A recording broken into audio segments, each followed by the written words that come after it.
questions and She asks a question. she asks a question. Good idea. Okay? That's very good.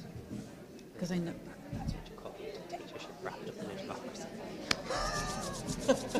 Never let it be said, Adam.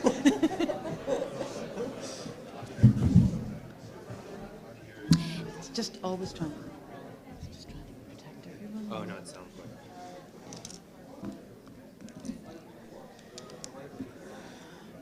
Did you hear what happened to Charlene in the bar last night? No? They ordered a bottle of red wine. She's wearing a lovely white shirt. Oh God. And the poor waitress spilled an entire bottle of red wine. Oh no. Oh man, She's that's really brutal. nice about it and everything. But Still.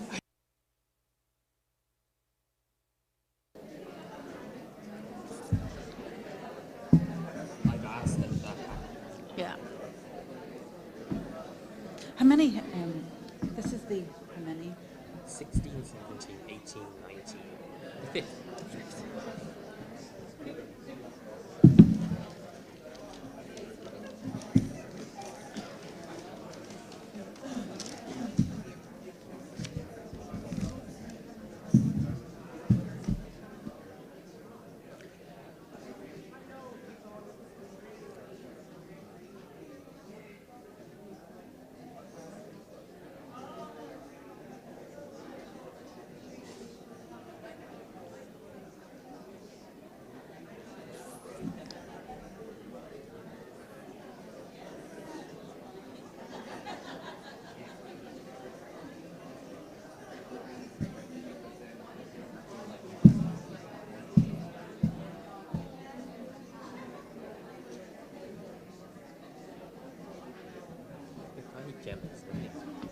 Yes, she is. She's very chatty. She's not with the centre at all. She hasn't met her before. No, she's quite new. She's actually a teacher who's seconded.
Good morning, everyone.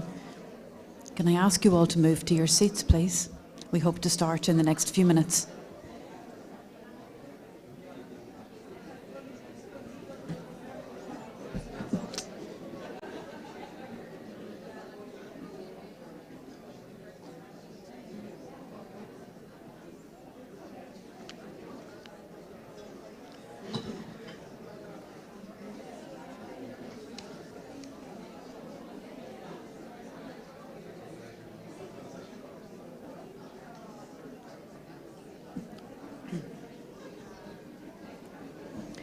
Good morning, everyone. Can I ask you all to please move into your seats, please?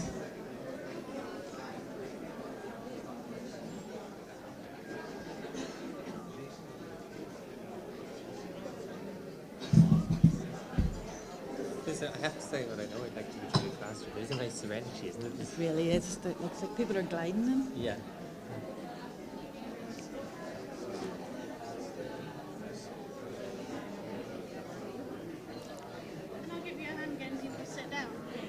Have you got a big stick? Excuse me, ladies and gentlemen. Excuse me, everybody. We're going to start, but it's really important we keep to time so that all the speakers can have their time to speak. So please, can you sit down on a chair right now, unless you're uncomfortable to sit on a chair, in which case, get yourself in a position for the talks to begin. Thank you.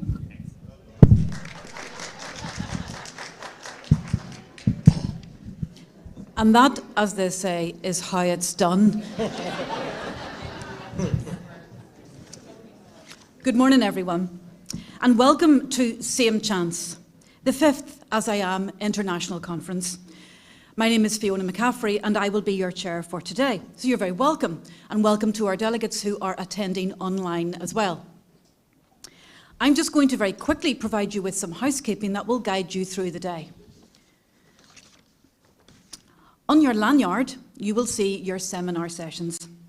This is a busy conference and it's a full conference, and the organisers have worked hard to ensure that everyone gets at least one of their first choice seminars. On your lanyard, you will also see where you're having lunch today. The organisers have asked that you try to keep the lunch areas as quiet and as calm as possible, particularly if you're in the Muldowney suite. You have an hour and 15 minutes for lunch, which is ample time for lunch, but you may need to queue because, as I have said, it is a busy conference. Please also respect people's communication choices. In your bag, you will see stickers that have communication choices. Please respect those, including those who are used by our speakers who are here today. Please no flash photography. Filming is taking place for the online conference. Please keep your phones on silent. Feel free to come and go as you need, but please do so quietly and discreetly. And this is my favourite part. We will be using timed clapping today. So this is your first and only group activity. We are going to practice it. When I hold my hand up, please, if you wish, clap for 5 seconds. I will count it down and then I'll take my hand down again. So let's see how much coffee everyone has had this morning.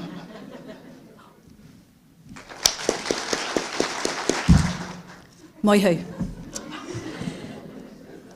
If we have time, there will be questions at the end of each session. And the same rules apply for the breakout sessions as they do for this room. So, those of you who are IT savvy, please feel free to live tweet with the hashtag AsIamConference23. And now I will hand over to the CEO of As I Am, Adam, to formally open the conference.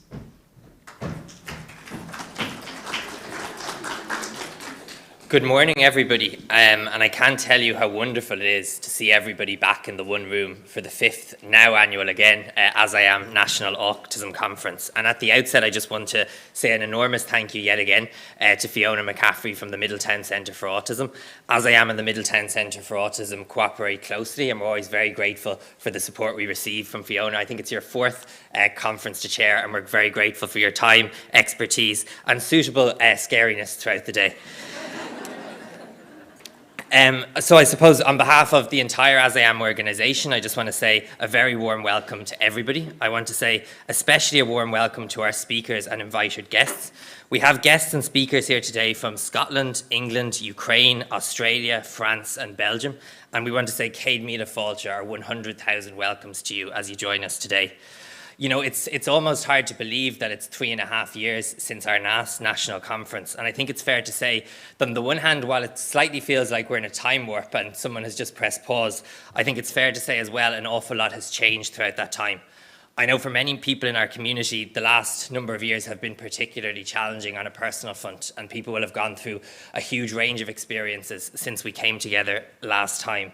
In addition to that, our community faced unprecedented challenges. At the start of the pandemic, people spoke a lot about us all being in the one boat. I think it was very clear we were all in the one storm, but often in very different boats.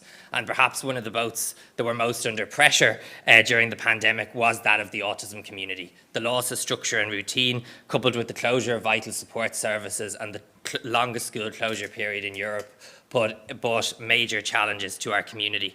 And as an organisation, that in turn has led to much change. As I Am is double the size it was when we gathered here in 2019. Over the course of the pandemic, we saw a 300% increase in queries to the organisation. And in response to that, we've sought to massively increase the range of supports we can provide to the community. In 2022, we supported over 3,000 people through our autism information line. Over 1,400 adults accessed group-based supports from As I Am. Hundreds of children did the same. We were delighted to come together with Prepare Me to begin to develop an exciting new app to support the community. And our training team has continued to reach out, both online and in person, to bring about that autism-friendly society that we are so committed to. And as we go through today, there'll be more reflections and an opportunity to meet the team behind many of these new programs and initiatives. One of the biggest challenges when it comes to organising this conference every year is the selection of a theme, because we have to identify something that is relevant in the lives of autistic people, of family members, of professionals, of people young and old, and of people in a wide variety of circumstances. And we put a lot of time and effort to try and identify what is the most appropriate pathway forward. And I suppose we've decided to focus on really a theme that we've been trying to build out more and more in recent months, and that is the concept of same chance, removing barriers for autistic people. Autism can be something that's hard to understand, particularly for non-autistic people, but I think what we can all empathise with is the reality that autistic people, and indeed all people, deserve the same chance in society. And I think we know as a community that in many instances across Irish society, autistic people do not enjoy the same chance. And that is very much what we want to do here today. It's an opportunity to name and challenge some of those barriers. It's an opportunity to push the boundaries on these common challenges and what's possible. And also I think it's an opportunity for us to educate about how real and pervasive these barriers are. Just a number of months ago, As I Am published the Same Chance report, which had reflections from both the autistic community and the level of public understanding of autism in Ireland. It showed that there still remains a significant lack of understanding and acceptance across Irish society. It showed while that awareness had increased, often the benefits of this weren't being felt by the community. 90% of our community told us they lived in communities that didn't understand enough about autism. Over a quarter of people felt that they or their child didn't have an appropriate school place. 63% of people believed that our health system wasn't accessible for autistic people, and just 10% of people thought the workplace was accessible. So there's a huge amount of work to be done in that regard. And I suppose what we really want to emphasise today throughout all our sessions is the structural barriers to inclusion that autistic people experience, from accessing diagnosis to accessing education and healthcare through to securing a job. Today, we are announcing a particular focus in the year ahead in access to mental health services. There is a reality that autistic people experience structural inequality and structural discrimination when it comes to accessing mental health care. Over the last 12 months, As I Am has dealt with over 400 individuals who have experienced such challenges, and we will be publishing more information about this in the coming months. But what we really need to see as we see the review of CAMHS underway, as we see a growing focus on the many barriers to mental health, is a recognition that autistic people have mental health challenges too, and should have parity of access to mental health care, both in terms of resourcing, in terms of governance, and in terms of training and culture. And that's something that we'll be fighting hard for in the months ahead as we work towards Ireland's first autism innovation strategy later on this year. What I want to say is that in hosting this event, we don't just want to talk about these issues. We want to also, I suppose, demonstrate what is possible, how we can remove those barriers. And what I would say to everyone gathered here today is very much your day. Please do what you need to do within the rules set out to enjoy it, to have an accessible experience, and please feel safe and comfortable and welcome. I think, and I hope one of the takeaways for many of our neurotypical delegates today will be that these changes are actually quite pleasant for us all. And I suppose what I also want to do is recognise that for many people, attending a conference within our community for a wide variety of reasons is simply not something that's easy to do. So we're so delighted to be able to welcome people from home to many of our keynote sessions today, and we hope that you will join the conversation and enjoy the day as well. I just want to recognise that none of this could happen without the support of our sponsors and exhibitors, and throughout the day we'll be thanking them and highlighting the various support that we have received to hold this event, and also to recognise that many of the sponsors supporting today's event sponsor and support many aspects of As I Am's work in word and deed right throughout the year. Today, I think one of the things that we are really keen to highlight, and you'll have had information in your book, in your bag this morning, is that some of the learnings we've had from organising this conference over the last number of years, we're really excited to be applying to host the Autism Europe Congress in 2025. We're looking forward to bringing more than 2,000 people from across Europe to have a conversation about autism inclusion. And we hope there's learnings from this community and this event that can really inform the conversation at a European level. And as we talk about the European level, we couldn't have a conference today without recognising and expressing our solidarity with the autistic community in Ukraine. We all know the horrific events that are happening there at present, but just as we spoke about how often these events have a deeper impact on our community, the same is very much true when it comes to the autistic community in Ukraine. I'm so delighted that Irina Sergeyenko from Child with Future is here with us today, and we're going to hear from her shortly. And I'd ask people to listen closely to show our support and to maybe reflect what you, your family, your community could do to show support and solidarity to our friends in Ukraine. The final, I suppose, piece that I just want to say is today is also about education, and it's useless if we just keep this conversation in the room to ourselves. One of the problems that sometimes happens within this space is we all have conversations with people who agree with each other, and as a result, we all know what needs to be done, but we don't really bring about that conversational shift that needs to happen within society. So we're asking you to help us bring the conversation out of the room today as well. We have the hashtag AsIamConf23, not to put you under too much pressure. At every other conference, we've trended for at least part of the day. So we want this audience to be good as our previous four. And very much share your thoughts, share your reflections, share your photos, and let's keep the conversation going. And I suppose keeping the conversation going, what we wanted to do at the start, at the end of the day, is just really capture a little bit of your thoughts and reflections on the theme. So if people have their smartphone and they're comfortable doing it, I would invite you to go to the website menti.com now. That's MENTI.com.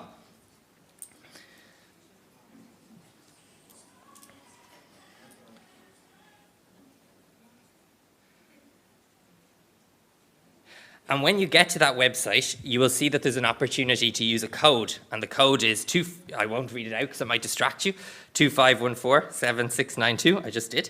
And I'd ask you to vote on the question, do you believe autistic people have the same chance in Irish society today?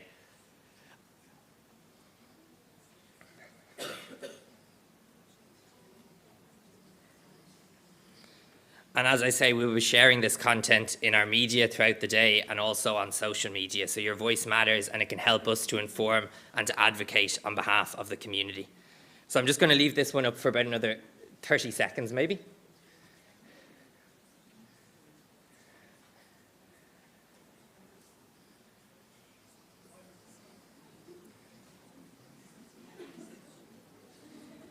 And the key message from this poll is that as people join in this conversation on Twitter, on social media, on our live stream today, is what we will demonstrate across these sessions is it doesn't have to be this way.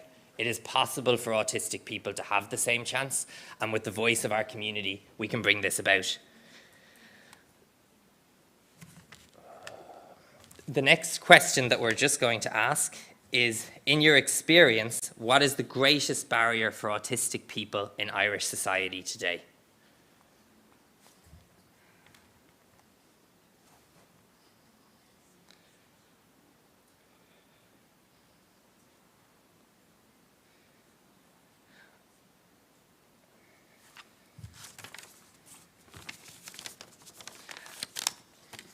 And as the day goes on and we come together a little bit later on, we will have an opportunity to ask further questions and to share these with broader society.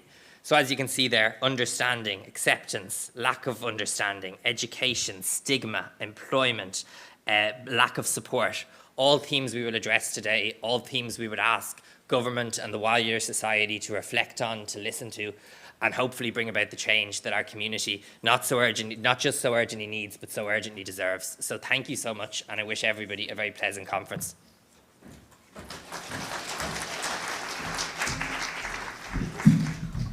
Our first session, I welcome Irina Sergeyenko. Irina has been working to raise the awareness and improve the rights of autistic people in Ukraine for over a decade now with the Child with Future Foundation. Irina will be speaking on how the war in Ukraine has impacted the Ukrainian autistic community. Right, thank you everyone. So I'm from Ukraine and I left Ukraine to stay in England with my brother back in April. So first thing I would like to say is that I've been very welcomed in the UK, and I know several families who have been made very welcome in Ireland as well, so I'd like to thank you all for that. Now, first thing to be aware of when a family arrives is that every Ukrainian family will have a different experience. Yes, all of us have in common that we went through the war, but the way we experienced it will be very different. For me, I was very lucky because I live in Kiev. At the moment of invasion, I was staying at my parents' house, which has its own basement. So my family was fairly comfortable. Quite a few families will have been in areas that were or are still occupied by Russians. Many of them have lost their homes or their family members. Many of them will have their husbands and older sons serving in the Ukrainian army. Quite a few families don't have homes to return to. Some of them do, but are too scared to do so. So everyone comes in from a different place.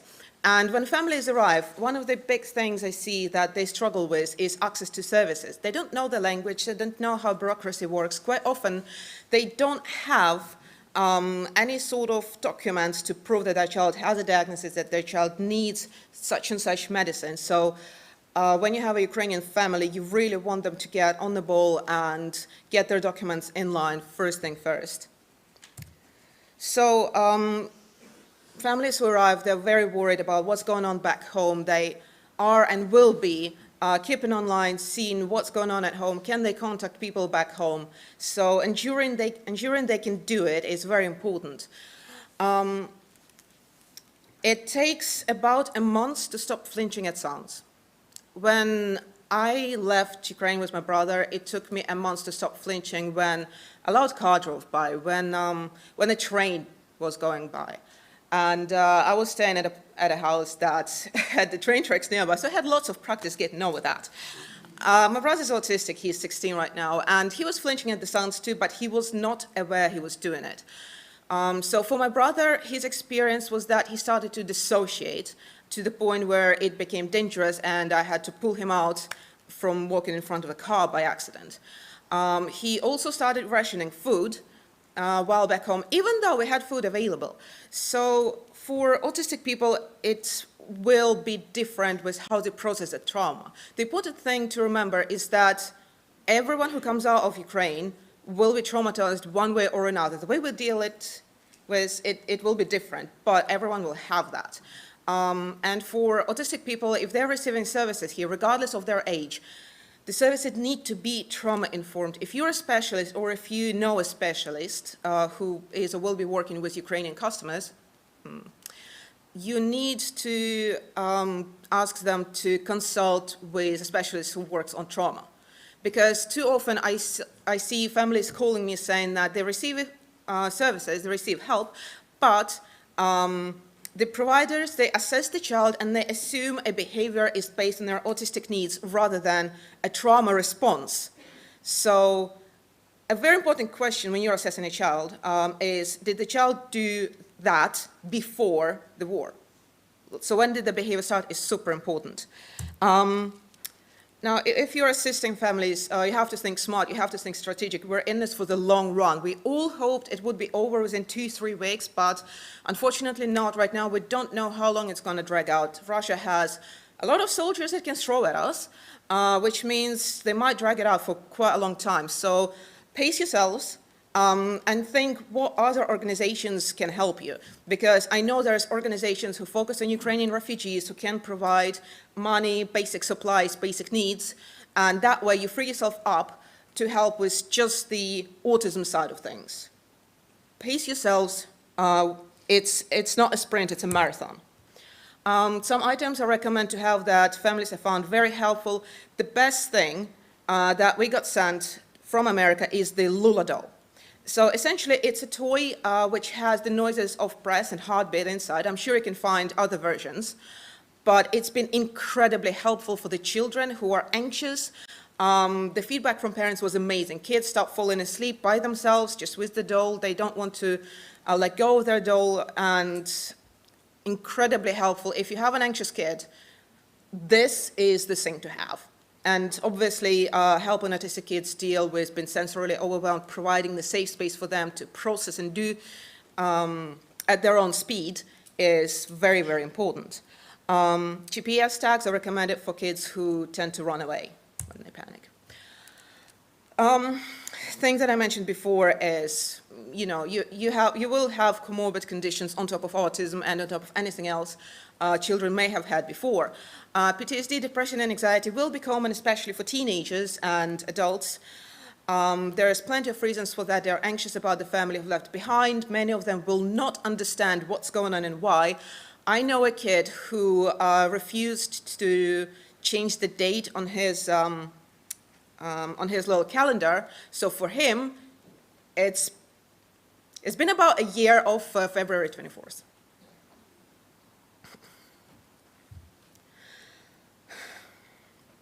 So all sorts of anxieties, all sorts of struggles that you can see here. There's kids who refuse to leave their room because they've learned that outside is dangerous, because when the sirens go off, you have to go down to the shelter and you have to stay inside. You have children who are hyper aware of what's going on around them, or you can have children who are completely unaware of what's going on around them. Either way, they need time to feel safe. Don't try to hurry them through therapy or whatever. Don't try to, push them too much, because they need that space to get better. Autistic burnout, it's very much real, and one of my friends and co-workers, Bill Peters, who is currently in Azerbaijan, I got him out literally 3 days before the invasion. He's American. He listened to his family back in the States. And that's a very real thing that he talks about, because, he has a girlfriend who stayed in Ukraine. He has lots of friends who stayed with us. So, yeah, and what he says is that what you see in autistic burnout is that coping skills and mechanisms and interests and items that used to help the autistic person to cope and to self-regulate, they stop working. He says it's because it's sort of they overuse them in order to cope with a hard situation to the point where they don't work anymore. So for autistic people who are going through that, they need help in finding new things, new ways to cope with it. And of course, they need us to understand that they want to get better too, but maybe they just can't at this very moment. So if they're able, talk to them, see where they're at, what could be helpful. If not, always reach out to the wider autistic community. Parental burnout, another big one, which you will see a lot, and parents will be in denial about it, because mental health in Ukraine is not a very well-known topic. It is much avoided. Parents will insist, I'm fine, I'm normal, I will power through it. They won't get mental health services, and if you just tell them to go see a therapist or a psychologist, they're very likely to react negatively to that. So try to softball it as much as you can, or parent support groups. Don't call it parent support group, call it like tea time. Get them out socializing, get them out talking to each other, to other parents from Ukraine. In Oxford, where I'm staying, there's a church, St. Michael's Church, I think. They've been super helpful at that. They do regular Ukrainian meetups. They help with bureaucracy, with all sorts of things. And very many Ukrainians found it super helpful to have that sense of community. And the ones who don't have it, they write about it in chats, being like, hey, where's the community? Where are people I can talk to? Especially when they come in and they don't know the language. So this is super important. And many Ukrainians, autistic ones included, not feeling helpless is very important, because when you feel helpless, it's easy to fall into despair. It's like, oh, I can do nothing about the situation, and it's awful, and you feel bad. Even a small thing can help a lot. So a lot of Ukrainians, improve their mental state by donating to the army, for example, because, well, what can I do from here, right? I can send a bit of money that I earn to the army, and I feel like I contributed to the overall situation. There's a kid who lived in Berdyansk, and he's autistic. He and his mom had to escape there because it was under Russian occupation. They're staying in Zaporizhia now, which is not entirely safe, but, better, even though I still see a lot of missiles and everything. But he really wanted to help somehow, and initially he wanted to join the army, but obviously you can't do that when you're 10. He's not the only one. Quite a few autistic kids have genuinely tried to join the army. And the soldiers had to very gently explain that you're a bit too small to hold the gun. I know you want to, but maybe later.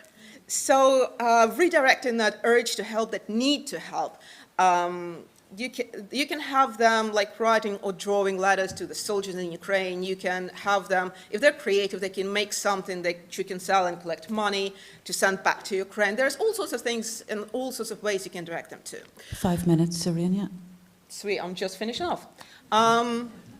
Another important bit is the way we view Russians right now. We don't like them, putting it mildly, and honestly, for us, it's all Russians. So it's a bit of a hard topic to explain because, Russians invaded our home. They've done horrible crimes. They're going through Geneva Convention checklist, breaking everything they can. But obviously, you have people who have Russian roots, or maybe relatives in Russia who have been living in Ireland for a very long time. They do not approve of what's going on. They have nothing to do with it. But by virtue of having those Russian connections, you may see Ukrainians reacting negatively to them. It takes time, space, and therapy to be able to sort of disconnect this negative association we have with the word Russian. And it's hard. I had a therapist, and I spent a few months with her, just trying to process what I went through and trying to sort of separate people with Russian roots who live outside of Russia and have been for a while versus the ones who are party to what happened. It's hard and it's a lot of work, so try not to push people because it is a very real trauma, it is a very real hurt. Just leave them to it or redirect them, that's the best thing you can do. There's quite a few autistic teenagers who I've heard being very radical about Russians, saying things like they want all of them to be dead, like wanted to go and kill all of them. One kid in particular who wanted his mom to buy him a bazooka so he could shoot from his window, and then mom refused, and when Russians came to his city, he was like, well, mom, see, if you bought me that bazooka, I would have been able to defend us. Look, they're just outside the window. So just try, don't contradict it, because that will get you a negative reaction. Try to redirect. That's the best thing you can do. Switch like, oh, you can help the Ukrainian army by doing this and that. Eventually, it will go away, sort of. Thank you.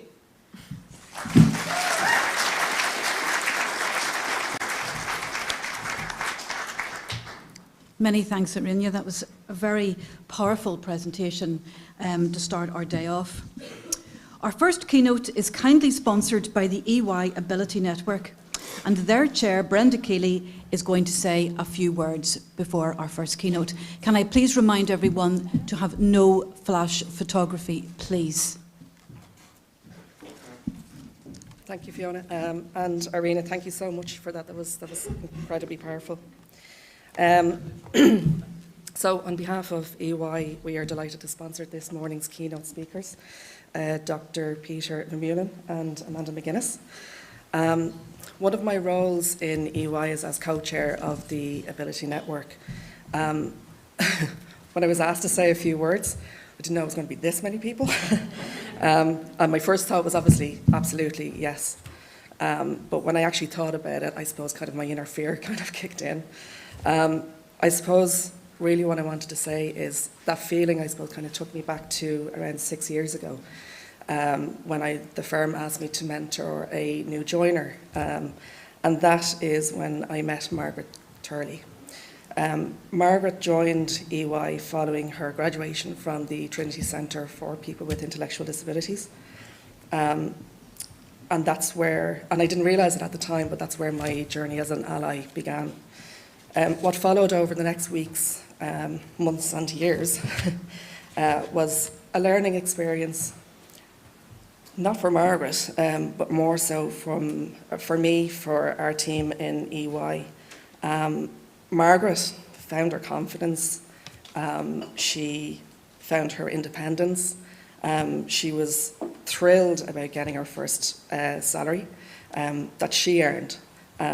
and she couldn't wait to buy her parents dinner. She also said she wanted to buy me a coffee, but still waiting on that one. But she wasn't thrilled about paying the taxes either. But what we gained as a firm and as a team was so much more than we expected. We put ourselves on a path, I suppose, of trying to understand autism, trying to understand neurodiversity, and as a result of that, we addressed or started to address the barriers that do exist in our society, that do exist in our workplace environment. We were soon approached by other teams within the firm, asking how they could get involved. It also opened up a lot of conversations with our team members that we'd worked with for years, but for whatever reason, never found a cause to actually share their personal stories. And those conversations led us, I suppose, to kind of recognising that we did need to make adjustments. We did need to remove those barriers that exist for autistic people gaining meaningful employment. And with the help of As I Am, we've been able to put in place, I suppose, equitable supports like sensory maps throughout our office buildings in Ireland, providing assistive technologies, and so many other supports. And we still have quite a bit to do as well, we realise. To me, I suppose, working with colleagues of all abilities, what does it mean? I suppose kind of with the Same Chance theme, I started to think about what does that mean? And I'll quote one of my colleagues who shared the following with us. Being at EY has changed my life completely. I'm moving into my own house. For the first time ever, my parents won't be around. It's overwhelming. It's amazing. In truth, I feel brilliant. And that's the impact that corporates can have on people joining the firm. What I would say to any other corporates here today, if you haven't already, just please engage, jump right in. We have a responsibility as EY to provide that sustainable, meaningful work.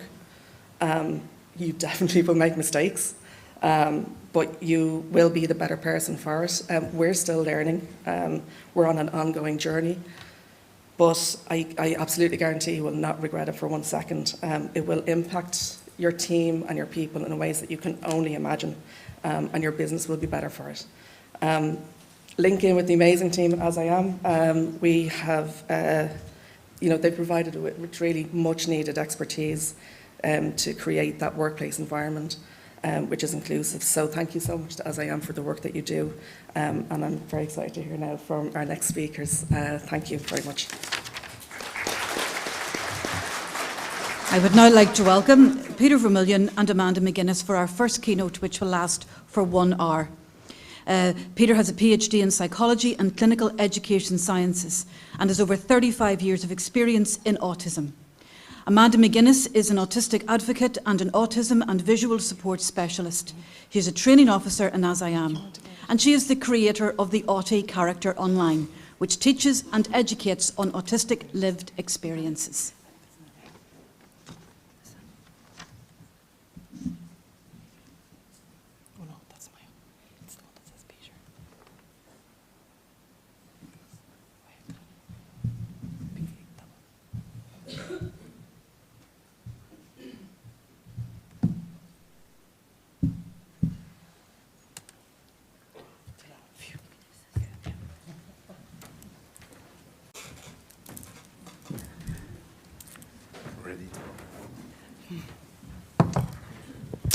Okay, good morning, everyone. I hope it is clear to all of you that I'm Peter, and this is Amanda. We're going to talk about the key ingredients of autism unfriendliness. So we're going to give you a lot of tips on how to mess up with autistic people. Now, you might wonder, why are you doing that? Well, this conference is all about same chances. It is. And it's all about barriers. And we are convinced, Amanda and I, that the biggest barriers for full inclusion of autistic people are the mental barriers. And with mental barriers, we mean the misunderstandings about autism, the misconceptions about autism, the stereotyped one-liner ideas about autism. And one of them is autistic people don't have a sense of humor. So we thought, let's challenge that one with giving a maybe strange title to our presentation, because we are convinced that autistic people do have a sense of humor, and hopefully you will not take this literally. But that's our conviction. So I was asked by Adam and SIM, and it was such an honor. But then I discovered I was the first speaker and there was a second one, Amanda. And then something happened. Peter, very kindly, when I said, Peter, I'll come in at the end and say a few words, and he said, in his lovely accent, no, you will not. And he said, it's all about, and I can't do your accent, sorry, I try, collaboration, and I couldn't. I didn't do very good, and I try to have a strong voice, but I don't. But anyway, I was saying, no, really, like, I'll just say something at the end. He was like, collaboration, no. And I was like, okay. So I suppose from my perspective as an autistic adult, and again, I would have been late, I suppose, in life identified. If you are an autistic person here today, or you're raising an autistic child, teen or adult, you might notice that for them, sometimes they don't have that confidence in themselves, or if you're an autistic person, maybe sometimes you feel you mask. I know I would have all my life, and in particular, I never would have said, okay, I will go to the mic and I will speak. So when Peter said, no, you will be on stage the whole time, and I said, I'll just come in, he kept saying, no, collaboration, and I was like, okay, I'll collaborate. So then we came up with the idea of, so that's my Autie character, it represents my own, I suppose, experiences online through my own social media. I had longer hair when I started to draw. And then I said, Peter, after he said collaboration, I said, can I draw you, Peter? And then I was thinking of, you know, Titanic, and he was like, I was like, just not really like that, but I draw you. So he was like, okay, and I was like, this could go really wrong because I've never drawn Peter. So I did, and he thought, wow, isn't she great? No, he didn't. He was like, you know, there's lots of lovely graphics throughout today's presentation, but it would be nothing without Peter. So thank you for the collaboration. But I think it's two great minds, hopefully, coming together to deliver a very important message. Yes, exactly, because I think if there's one key message that we want to share today is that we will only create equal chances for autistic people if we collaborate. All of us, from different angles we come, as parents, as professionals, as autistic people. But only when we collaborate, we will get there. Yeah? You know, in Belgium, it's kind of strange, but Belgium is a very divided country, but our main motto as a country is l'union fait la force. For those of you who speak French, that means unity makes strong. Well, some of us interpret the saying as union fait la farce. That's something different for those of you who understand French. But I'm really convinced, and that's why I wanted to do this together with Amanda, that only when we work together, we will get somewhere. Okay, now, back to the content. How can you mess up with autistic people? Well, the first thing that you can do is ignore the way their brain works. Ignore how an autistic brain processes information. Still today, 2023, I think too much information about autism is only looking at behaviors. We look at behaviors and we describe the behaviors and then we set up all of kind of interventions to change that behavior. Now, there's nothing wrong with changing behavior. I, hopefully, do not have the same behaviors as the ones I had when I was 6. So my behaviors changed, but not because somebody said, that's wrong behavior, you need to change that. It's learning. So if you really want to mess up with autistic people, just describe the behaviors and then think, how can we change that? And forget about what is underlying. You know, you can look at autism from different angles. You can look at the behaviors of autistic people. You can look, but that's not what we're going to do today. Some people love to look into the brain as an organ. That's the biology. Try to look for causes, genetics, that kind of stuff. We're not going to talk about it. What I, together with Amanda, would like to address is the importance of trying to see the world through autistic eyes. Because what makes autism different is not the behavior. What makes autism different is the way an autistic brain processes information. And that's actually not so new. That's something I already learned when I was trained back in the 80s by the people from Teach, North Carolina. And then they introduced me to the iceberg of behavior. And I think many of you are familiar with this iceberg idea. The iceberg says, and there we go to the Titanic again, Amanda. You know, you have the iceberg up there, that's the behavior, that's the part you can see. But you know, you can top off some of the iceberg. What will happen if you try to top off the top?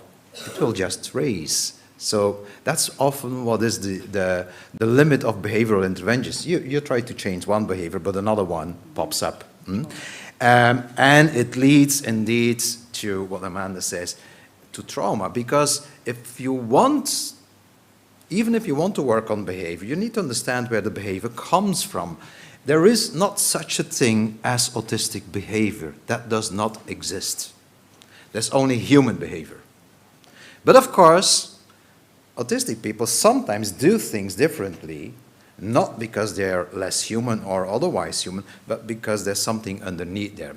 Now, when I was trained in the beginning, I learned to look for reasons of behavior. And then I said, okay, this child does not want to do something. Or this person does not dare.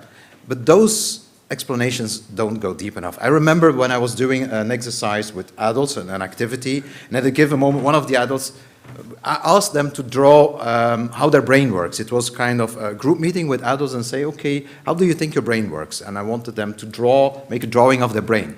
And suddenly one of the women went back and said, why do we have to do this? I thought, okay, she's not motivated. So I tried to motivate her. That's what you do. But then she said, yeah.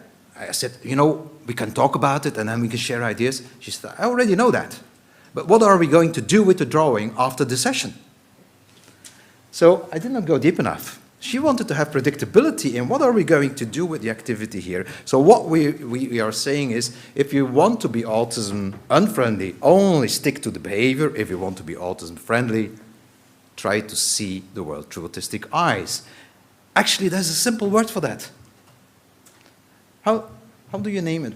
How do you call it when you say, try to step into another person's shoes? Empathy. Yeah, that's empathy. So everything starts with empathy. Now, there's one technical thing that I need to add here, and Amanda will illustrate, because I need her to illustrate. Lived experience. I'm only the guy who knows the theory, that's all. There is now, there's a lot of new findings about the autistic brain now. That's going to change the way we look at autism, but also going to change our interventions.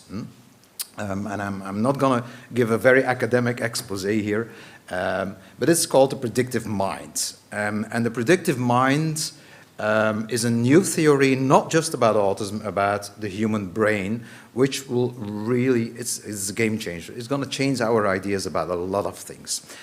Basically, it comes down to this, that until now we thought that, you know, our brain receives information from the environment through the senses, and then we process that information and then we react. That's the old traditional stimulus response idea about the brain, and that's completely wrong. Now, I know most of us experience our brain the way it works that way, but it's actually the opposite. Every experience you have starts in your brain before there is sensory input. So what your brain does is actually predicting all the time the sensory input it will have, and then processing the difference between the stimulus or the sensory input and the actual input, which are named prediction errors. Now, I know this is quite abstract right now. We're going to make it concrete.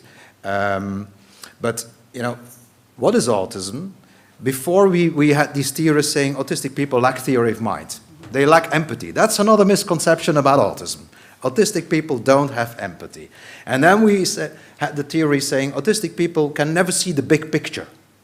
They always get lost in details. And they are unable to see a larger picture. And another one said autistic people are not good at planning. Thanks to Amanda, we hopefully will have a coherent story here, so she can plan. We may not, but we'll try. But then it's mine. We'll try. Now, what we have learned now is not that those theories are completely wrong, but they do not explain an autistic brain well enough. Because, and this is the only technical slide in our presentation, so after this one, we've had it with technical things.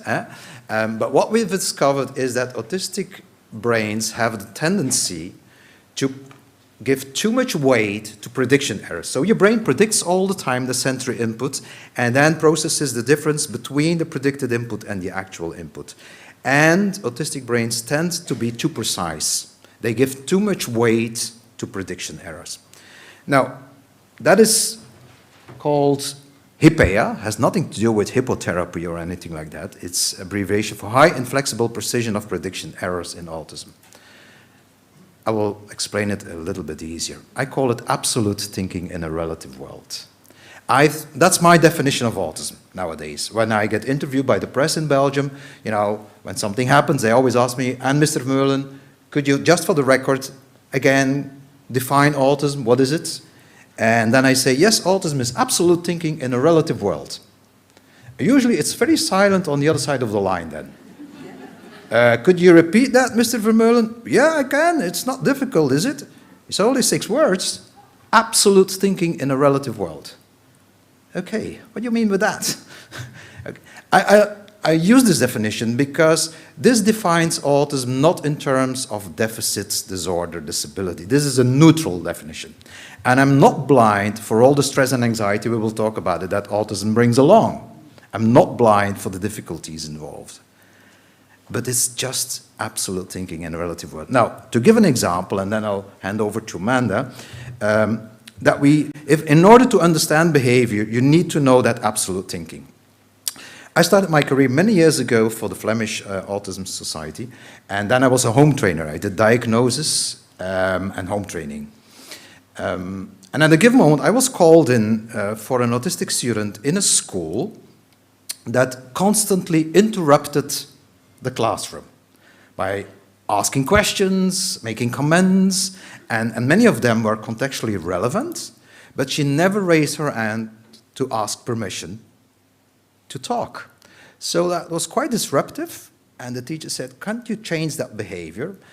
Because she's interrupting all the time. And I said, well, I'm not that sure that she's interrupting. Yeah, you experience it as interrupting, but there must be a reason why she constantly makes comments or asks questions. Actually, this student, autistic student, was the one maybe who was most motivated to learn. She was the most active student of the classroom. The only thing is that maybe she did not understand the social rules in a classroom. So what do you do then? What did I do? I thought, okay, what we need to do is, this is a motivated student who wants to contribute all the time, but who cannot read between the lines when it's appropriate to make a comment or ask a question.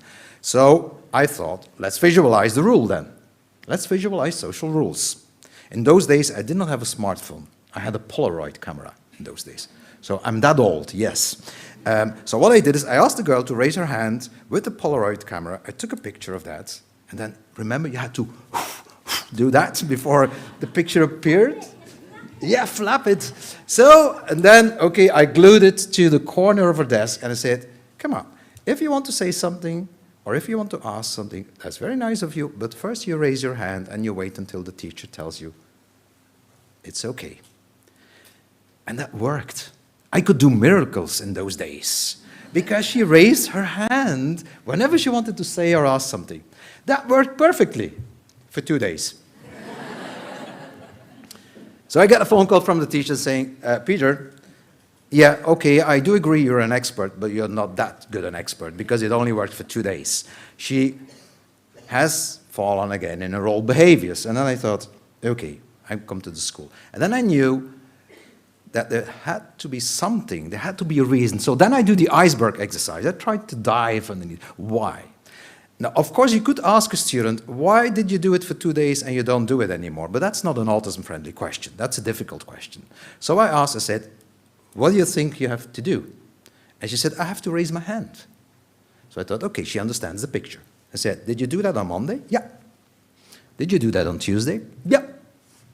Did you do that on Wednesday? No.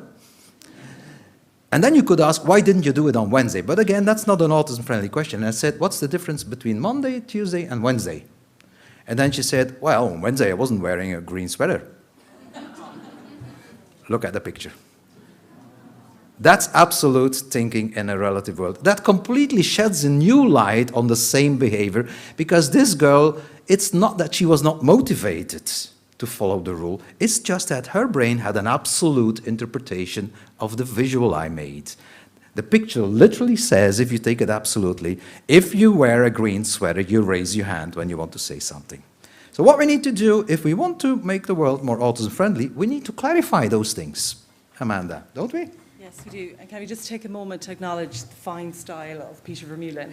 All of today's fashion choices for Peter were actually observed through Google, and then I drew I'm going to change my shirt now, So when myself and Peter were talking about today's presentation, he was talking about when I was younger, what was it like, and I said I used to always keep saying, but what does that mean?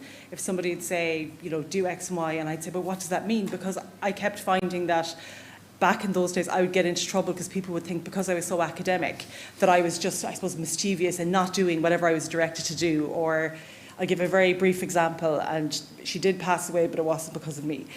When I was a teenager, I'm from Mayo in the West, and we had an auntie that used to come from Dublin, and she'd bring her kind of older daughters, and mom, because I was the oldest girl, would be like, Amanda, you do the tea. To my brothers, you go up to Granny's and stay out of the way. These were fancy people, do what you're told. So my job was to make the tea, and I distinctly remember asking my two older aunties, or I suppose cousins really, how many sugars, two, and then my elderly auntie would say, and I said, and I won't say her name, she's gone, RIP. And I said, how many sugars? She said 20. And I was like, God, 20, that's a lot. But I get things wrong all the time. She said 20, she means 20. I was thinking she could be diabetic, you don't know. I'm not a doctor. So I made the tea with the good cups and all the things, and I delivered them, and I won't say my two cousins were like, Mom's like, well done. And then poor, I won't say her name, took a big drink and started choking because she was basically on fire. And Mum was like, get out of the kitchen. And anyway, basically she lived for a good 20 years more. But from that point on, I was never allowed into the kitchen, or I had to hide like my brothers did up at Granny's when they came to stay, because I had nearly killed our auntie. So I got into serious trouble for that. Mum was like, do you have any cop on? And I said, she said 20, but she's like, anyone would know she didn't mean 20. I was like, I didn't know, she said 20. So that's just one funny example, like she's passed on an RIP. But for myself, that was just another, as I said to Peter, that's another trauma in an autistic person's life, being misunderstood, being, say, I suppose, pinpointed as, the mischievous, the bad person, troublemaker. I was getting in trouble all over the place because I was so academic. People would say, oh, you're doing that on purpose. Why are you crying if it was sensory overload? Why are you doing that? And I used to keep saying, but what does it mean when people would say, and they'd be like, and I would say, I actually don't. And then Peter said to me, it's all about clarifying the world. Clarifying the world makes the world a safer, better place for brains that find it hard to predict the world. And for me, it's answering the question of what does that mean? And when I think of myself, that's me younger, I don't actually wear a lot of rainbow, but I do like rainbows. When I think of myself, especially when I was younger, what would really have helped for me was having people to understand that I was a different thinker, that I was a visual thinker, that I communicated very literally. So often when someone would say, another example, any family occasions, my poor sister Claudia was wheeled in to stand beside me and say, filter. If someone said, do you like my shoes? And I'd say, well, yeah, your feet are big like mine, but they're nice. And then Claudia would be like, get away. So constantly I was getting into trouble, but what it was that people didn't understand I was different, and I didn't understand the world, what the expectations were for other people. And in particular, if I didn't have the supports to know what was happening next all the time, I would go into, I suppose, what you'd call a meltdown. But for me, you were the one that coined the phrase, was blue skies to nightmares, or to dark skies. And for me, it's knowing everything is fine. I suppose that's, the lens is clear, I'm unmasked, I can communicate, I can understand, I can be the best version of myself as a human being. But when I don't have that information, it's trauma. If I don't have clarity, I have trauma. If I don't know what's happening, if I don't know that you can accept me as myself, if I feel like my most favourite place, before my son Connor was born, I was training as a solicitor. I worked in lots of different places over the years, but my absolute favourite place to work in the whole wide world is As I Am, because it's the one place, thanks to Adam, Fiona and all the team, where you're accepted completely as I am, quote there, hashtag, but as myself at all times, and all the staff are, whether you're autistic or not, you're allowed to be your 100% self all the time, and it's the most wonderful place to work because you have that clarity all that time and you have that sense of acceptance all that time. So if you think about how can I support myself as an autistic person or support someone in my family that's autistic, just think of, I suppose, as Peter would say, that clarity is so key because of the predictive mind. And then we were talking about where would we like to go this evening when it's all over. And Peter was saying he does like some chips. And I said, so do I. And then we were talking about how can we give an example. Small correction. Actually, they're fries, not Chips. And I know That's not very clear. No, That's not very and clear. most people even say French fries, but for once and Ireland, for it's always, chips. we Belgians invented them. It's Belgian fries. But for clarity, we're in Ireland and it's chips. So to keep things clear, oh, I'm joking. So we were saying, well, how can we give this as an example? And he was saying, how about if we were to go for chips one day after we had done, say, shopping? We're trying to give an example. And I was saying what it's like for me as a parent. So again, I have 3 autistic sons. So I'm always trying to think ahead for them. Can I provide that clarity? Can I give them that kind of, even just, I suppose, knowledge-based structure for themselves? But we were saying, what about if we went shopping before we went for the fries, the French fries? And Peter then decided, oh, I forgot my wallet. I won't let Amanda pay. I'll pay for the chips. And he thought, oh, I'll just go home first. But before we left the house, Peter said to me, we're going to go for French fries after we do the shopping. And I thought, great. And this is what it's very like for me. If you say we're doing this, then I'm like, we're doing this. And then suddenly if we're not doing this, it's blue skies to dark nights or to nightmares. So suddenly Peter's like, yeah, that's great. I'm going to go home. And I'm like, yeah, chips. Oh, sorry, French fries. And we're going to do this thing. Belgian. But then suddenly for Peter, that changes fine. He knows he has to go home. We're not doing this thing with the chips or the fries right now. But for me, suddenly it's a meltdown. For me, suddenly my whole world changes because I haven't predicted that actually you're not going to do exactly as you said, that in life sometimes things do change, that there are those transition points in our lives. And then suddenly for me, would say, if I was a bit younger now, I'd just be like, Peter, you could have told me. But as a younger child or as a teenager, I can remember myself having multiple meltdowns and again, being blamed for it, but other people not understanding that I just needed clarity. If you could have just told me in advance, then I can make sense of it. I would often say if I'm supporting autistic children, you're giving them contingency plans, that if something's coming in, you're telling them ahead of time. You don't hide the stress, or you inform them and you support them. So although we will go for the French fries, that was just, I suppose, really for clarification. You know, it's something you all know, that predictability is extremely important when you work or live with autistic people. And often the explanation is it's because autistic people need more predictability. Now, actually, that's not true. We all need predictability. You know, when we had COVID, how insecure did we all feel, autistic and non-autistic people, because we lacked predictability. However, the difference is that non-autistic people have these kind of talent to create their own predictability based on context. You know, if we indeed would go for having some Belgian fries, and every parent knows that. Take your child to shopping and afterwards you go and have a hamburger, and you do that 3 times in a row, and the 4th time you're in a hurry. A non-autistic child will already see, oh, mom's in a hurry, I think probably we're going to skip the hamburger today. An autistic child thinks, absolute thinking, after shopping, we go and have the hamburger. So if you then say, oh, we don't have time for a hamburger, there could be a meltdown. But the meltdown that an autistic child gets is not because he doesn't get a hamburger. That's the meltdown a non-autistic child would have. This is a meltdown because, oh, suddenly my world collapsed, because this was what I expected.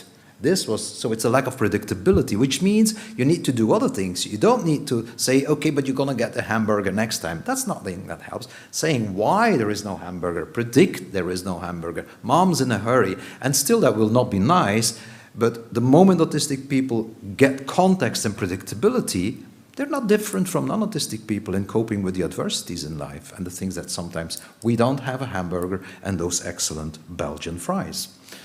Now, back to the predictive mind. What I often hear, and I don't think it's different in Ireland, in Belgium is, oh, if you want to make things autism-friendly, reduce the sensory input.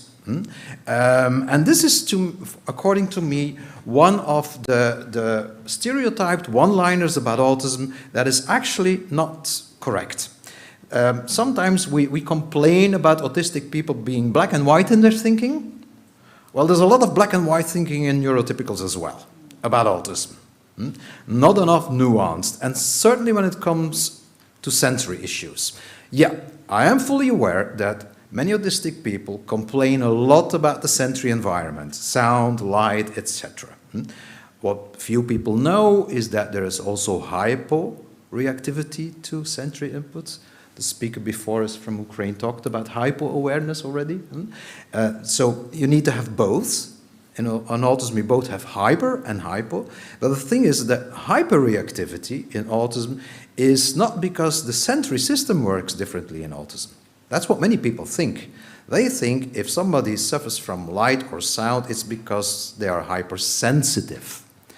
There's actually no scientific evidence that sensory systems in autistic people work differently from non-autistic people, sensory systems. However, it is true that the sensory environment can cause a lot of discomfort, even trauma, to autistic people. But that's not because their sensory system works different. It's in the limbic system. Limbic system is the area where your social emotional responses are. And that's why if you look, few people know that, but if you look at the criteria for autism in the DSM, that's the most widely used classification system, it doesn't mention hyper and hyposensitivity. It mentions hyper and hyporeactivity. Now, what does that mean for creating an environment that gives autistic people equal chances? This is what I wrote in my last book. It's the new idea about the sensory problems in autism, the sensory issues. The sensory issues in autism are the result of a brain that is actually uncertain about the sensory input that will come in. Autistic brains are quite uncertain about their own abilities to predict the sensory input. Now, that leads to giving a lot of weight to prediction errors, and there you have the HIPAA again. Now, what happens if you give too much attention to sensory input?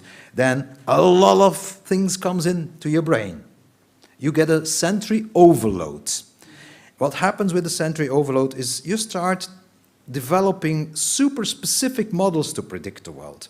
Those of you who are familiar with the work of Temple Grandin, Temple Grandin says, I don't have a concept of a dog. What I have is all the pictures of all the dogs I've ever seen. Now, if that's your model that you use to predict dogs in your world, you're going to get a lot of prediction errors because there's so many dogs and they're all so different. And if you have a lot of prediction errors, that is experienced as sensory overload. So please do take it seriously when autistic people complain about sensory overload. Don't just tell them it's between the ears. It is between the ears. Everything is between the ears. Well, except your legs and your feet, but you know, it is, but it's not sensory. It's unpredictability, it's stress and anxiety. And ultimately, the biggest issue also causing the sensory overload is uncertainty. So for me, even when I think about uncertainty, again, it comes back to that whole area, I suppose that whole piece on autistic, I suppose identity and culture, and nearly when somebody that isn't autistic can't really understand your perspective, or as you mentioned, you know, if you're saying, I find this really difficult, this sound, and they're saying, oh, look, you're just, like, for example, when I used to come home from school when I was young, I used to actually hop into the wardrobe. And whereas my mom and dad would be like, oh, she just likes to read in there. But actually, I just needed all the light to go. I needed all the sound to go. I just needed, there weren't sensory rooms back then, or if there was, I didn't have, and I just hopped into the press. But actually, it was very effective, and you could have great time there with it, I know. You're like, that's a strange, but actually it was really effective because all the clothes and everything. Anyway, so for me, even that alone was, I just needed to get out of the classroom when I was younger and just kind of get home and just, you know, I suppose regulate. But for me, the other part of that uncertainty is that as an autistic person, you'll often find people misjudging you, as I mentioned. If you have sensory differences, telling you that you don't really have sensory differences, that you have that autistic trauma of all those social interactions. Like I always say, anyone that knows me, it's social catastrophe, like, I won't even mention a few of them. I don't want them on record that I've said them publicly. But there's been many, I could write, many of the people that work with me know many of them, they've been there. But for example, they're all traumas as well that you're carrying with you. And then the uncertainty of the world and the uncertainty of the sensory environment. And if you don't have those supports in place, people aren't taking on board, that's a real fear. And when you're talking about that kind of sensory memory, that's a real moment that you're going to relive again and again. I often say it's like a post-traumatic stress, that every day as an autistic person, you're getting up into the world. And every challenge that you faced yesterday, you're going to go out and now try again, and you're going to maybe meet other people that don't understand that you're just a different type, you're an incredible human being, but a different type of human being, and then you're faced with all those challenges and kind of misjudgments, and that overarching uncertainty is the biggest, because as a person, if you experience autistic masking, which I've yet to meet one person that doesn't, you have that sense of who am I, and am I even a good person? So I would have, as an adult, throughout my life, accepted very poor treatment. I thought, well, I'm not a good person, I deserve that, and everything all together, then you're thinking, you're misjudging yourself all the time. I can't trust my own voice. I'll trust you, but I can't trust me because I get things wrong, because everybody around me that doesn't understand I'm different is telling me I'm the wrong type of a human being. So we think of that uncertainty, that's, as you say, it's cataclysmic in your life. I always think of it as a cloud of just, what does it mean? As I often say, what does that mean?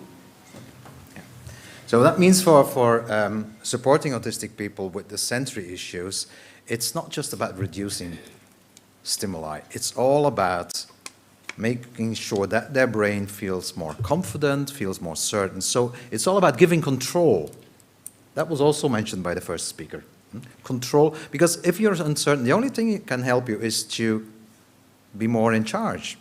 It's offering predictability. I know many people, when they think about predictability, they think about, okay, let's buy some Pictos, some Velcro, and throw some Pictos to a wall. That's predictability. Yeah? We are sponsoring the Velcro industry in autism. And that's good. That's a good thing to do, to predict what we're going to do when and how long. But what many people forget is, do you also make the sensory environment more predictable?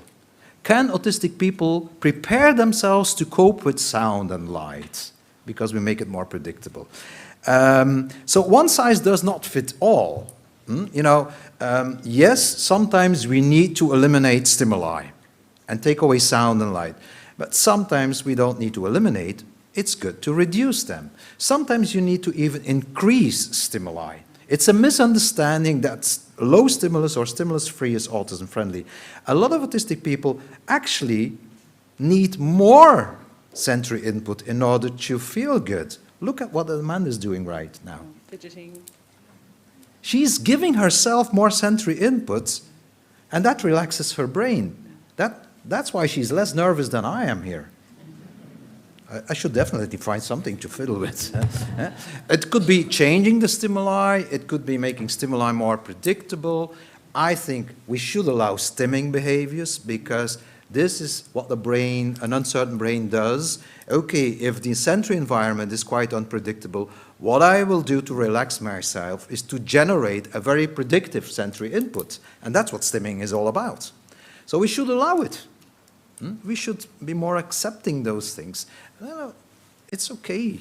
She doesn't harm anyone for the moment, as long as she doesn't start hitting me. Yeah, that's what I expected you to do. Yeah, and give people more control. We'll do something about that at the end. But the basic, rule number one in autism friendliness is, don't use these stereotyped one-liners about autism and think that what makes one autistic person feel good is going to make all the other ones also. It's a spectrum after all.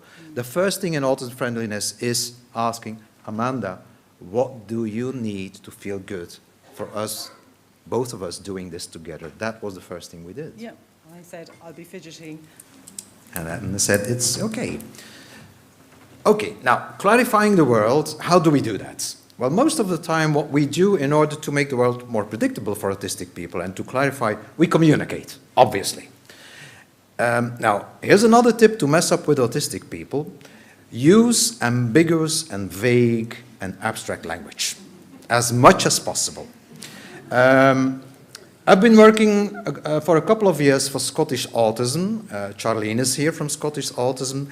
And Scottish Autism is so nice. They always put me in a hotel in Alloa. I don't know if you've ever been to Alloa. Alloa is halfway between Glasgow and Edinburgh. And Alloa is known for its famous nightlife. There's nothing to do there. So every evening I sat there in the hotel and I thought, what can I do to entertain myself? There was one thing that I could do, is just go out and walk, because there's a nice golf court there. So I went into the golf court, but only once, because I was scared to death after seeing this sign.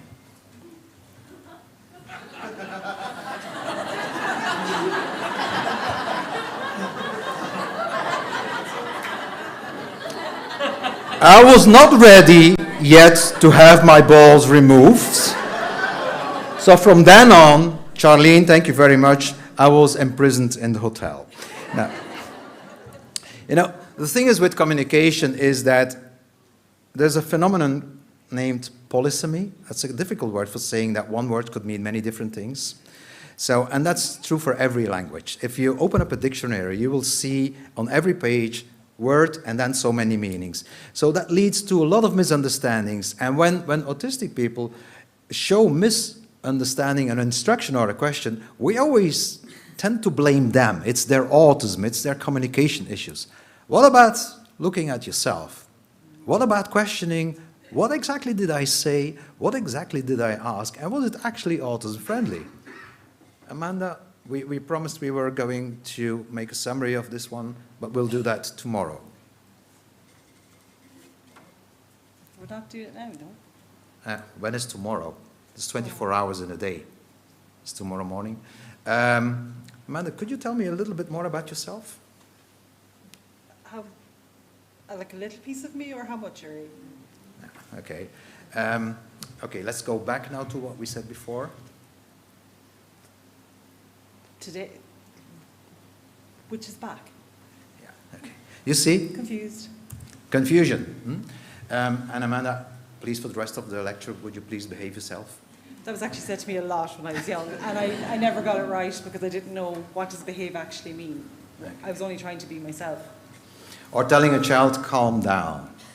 What is calming down? What do I have to picture there? Or, please be more concise. You know. Okay, but many of you say, we know that, Peter. Talking is very difficult. We visualize everything. We use a lot of visuals. Again, a stereotyped one-liner is, if you visualize it, it's autism-friendly. Not necessarily. Anyone who ever bought something at IKEA and tried to make... And I don't know what it is with you, but whenever I follow the instruction in an IKEA manual, I always end up with a different piece of furniture than the one I thought I bought. So, okay, that's a chair, but I didn't buy a chair. So what I say is, if you use visuals, don't think it's automatically autism-friendly. Remember the girl with the green sweater? That was a visual. Okay? Always check understanding. Again, individualize. Ask autistic people, not by asking a child, do you understand this? That's not a good way to check understanding, because, well, probably they will say, yes. You know, how do you know you misunderstand something? That's very hard, isn't it?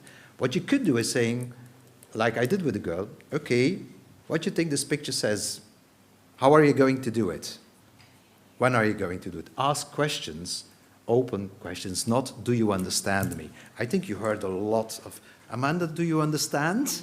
That's not an autism-friendly question, isn't it? And you just kind of say yes then, don't you? Because you don't want to, again, be judged. If you're an autistic person, someone say, oh, they don't get it, that they're not intelligent, or it's more of a, why did you get that wrong? Why did you make a chair, Peter, when you should have made a boat? You got it wrong. Yeah. So question your own communication before you start blaming autistic judge. people for misunderstandings. And it's, you know, misunderstandings are human. It even happens between non-autistic people. It's not that neurotypicals understand each other all the time. I won't start saying things about my beloved wife now, but there's a lot of misunderstandings between non-autistic people as well. Okay, but we still not have messed up enough. Here's another tip to mess up with autistic people. Lower your expectations. Amanda. I have a very good example, and I have permission to tell this story because it's a story I was involved in, but it was to help somebody else. I was chatting to Peter about it a few days ago. I was thinking this would be a good example. Sometimes when you communicate differently, people will think that you're potentially not intelligent or that you don't really understand. And all through my life, as everyone that works with me as well would know, I talk very fast, but there's a reason I talk very fast. And I'm trying as much as I can today, regulate and slow down so you can understand me. And that's because I suppose I would be what's called a hyperfant. If you haven't heard of hyperphantasia, my mind would be very vivid and kind of cinematic, essentially. And last summer, I was in my house in Mayo Sam, and I was there, and Anyway, so a person came to the door, which was a person from our neighbourhood. It was a father, and he came to the door and he was distraught, and he said, you know, can you help? And I was like, I don't know. Well, I didn't know what was happening. And he came in and he told me that their adult son was missing in America. And I thought, I'm in Ireland, I don't know what I can do here. But I was like, okay. And I said, come in, because I have like a rainbow, basically, homeschool room office in the house. And he said, we've been looking for him for a week and we can't find him anywhere. And my daughter said to ask you, because you're on social media. And I was like, that doesn't make me a detective. I don't know what to do. You know, I don't know anyone in America. And he just said, but she said, that you have a very good mind and you might be able to help us find him. And I just said, well, I'm friends with their son because I know him. And again, I have permission to say this, he would struggle with bipolar disorder. And sometimes when he doesn't have his medication, he doesn't essentially know who he is and he can become in need of help. But anyway, he came in, he was distraught, and he said, is there any way? I said, look, I can try, but I don't know. And I asked him a few questions. I thought, I'll go onto his social media, because we're friends, and he would have been posting stories up until about the last week. So because I have, I suppose, hyperphantasia, I could go back in my mind and see everything that I was thinking, think back. But before I could do that, I asked him to leave, because then visually, if there's too much information, I can't concentrate. So I just said, you wouldn't go into my husband, and God help him, because the 4 kids are running around making loads of noise. I was like, you won't be distraught now, you'll be totally like, what's going on in this house?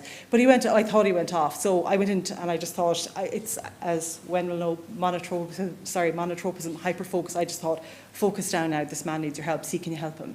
So I started to scan back in my mind and go, okay, where did I last see him? He was in photo here, he was in photo there. And I started Googling what I could see. And I started searching very quickly through my mind. And I didn't know there was anyone listening to me. And I kept saying, no, go back, focus down. And I kept searching. And then I remembered seeing, I won't say in a particular area, and I thought that's unusual because that's a far distance away from where he actually lives in that particular part of California.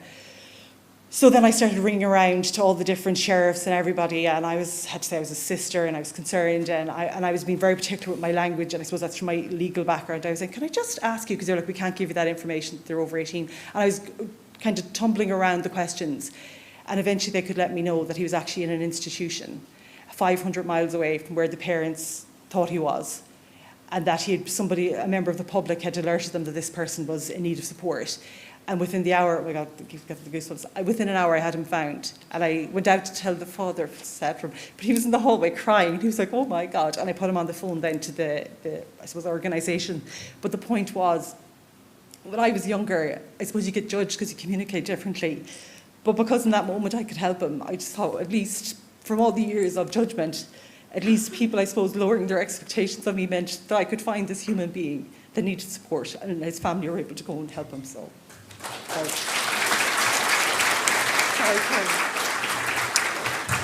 Now, one of I think the barriers for creating equal chances is that we jump to conclusions too easily, and that means we often both overestimate and underestimate autistic people. Overestimating means that often we don't see the uncertainty, the anxiety, and the stress there. But then I often see people who are very engaged and very motivated to be autism friendly to kind of jump to the other end of the spectrum. And then they start, underestimating things. For instance, I come in certain classrooms in Belgium where they say, okay, autistic children have so much stress, the world is so unpredictable for them, let's create a safe environment. And that's a good thing, because in order to learn, you need to feel safe. But when they try to create a safe environment, they think it's okay, it's like Club Med. You shouldn't ask them too much anymore. Yeah, we don't do the outings anymore because that's too much stress. And no, they don't have to do any homework anymore at our school because that's too difficult for them. An autism-friendly environment is not the same as Club Med. Saying, okay, you can relax for the rest of your life. And why not? Because one of the main sources of happiness and well-being is what we call feeling competent and feeling that you have made progress and that you conquered things and that you reach goals. So an autism-friendly environment is not the same as avoiding challenges and obstacles. It's all about helping autistic people to face the challenges and to overcome the obstacles. Because sometimes when we lower estimations, actually when you lower estimations, it's also saying, I don't believe in your strengths. Who wants to hear that?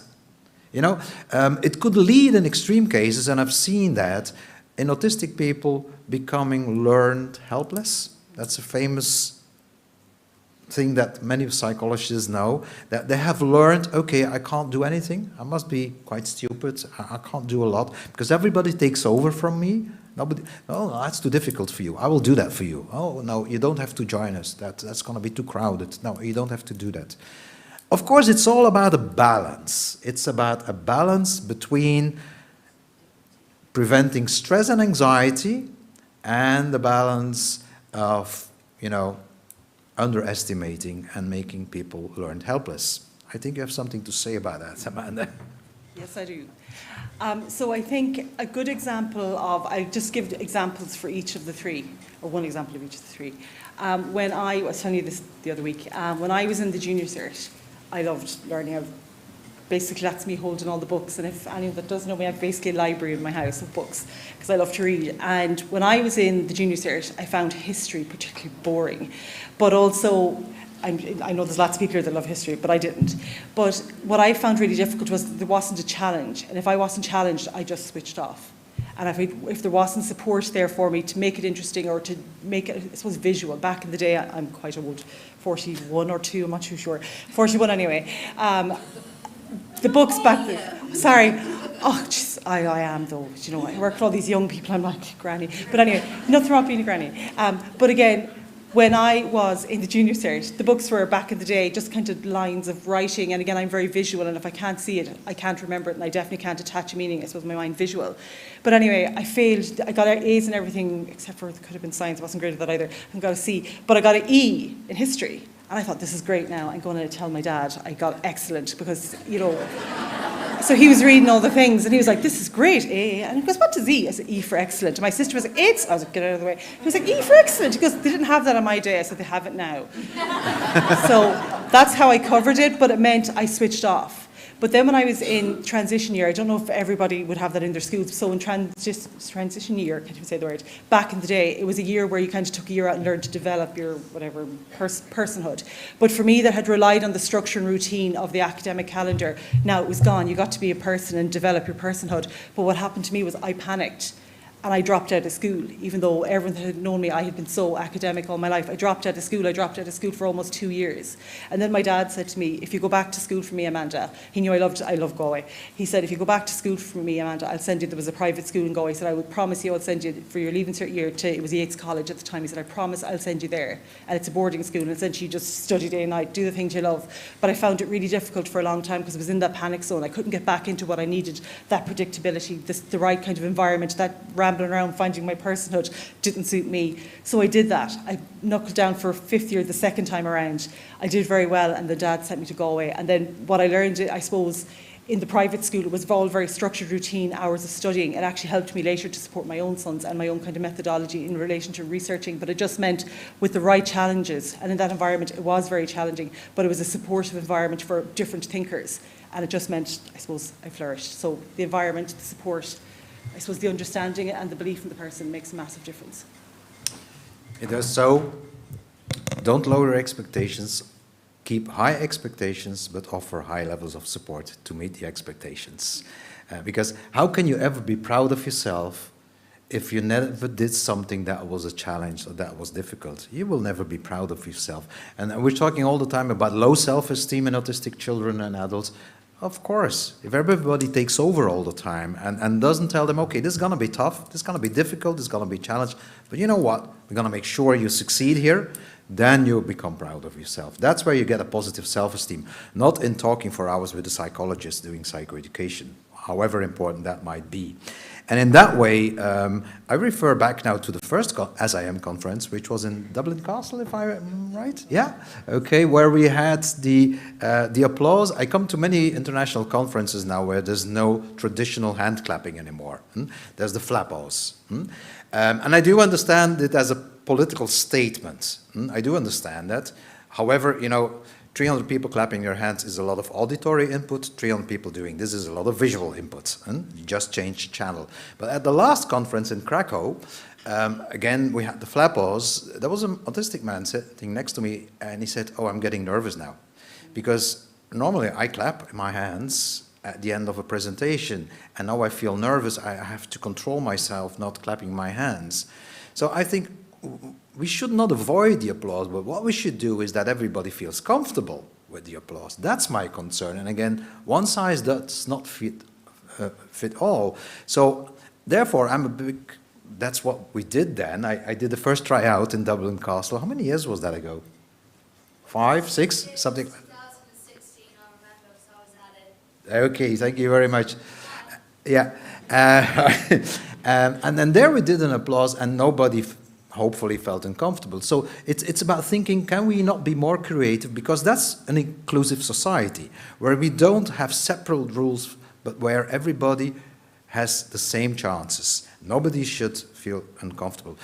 And yes, we do come from different angles, don't we? Now, that's the first time I drive in a convertible car. I like it. My car is black and smaller than this one, but thanks to Amanda, I've got an upgrade. Peter said, could I draw him in a car? And I was going to draw him in a Micra, but I just didn't think it would have the same effect. So we got, is it Cadillacs? I'm not too sure. I just drew what I saw, but I suppose really what that represents to me is that we do have two different perspectives. We are coming from maybe two different walks of life, but that's not to say that we can't meet somewhere and understand each other's perspectives and take on the fact that we are different types of human beings, autistic and non-autistic. But that doesn't mean that we can't work together to make a better world for everybody, and not just autistic or not just non-autistic, but for, as you were saying earlier, for every human. We all have human needs, and we can all support each other as best we can by working together.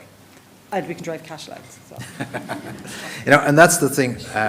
I think, yes, we started with saying how autistic brains are different from neurotypical brains. We're going to end now with saying, you know what, autistic or non-autistic, we actually have more in common than we think. Basically, when it comes to needs, okay, we might be different in how we process information, we might take a different angle in our views at things, but our needs are the same. Okay, raise your hand if you want to feel competent, if you want to be proud of yourself. Okay, I know there's a lot of people here, both autistic and non-autistic, but I see all hands going up. Raise your hand if you say, I want to be making the choices in my life myself, I want to be in charge of my own life, I want to be autonomous. Raise your hand if, okay, you see, no difference. We all want autonomy. Raise your hand if you say, I want to feel connected to a project, to other people, to an ambition I have. Who does not want to be connected? You see, everybody. Those are there are professionals here, probably they recognize the self-determination theory here, developed by Desi and Ryan, that's what I'm talking about. But those are basic human needs.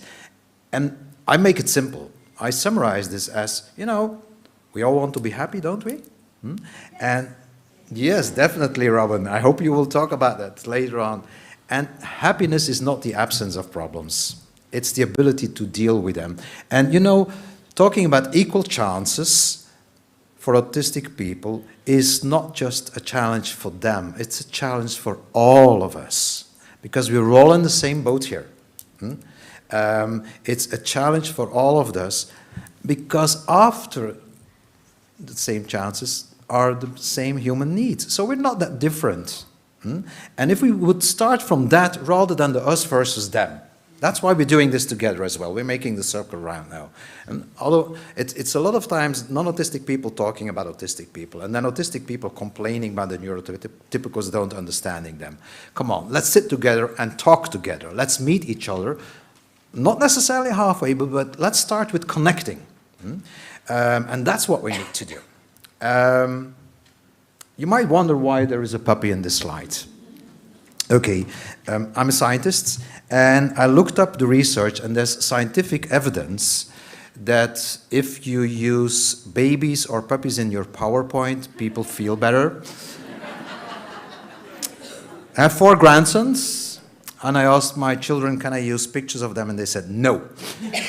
So all there was left was a puppy. Now, key ingredients of autism and friendliness. What would be the takeaway message, Amanda? We didn't prepare this part, so I'm being very unpredictable here. I think just accept each other as we are, as I am. Just accept each other as we are, and just be compassionate and not assume because somebody is different they're less, or not assume because somebody is different they're wrong, or as I used to think I wasn't a good person.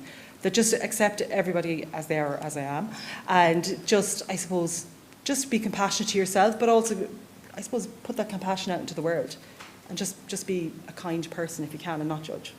That's all I try to do anyway. Yeah. Be more accepting yourself and accepting diversity. That's what we need. Okay, I propose we end with the funny autism-friendly applause. So we're going to clap hands again. Those of you who want to do this, fine. You can also do the flap-offs. You can choose. So you're at liberty what to do. Now, there are going to be people who will clap their hands. Some people might feel uncomfortable with that. But here's the control part. It's all about giving autistic people control, a good feeling, and predictability. That's what we're going to do right now. So you can control your own auditory sensory input by covering your ears. Okay? Now there are several options to cover your ears. In your tote bag, you got those earplugs, sponsored by, I think, 3M. So you can use those, but you can use whatever you find around you to cover your ears if you think the applause is going to be too hard for me. Now, for those of you who kind of are reluctant to use their own fingers, look around to the left, to the right, and you're allowed to use the fingers of the people around you as well, okay? Now, for those of you who say, Peter, that won't help. It's still too noisy for me. We understand that. So we have a break now. It's okay if you think I can't survive applause if you leave now. That's okay for us. We won't feel offended, because if you do that, it's because you need it. And who are we to say you can't do that? So if anyone now feels the need to leave the room, feel free to do so. No problem. And then there's the predictability. Because one of the things, when I asked autistic people, what is so hard about applause? Many of them said, you know, at the end, okay, but in the middle of a talk, that's quite unpredictable. I'm always surprised. Other ones said, but you never know how long it is. You know, sometimes you have these short applauses, sometimes you have these long ones. Another person said, you know what?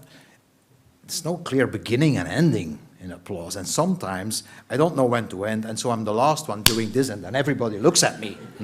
So stress around unpredictability. So therefore, we're going to make the applause predictable. On the next slide, this is the one before the last slide. On the next slide, it will say, applause, please. We're begging for it. And to make it tolerable, the applause will only last for 6 seconds, not longer. So you know how long it's going to be. It's going to be very short. We only deserve 6 seconds. I think I deserve 10, but 6 is fine. Okay, those of you who want to give 10, go and stand in the corridor with Amanda and give her 4 more seconds. And it's a time timer, so you all start to clap your hands the moment you see the word applause appear, and it will gradually disappear, so you all stop when it disappears. And then you will all experience a prediction error, I promise, and I will explain what it is. So, Amanda, thank you for doing this with me. Thank you. Genuine. It was a pleasure doing this. Thank you for your attention.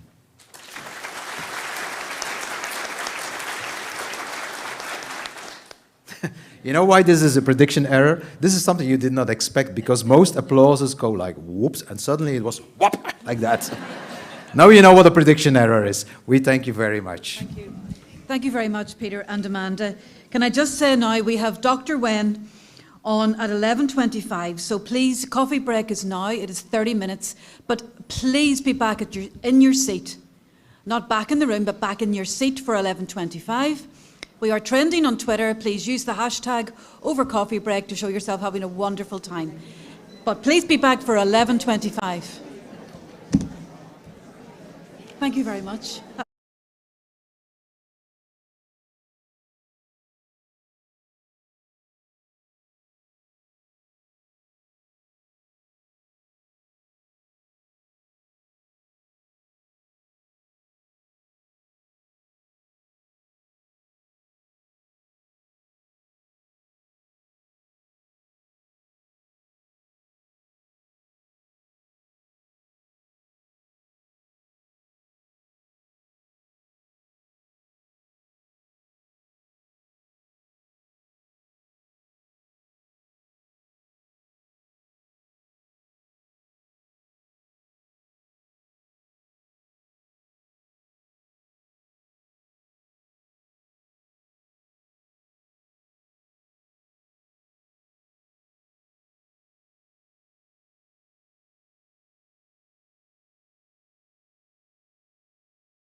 Please take your seats.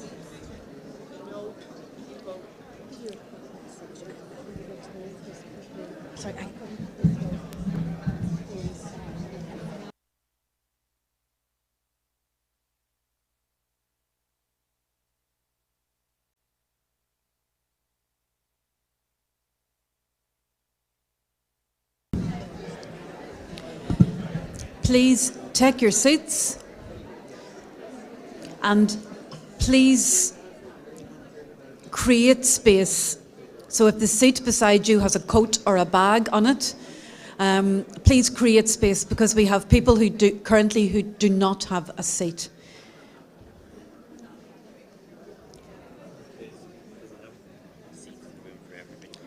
There is enough seats in the room for everyone. We also have a phone that has been handed in that was being used downstairs. So if you have lost your phone, I have it. And you can come up to me after Dr. Wen's presentation.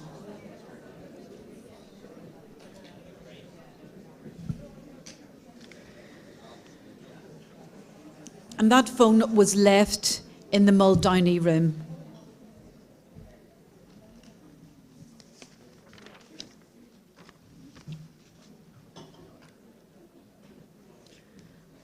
Please create space.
Oh, is it?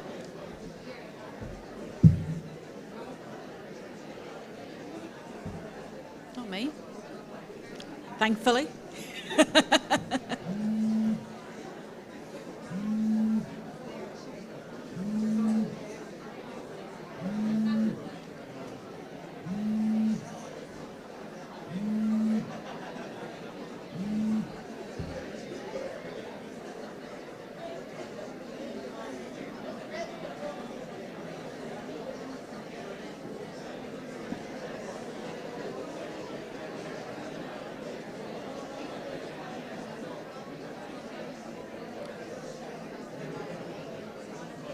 Good to go?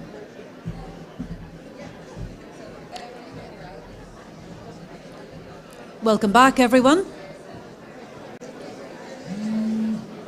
Welcome back, everyone. I would like to welcome someone who is my friend, I'm proud to say, Dr. Wen Lawson, for the second keynote of the day. Dr. Wen is a British psychologist, a member of the Australian Psychological Society and Australian Association of Social Work. He is an autistic lecturer, advocate, researcher, writer, and poet who has passionately shared his professional and personal knowledge of autism over the past 3 decades, Dr. Wen Lawson, who will speak for 45 minutes.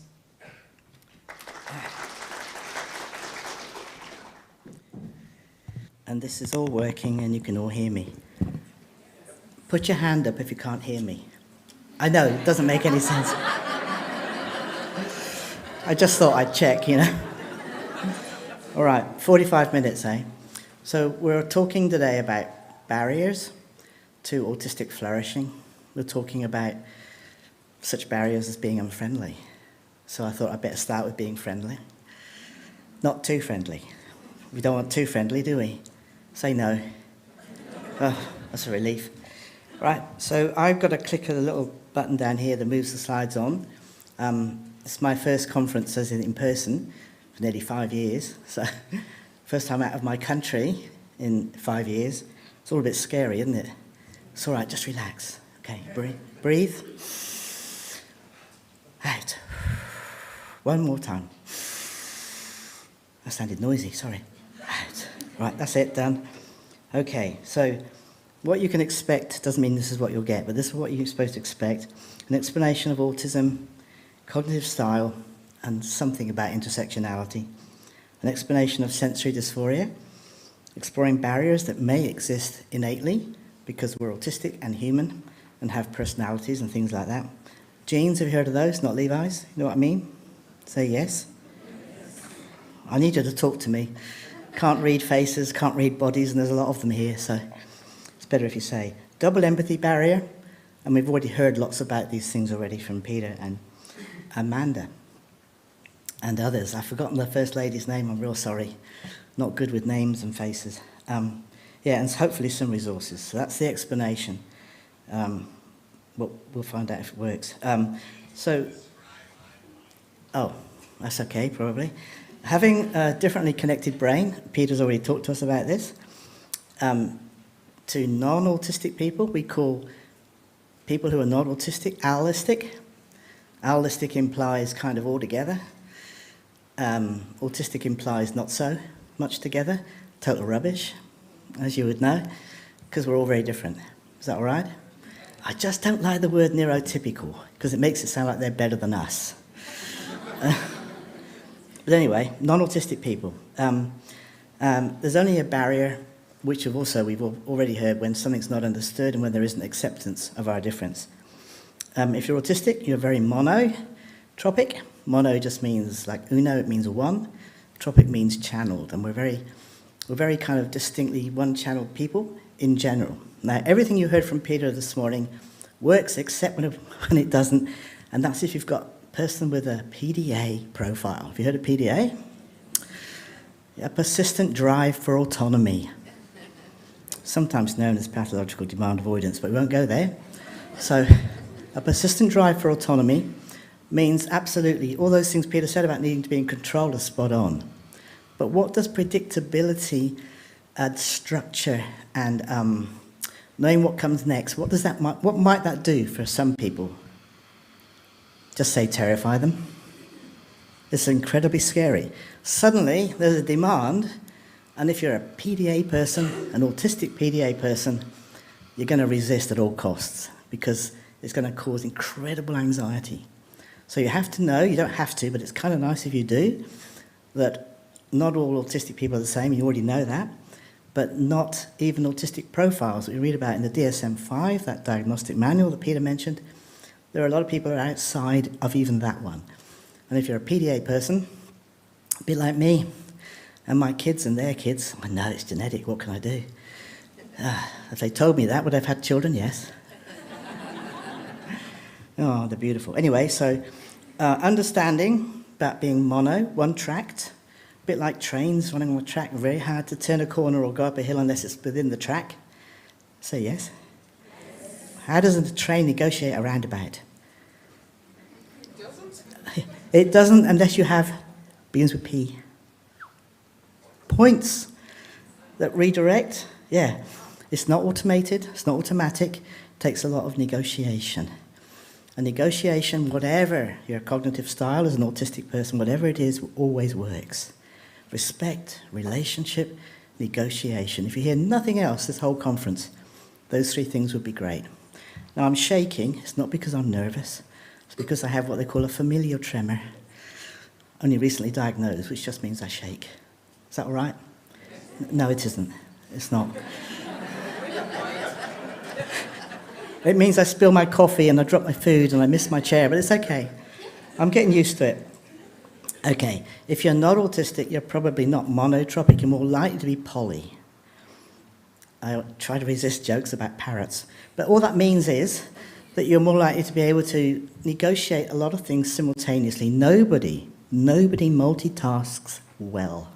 We weren't any of us designed to multitask. It's an absolute fluke. No, it's the wrong word. It's not true to say that non-autistic people multitask, autistic people don't. Too black and white. It was so good to hear Peter say that this morning about black and white thinking. We're all very different. Nobody multitasks well, but if you're not autistic, you do have a more directly joined up system of understanding. So you can kind of understand and think and process information and talk and walk while you drink your coffee or your tea or your water or whatever. You don't drink at all? Okay, that's okay. So whatever it is, you can do those things simultaneously, seamlessly. In autism, it's really hard. We're much more inclined to one thing at a time.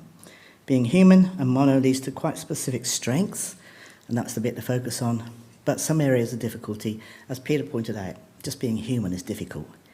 I think it's pretty difficult if you're not human too, actually. But anyway, but we may not notice our interoceptive needs. Probably most of you are aware of interoception these days. Our external sensing system, and there's our internal sensing system. Wax on, wax off. I know, don't go there. So our internal sensing system is what we call our interoception. It's knowing when you're thirsty, hungry, need the loo, if you're hot or cold, if you're unwell, if your mood's changing, if it's the right moment to hit your boss or not, and it never is. Just clear that one up straight away. It never is okay. No. But those interoceptive needs are internal, and our external needs, sight, sound, touch, all of those outside of ourselves, and they're very different systems, but they work together. And in autism, they work together a bit differently. What we focus on can become a huge area of knowledge and ability. That's that monotropic disposition. A young man in our town where I live, in Warrnambool in Australia, he's a brilliant car detailer. He loves cars, loves washing cars, and he does it the best. If you want your car done well, you go to him. There's another guy who works at the local golf club, and he mows the grass in straight lines. Fabulous. Does all those things really well. There's a friend who lives a couple of doors up who's an engineer. You know what an engineer is? Apparently they engineer things. Yeah, well, I'm no good at that stuff, but he's really good at that. So whatever you are into as an autistic person, you're probably very detailed focused, and that's why people tend to say we might miss the big picture. And at times we do miss the bigger picture, but you can put that bigger picture together through little bits of the picture, a bit like you do a puzzle, piece at a time, till you get to understand that bigger picture. So in one column on some of these slides, there's the sort of things that are different about us, and on the next one, there's strategies or things that might help reduce some of those. So welcoming monotropism. Don't try and change us. I wouldn't like your odds on that one anyway, but don't do that. But welcoming and accepting who we are is really important. Checking for comprehension. I like, again, what Peter said and Amanda. I used to say yes to everything because it got me into less trouble than no. So check in on comprehension. Not do you understand, but check in. Task lists, explain, wait, re-explain. Why do I say avoid paraphrasing? Does anybody know? Echolalia, and also good memory. You can just repeat. You can. Someone said you. Yeah, it might be echolalia. It might be that you're good at repeating. Can you think of another one outside of those two?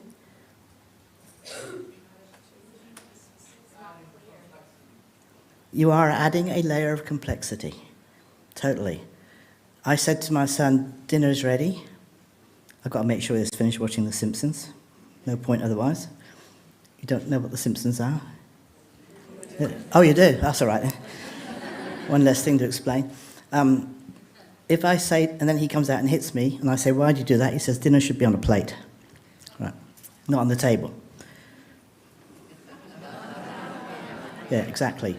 But the point is, I could say to my son, Tim, dinner's ready. Get to the table now, it's going to get cold. Now, which one of those is he supposed to focus on? Which part of that paragraph? If I say dinner's ready, that's one thing. Getting to the table, it might get cold. There are all those added layers. So when you paraphrase something, you're actually making it harder for us to understand. So please avoid paraphrasing. Are our expectations causing barriers? Well, I like the fact that they talked about raising the bar earlier, because people they lower expectations. But expectations just because you're different, that can be very, very difficult. And it can involve all sorts of intersections, like being a person of colour, being female, being a child, being an adult, being an elderly person. There's a lady in America, there's quite a few ladies in America, I think, but there's this one in particular who I know I keep telling myself you're not meant to have a sense of humour. I'm glad that Peter said that as well. I do forget. So there's this one person, and she writes, have you read This Chair Rocks? You should read it. Well, don't have to, but it's a really good book. And it's talking about, why do we talk about senior citizens? Why don't we just talk about olders and youngers? And I like what she says. I like the way she puts things. It's really important. Intersection with power, domestic violence, being older, being a child, coming from poverty, living with social, sexual and gender challenges. All of those are what we call intersections, and you're going to hear more about that a bit later, I think.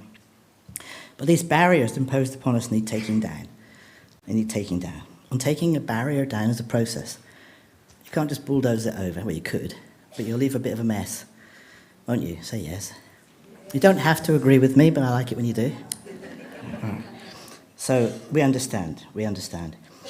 Sensory dysphoria, the dys before a word, what does that imply? Something's gone wrong. If you're disengaged, if you're disinhibited, if you're most things, yeah, it's like there's something that isn't quite right working for you in such a way that's going against you, actually. And dysphoria means discomfort and or pain, and this is really true when it comes to sensory things. I understand totally what Peter was saying this morning. I just want to add that it isn't just the expectation there'll be a noise, it's the pain. I've got my cancelling headphones, cancelling noise. It's not the headphones that get cancelled, it's the noise. That when I put them on, it can reduce background noises, which does give me predictability, that's true, but it stops the pain. And sometimes noise is really, really uncomfortable. And understand about the sensory system. Our sensory systems are all the same as a human being, but they're actually not as well. If you're monotropic, you're going to have heightened senses or that's the hyper, over the top, hypo, underneath a system that's maybe not going to connect you in the same way. So the messages that your senses are picking up when they get conveyed to the brain, the processing is different in autism, and it will impact on you differently to how you understand something. So if I'm following about walking and where I should be going, and I'm thinking about it, I might actually not hear what I'm supposed to be doing when I'm listening. Doing one above another, rather than simultaneous, is really quite hard. I talked about I've got the slides here to guide me, but I'm not real good at staying on par with them. You understand on par? Yes. Nothing to do with Grandad? You get them? Good, I'm just checking. Right, empathy, so good, Peter. Really set the scene. Works both ways. Autistic people don't really understand non-autistic people very well. They're totally illogical. They don't make a lot of sense. They do really strange things. But we're learning. They can't help it. They were born that way. So we're learning to accept them and include them and stuff like that. Isn't this what we usually say about autistic people? It works both ways. It works both ways. And at the moment, there are more allistics, non-autistic people in the world, but who knows that this is changing? It used to be 1 in 10,000 born as an autistic person, and then numbers went down to 1 in 100. Currently, it's 1 in 48. Yeah, so we will take over the world. Imagine an autistic prime minister or president or whatever they say. I know we already have them, that's the point. It is, yeah. So mutual understanding is actually really difficult, and it's creating a barrier. So that negotiation, respect, relationship, understanding, it begins with acceptance. It doesn't end there. That's just the first part of it. We've got to work together. And even though we've got these differences, it's lovely that some people have some strengths in one area and others have a strength in another area, and you come together as a team. My wife's like that.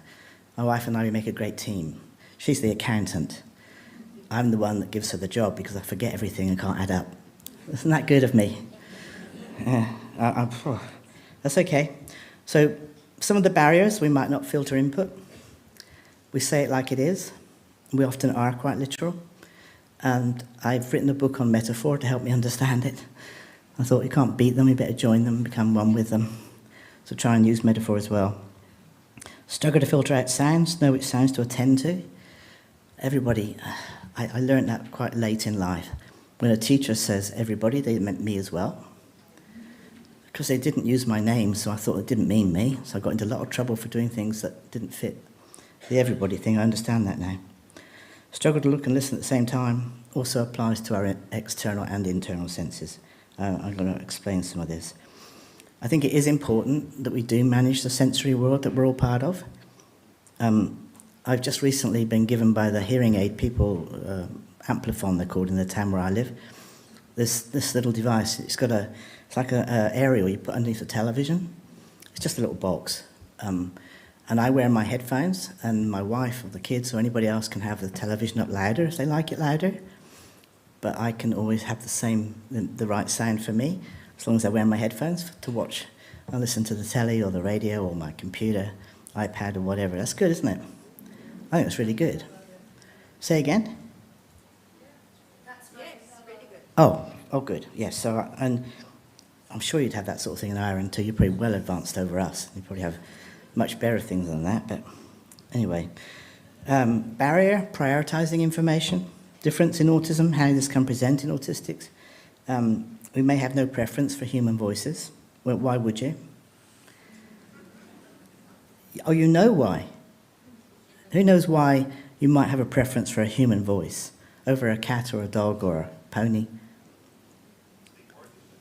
Say again? They do usually speak in words. That's helpful, isn't it? Absolutely. But if you can't separate, you might hear everybody's voice. Then how do you know who's who and what's what? It gets very hard as an autistic person when everything dumps into the brain at the same time. Other senses, what do I look at? What about touch? What about smells? They're overwhelming. I know that this is going to surprise you, it'll probably shock you. I'm glad you're all sitting down. There are some people who wear things like deodorants. Have you come across them?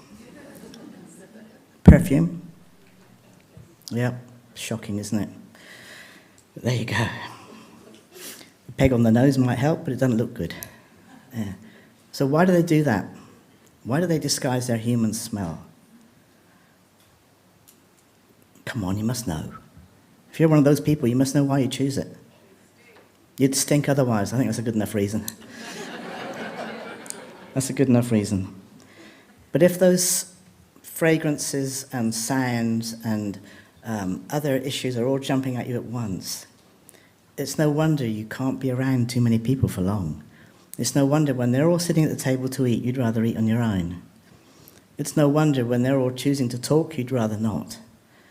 It's really hard because we're so different. Negotiating space to do those things and allowances for it would be so good. Too many autistic people I know as adults work in environments where they're expected to sit in the staff room with everybody else. All they want to do is get out of the building for a bit, eat their sandwich on their own and then go back to work. But there's an expectation, you've got to be social. Why? Why do they got to be?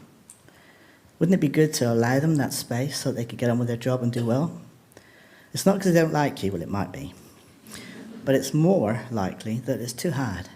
It's too hard to do those things that a lot of you do. I can sit in with other people with my headphones on, but then they want me to do things like talk to them. Nuts. All right. Literal language is often a barrier, but it would be so good if people said what they meant and meant what they said. I liked it the first time when I think, I don't know if it was Fiona, but somebody said, come and sit on your chairs. And then the second time they said, come and take your chair. And I'm so glad you left them where they are. But you understood, you knew what that meant. But sometimes in the world of autism, it's really difficult to work out. Say what you mean what you say would be so much nicer. Misinterpreting idioms and slang, using our own name, not pronouns, would be good. May invade personal space, may mismatch sound volume, and so on. There are things to sort that you can do about all of these. They don't have to be barriers. But just saying they don't exist, or just saying, no, we're not going to do that. I had one person say to me, well, if we do that for that person then, what's it going to be like when they get into the real world? They are already in the real world. And if you want them to be switched off and not at all prepared for the real world, don't accommodate them. Keep that unfriendliness that Peter talked about. That's not helpful. You would not say to somebody that was paralysed from the waist down, look, get over it. The rest of us walk, you should too. Would you? Thank you. But we don't necessarily see autism as, in fact, there are some difficulties there that make it quite hard to share the world that we're all in. But it does. It makes it really hard. If they need the wheelchair, if they need the earplugs, the headphones, if they need, one of the first things Holly, that's my second granddaughter, she's the middle one, she came over, we went to Spotlight, a shop we got in town, and we bought all this foam. It's like what you cover a table tennis. No, not table tennis. What's the other one with this ball with the long stick? Snooker? Snooker. So, and we cut up, it had a sticky backing, and we put it under the chairs and the table so that she could sit on the chair at the table. As she pushed the chair away, it didn't squeak on the floor. She cut them up, she stuck them on there, and we did those things together. It would be so good if people would reduce things that overwhelm us. That would be so good. So we could, in fact, share the same space. Don't ask questions unless you are prepared for an answer. Say what you mean what you say. Model pronoun use. I know it can be harder these days. We talk about they, and a friend of mine said, yeah, but this person's a female at birth and is one person. No, they're actually not tied to that binary gender. They're non-binary, and they would prefer to be called they. And if someone came to your home and they wanted to talk to Jim, you might say, they are in the garden. You might, if they were. You wouldn't if they weren't. So you are using they for one person. Try and think about it in ways that you can manage. I know it's difficult and it's harder, but it's really important for some people. I remember saying to Tim about using number one, or his quiet voice, because he didn't have a sense of volume, how loud he was, my youngest son. And we taught him how to use particular sound volume. We talked about dialing it down, but that's once he's understood what we meant. These are all things that can help. And if they help, they're good, aren't they? Thank you. That's good. Repetitive language and echolalia. I was very echolalic as a child. I used to repeat everything, and especially TV adverts and things, when we finally got a television. And people these days sometimes think we don't want them to be echolalic. You don't really have a choice about it, actually. But sometimes echolalia is the way into language. Learning how to speak and how to string together sentences and then paragraphs can take a bit of work for some of us. So don't knock being echolalic. If you can't cope with it, put your earphones on, your headphones and your earplugs in and stuff like that. Model responses, but do not correct. Move on to the next part of conversation. Try and interpret why that phrase was chosen and respond to the probable meaning. There's a guy in the UK, in England, who, Jeff is his name, and I remember him telling us a story about some young people he was working with, and he worked with people that other people wouldn't work with. You know, they were really a danger to work with them, and he taught them potholing and climbing and things that needed you to rely on the other person at the end of the rope, not to let go. And they thought he was nuts, but he was respectful, negotiating, building relationship with the young people that he supported. And they were at the campfire one day, and they were doing jacket potatoes, and they had them wrapped in foil in the fire. And Jeff picked up a potato and dropped it and said, I won't use the word, it begins with F. Jacket potatoes. Did you get that? jacket potato. He didn't say mm-hmm. He said another word, but you're not meant to say sort of swear in public, apparently. So whenever this young person who was there at that time had a difficult moment, he would say, mm-hmm, jacket potatoes. Okay. So he put the phrase together with the experience of something not being good. Jeff burnt his fingers. And you might think, why on earth would someone say that? Well, it happened that he noted the context, not necessarily the right words that went with it, but the words at that time he then claimed as his and used them every time there was that kind of moment.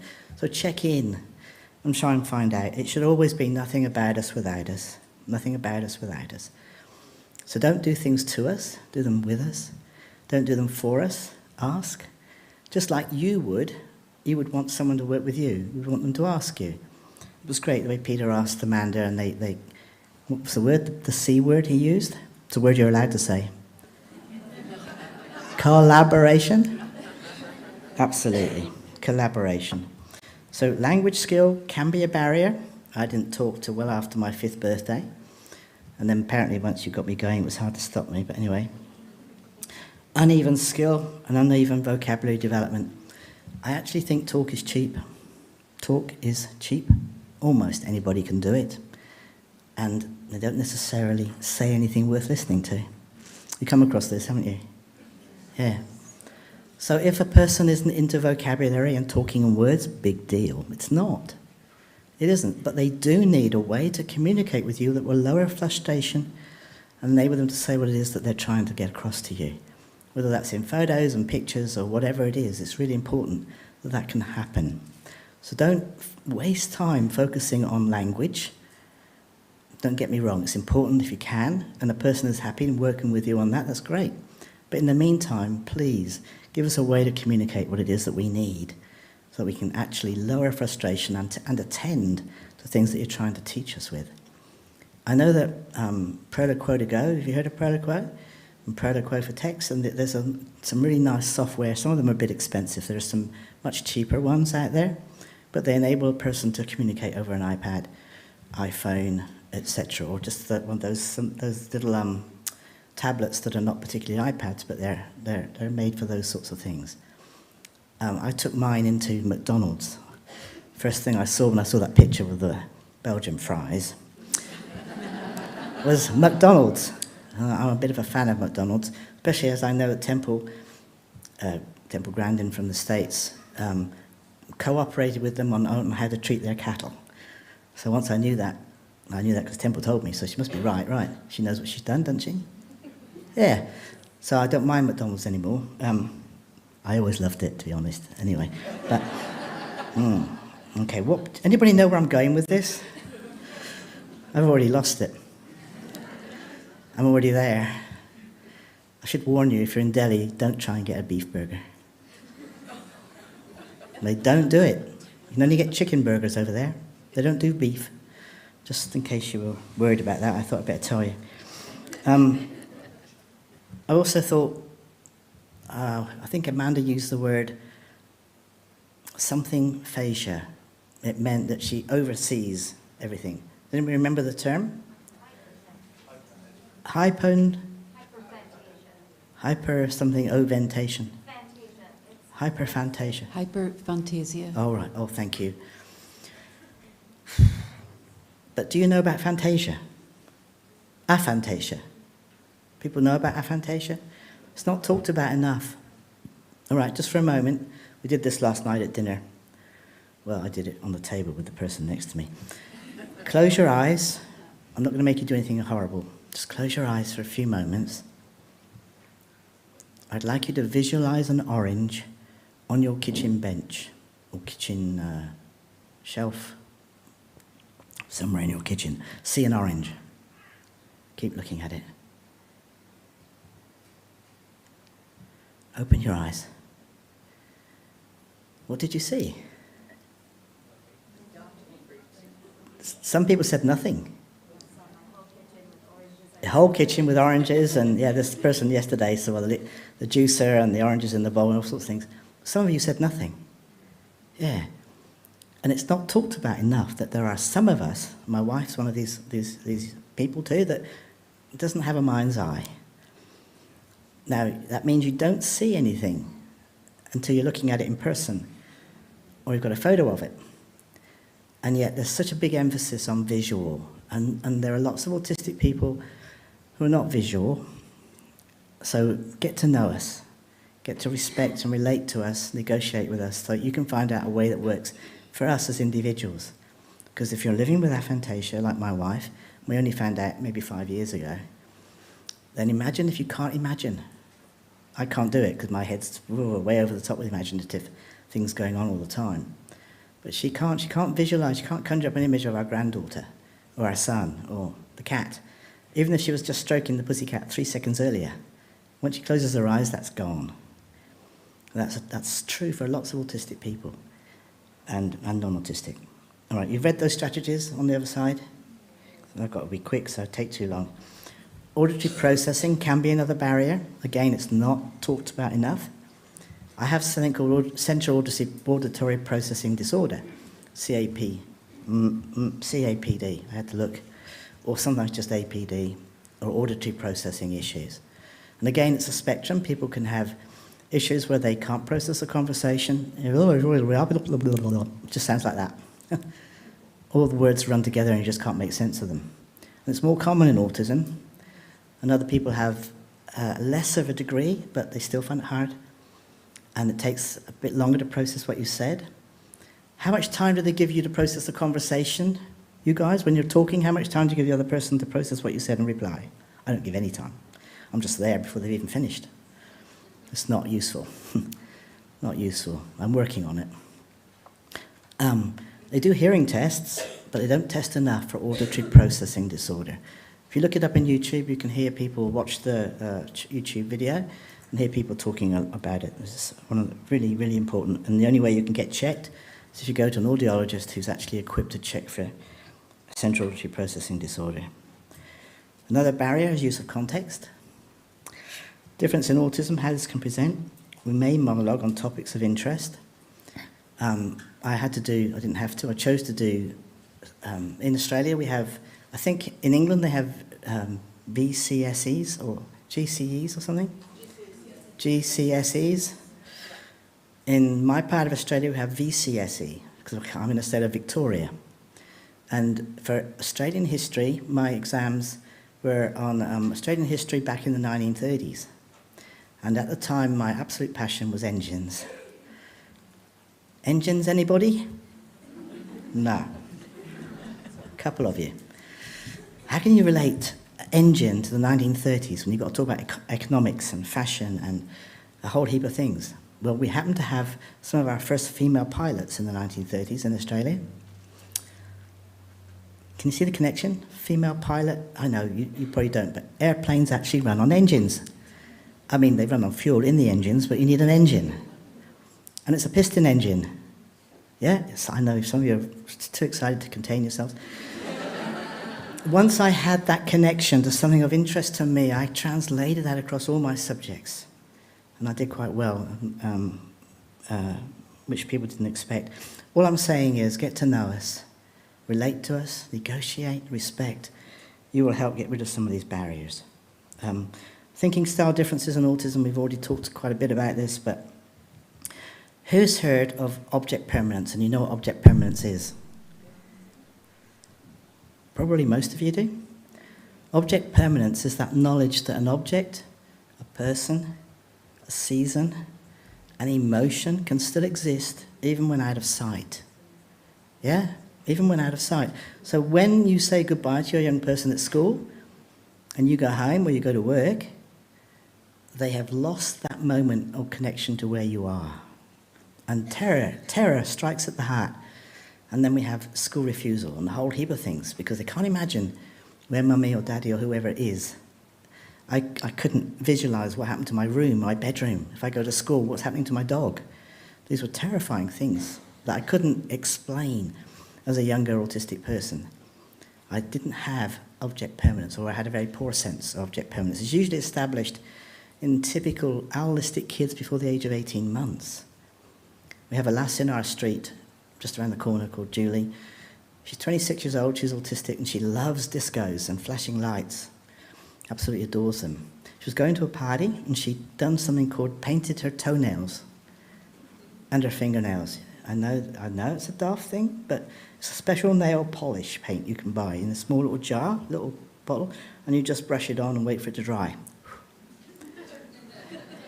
I can't reach my toes, so I'm not going to demonstrate.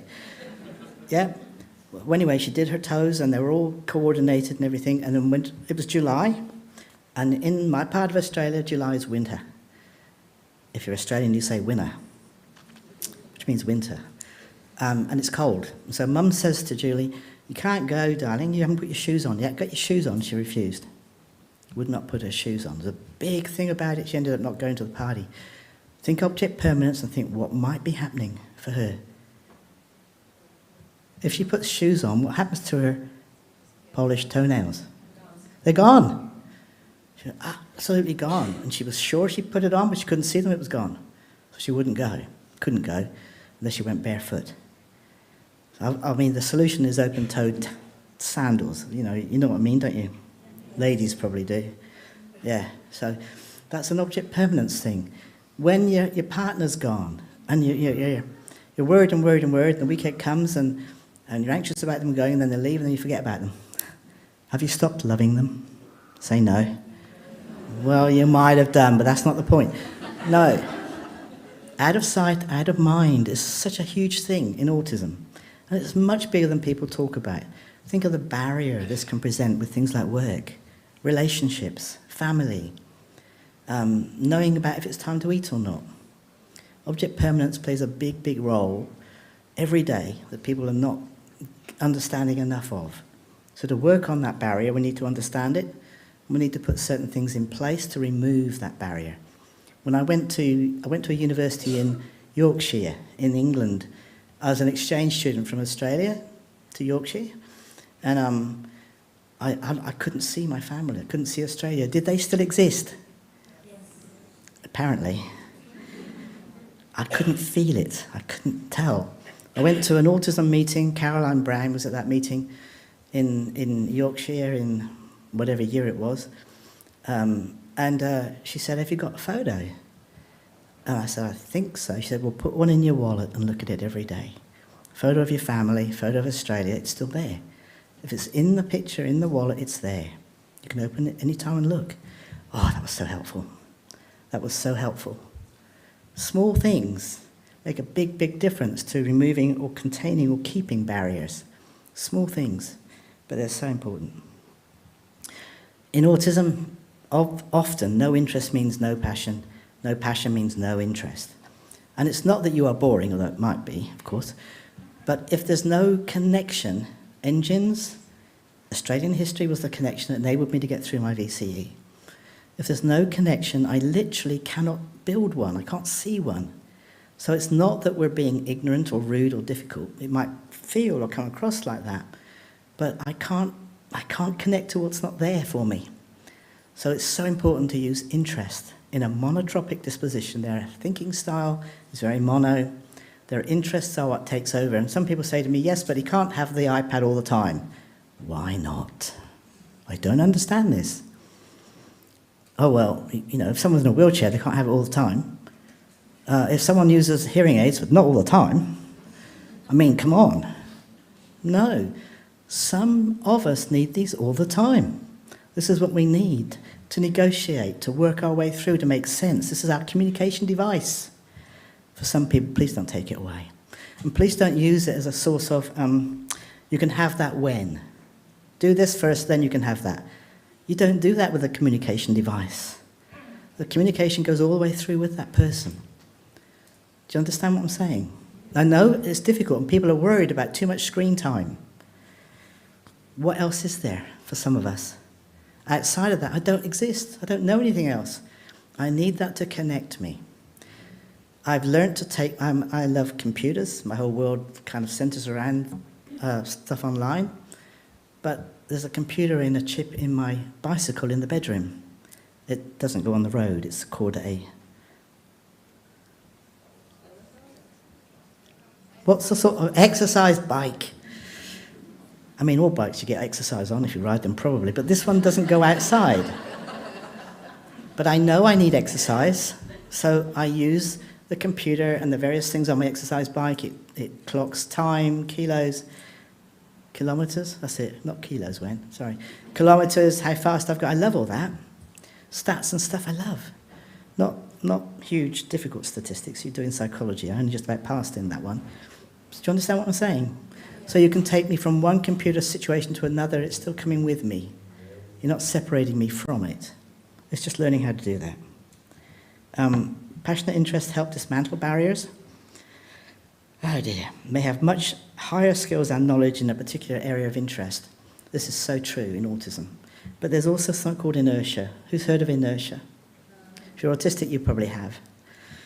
And inertia has two sides to it. It has the bit where we're talking not the chemical reaction of inert chemicals, not so much that. It's the inertia of not being able to start something. There's no reaction. You can't begin. Even if you want to, you can't. It's not a choice. You can't get going. It's awful. It's horrible. And the more you know that you'd love to do this, and first you've got to get up and you've got to have a shower and you've got to get dressed and shave and all those things, it's all too hard. Too hard. You can't start. And then the other end is you can't stop. Yeah, you can't stop. I remember being on a trampoline as a younger person, and even though my legs were hurting, I couldn't stop. I wanted to stop, but I couldn't. Why is that? Something was not switching over or separating me from that interest at the moment when I needed it to. So sometimes an outside device like my smartwatch, my watch is very smart, smarter than me. Does it have a brain? Sorry, it's very smart. You can program things. It can come in and tell you. Timers, all those sorts of things are very useful for lots of us as autistic people. They can motivate. I have no idea of timing for me. 5 minutes, lost it. man. Oh dear, okay. So shifting attention is really hard as an autistic person because I'm so motivated inside that tunnel. So take the tunnel with me. I need to move within my area of attention. Because in autism, once you're taken up with something, there is no spare attention for anything else. So build it in. Build it in. I'll better move on. Sorry about this. Being single-minded is not a barrier. Being single-minded, single-focused is an enabler, as long as people understand it and use it. And that's the thing that we have to do. We have to understand it and use it. Please. Prepare. And Peter talked about all of these things, really. And being in control, and all those things that he talked about. I'm sure these slides are going to be made available. If anybody, I'm sure that's true. Generalization, moving one thing into a knowledge about other. The lass who had the green jumper on in Peter's story, who put her hand up Monday and Tuesday, not Wednesday, because she didn't wear a green jumper, she wasn't generalizing the understanding. So if you start off with a nondescript understanding of how you put something into that, you can build in generalization. We do this on Monday, Tuesday, Wednesday, Thursday, Friday, not Saturday. You build it in. And then if you change your mind, you'll say, well, usually not Saturday, but this week we'll do it on Saturday. School timetables, they ought to have main events, what's going to happen, English, maths, or home economics, or whatever it is, but underneath there should be a couple of other things that could occur if the other one doesn't. We can't use that room because they're redecorating, going to go into the hall. Well, that has to be written under the timetable. It's always there. So when you look at the timetable, you know there's always that possibility something might change. That builds in structure, predictability, and all of those things we talked about, but also lessens demand. Please feel free to email me and take me up on any of these anytime. We talked about that one. Barrier or strength, we talked about this probably. I just love birds, personally. I think they're amazing. One thing at a time, move the torch around, highlight other senses. This is how you connect things together. I know I've not done this terribly well, but we can talk about this. So you can email me and I can explain in much more detail. These are some resources for checking in on things, videos to watch, things that you can share. I've got a number of small animations explaining things on my YouTube channel. I've also got the TED-B talks. I never got into TEDx. I would love to have done, but nobody invited me. So we did TED-B, which is me talking to the teddy bears in my front room. Okay. And it's a way of putting out there an understanding to autistic kids in particular, and anybody else who might want to know. So there's lots of those little animations on my YouTube channel. Just type Wen Lawson into YouTube, and you'll probably find me. I probably should stop there, and maybe there's even a time for one question, or maybe not. I don't think we have No. time for Okay. a question, Wen. That's all Thank you right. very much. Can we have a round of applause for Wen, please? This session was sponsored by irishjobs.ie, so thank you to irishjobs.ie for sponsoring Wen's session. Please now move to your seminar area. It is marked on your lanyard. There are As I Am team members who will direct you to the appropriate room. If you don't have a seminar marked on your lanyard, please stay in this room. Thank you.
Okay, so I'm going to ask everyone if you could take your seats, please. We'll get the session started.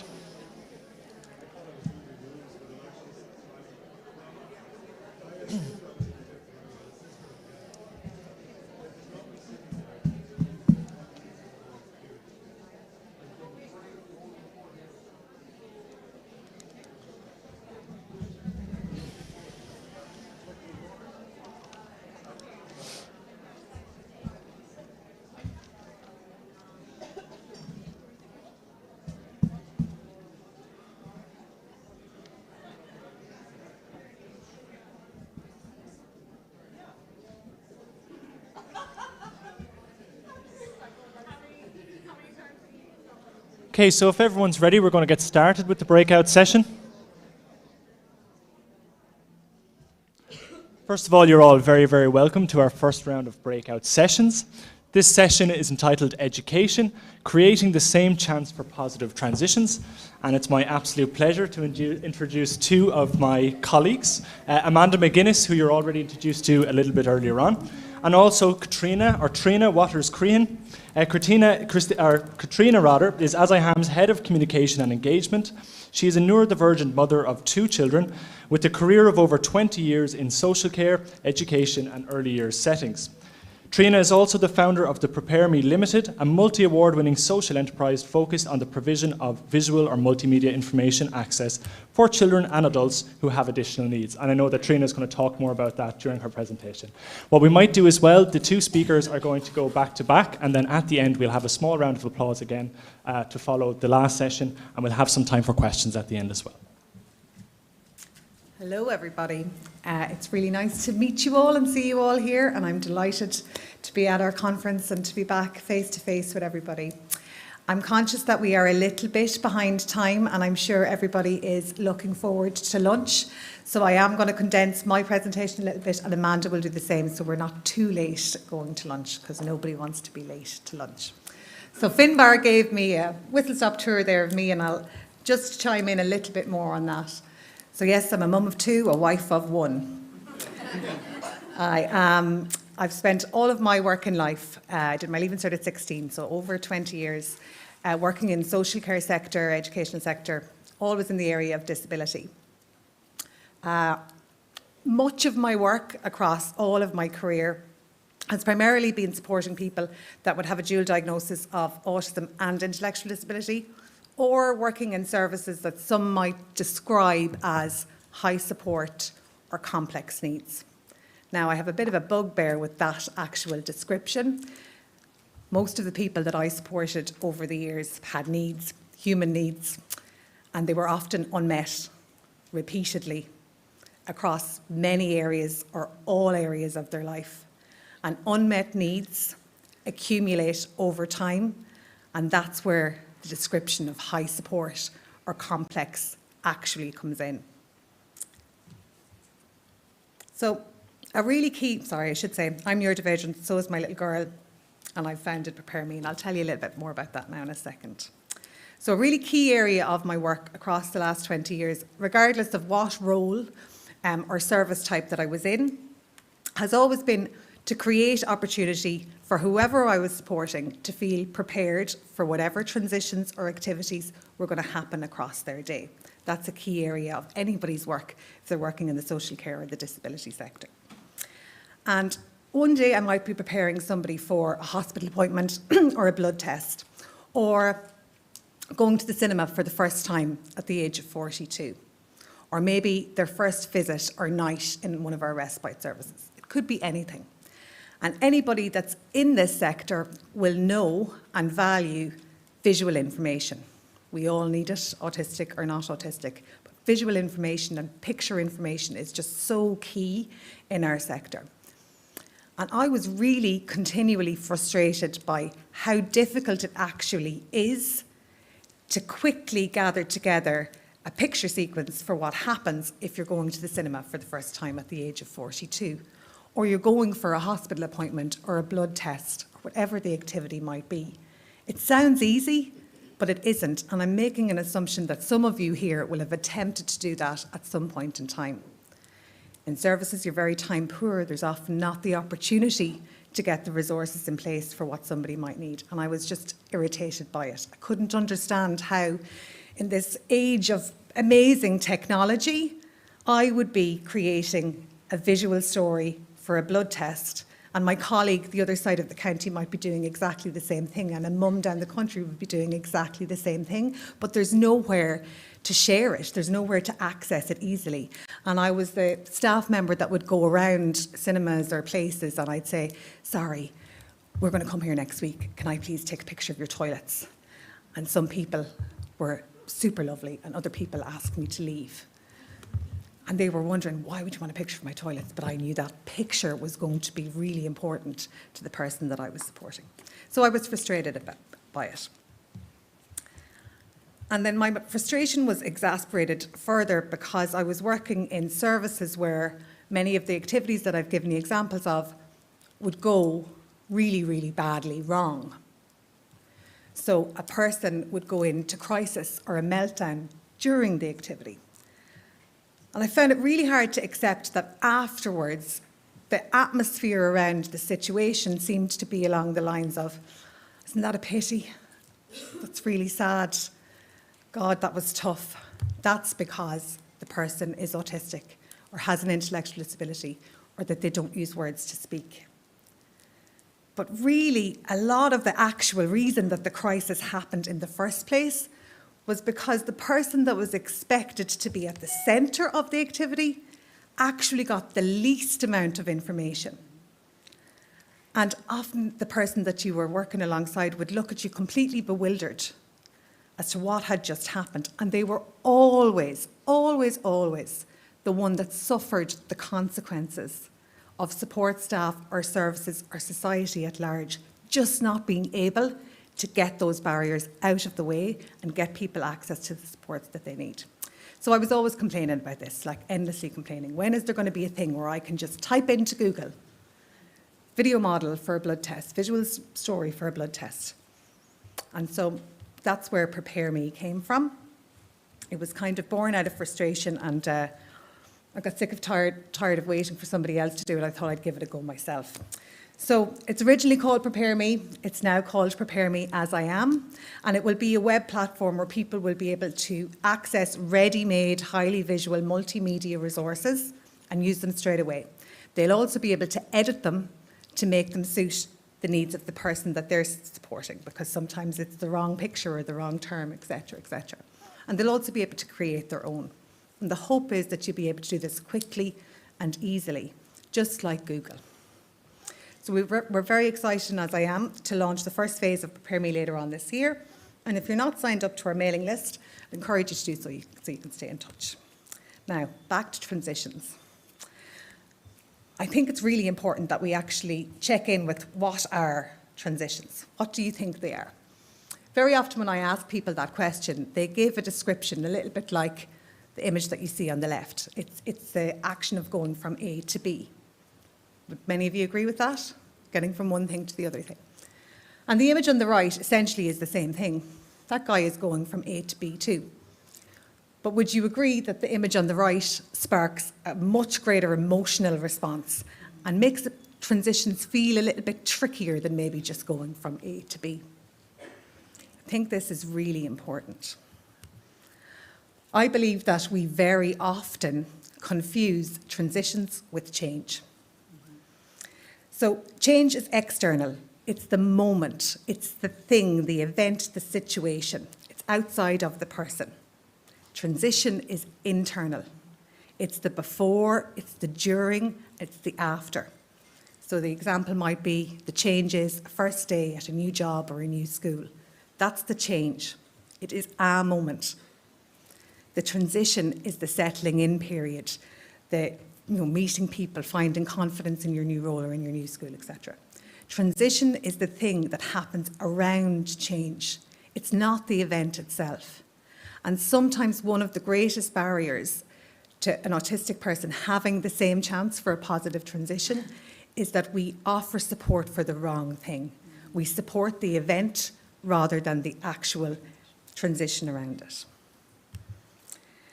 The term transitions is very connected to autism, and this quote that you can see is just from a very random Google search where I typed in autism and transitions. And you can see, I won't read it out because we don't have time, but you can see that the quote makes just as much sense if I cross out autistic, because people in general find transitions hard. People in general rely on routine and their comfort zone and predictability, etc. And many transitions for anybody are, uncomfortable, and they can be quite difficult. And the last few years have kind of given us the most perfect example of that, or for me at least anyway, and that's COVID. So I can clearly remember the early stages of COVID, standing in Aldi, outside of Aldi actually, frozen. I was mesmerised. And I wasn't mesmerised by the middle aisle, which, by the way, is my idea of a very good night out. I was mesmerised because all around me was everything that Prepare Me is going to be and for. So there was a visual on the door outside Aldi that was teaching people who are not autistic and don't have an intellectual disability and do use words to speak that they needed to put both their chin and their nose inside their mask. It was a social story for society. On the ground, there were circles for you to stand in. There was audio reminders for you to sanitise your hand. And there was red and green lights for when you could go in and out of Aldi. And there was also measurements to tell you, this is 2 metres, just in case you thought it was this.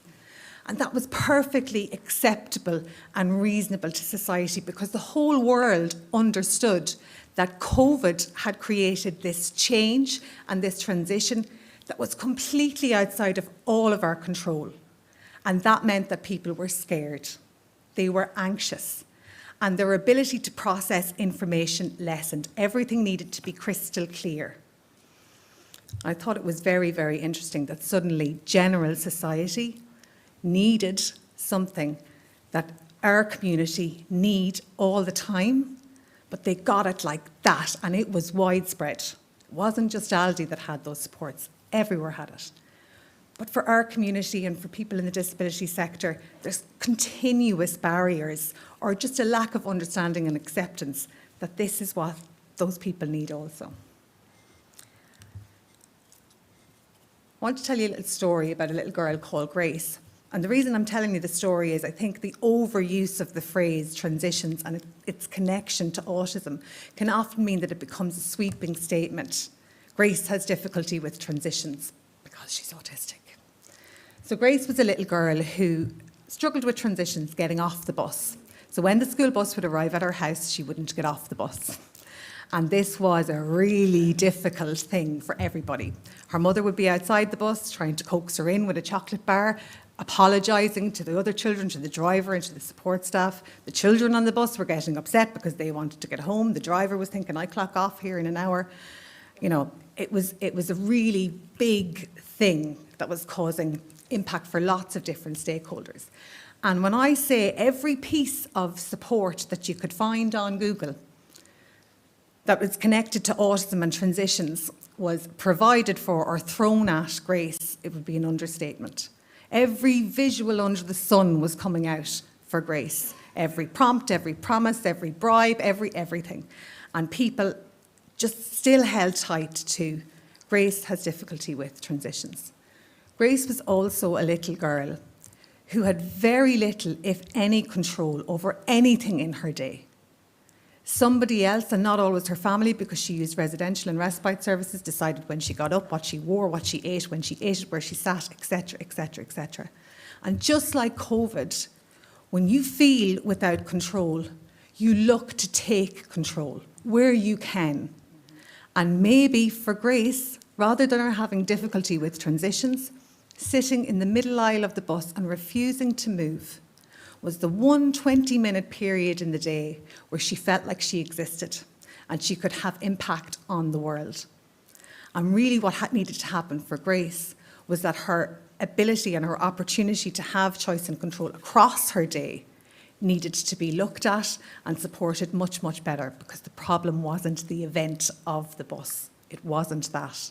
It was just the prime opportunity for Grace to get a micro positive thing that would make her feel like she was part of the world and could be. When you are, or when we are, supporting anyone in transitions, I think it's very easy to fall into forgetting that it's not your transition you're supporting, it's the child or the adult that you're there to support. And people kind of unintentionally do and say things that they think help, but actually don't.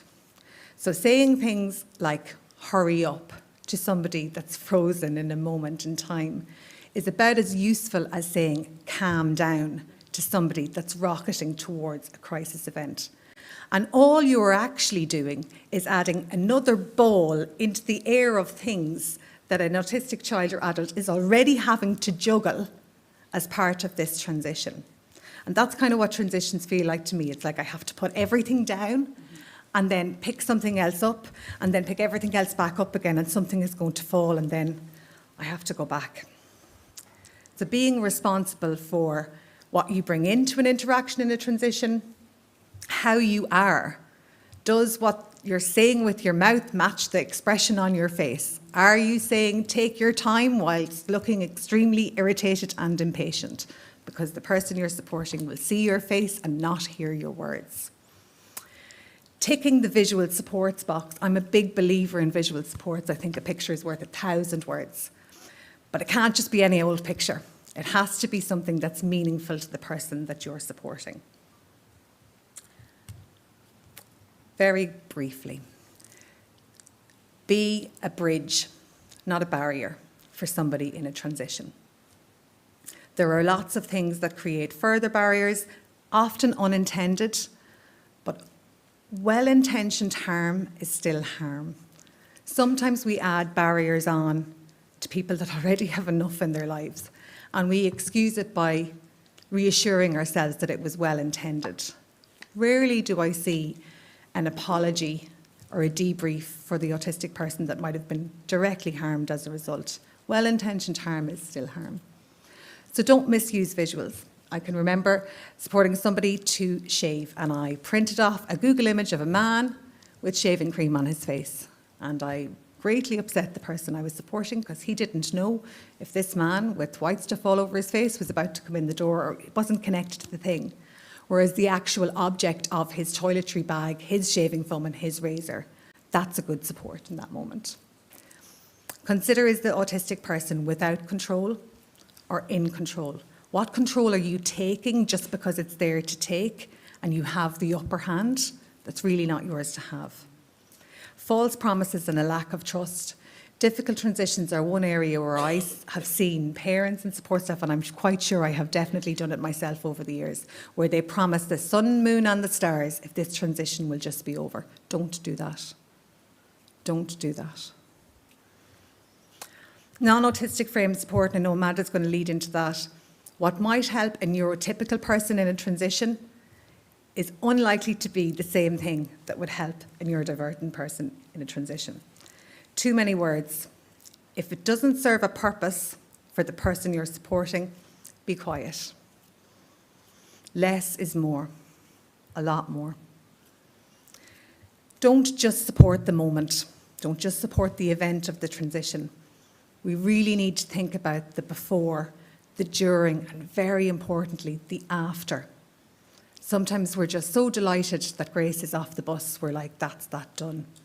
But it might not necessarily be done for Grace.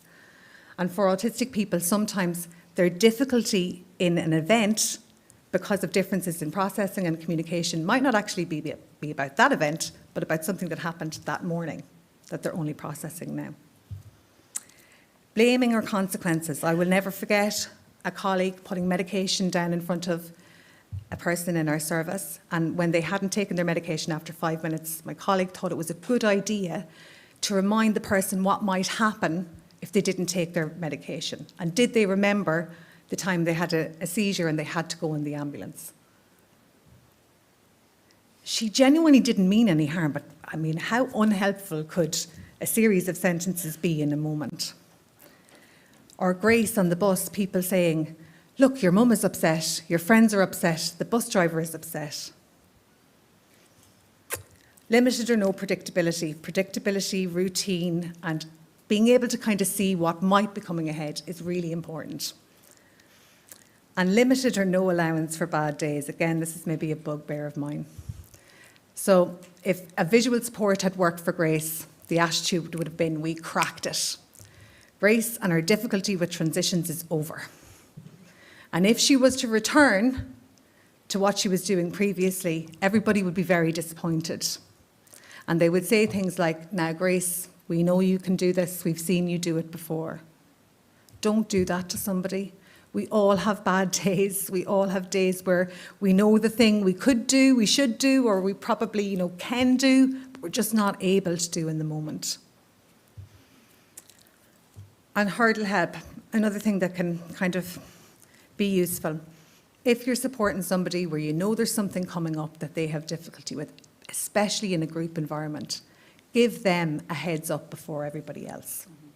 You can go over hurdles for people, sometimes really, really subtly. And I think that's about all I have time for. Oh, I'll show you. Sorry, I will. I've got a minute. Okay. I had a little video at the end. And this is my nephew, Ted. And Ted is 5. Sure. Oh, go back. Sorry, Ted is 5. And I just thought this was a lovely example of the use of visual supports in school. I also thought it was a great example where you can see, without any poor intention. Everyone, my name is Ted. I'm going to talk about my remote control car. And why have you picked your car? Because it goes all around my house. Very good. And tell us 2 things about your car. So I have the remote controller and it's so easy to play it. Very good. What colour is it? It's red and blue and it has a spider on it. Lovely, very good. And do you want to tell us anything else? No. No. Okay. And then what do you say at the end? Thank you for listening To to my report. reports. I hope. I hope you will see me again. Good man, Ted. So wonderful teacher, great use of visual supports. You can see them there behind him. You wonder, it's very quick, the period of time that he has to see the visual support, process it and deliver on it before another prompt comes in. And that is really something that you nearly need to see CCTV of yourself doing to understand that you're doing it. Thank you so much for taking the time to listen to me. I hope you really enjoy the rest of the day and excited to tell you more about Prepare Me later on in the year. I'll hand you over to Amanda. No, you can take that because I'll use it. Yeah. So.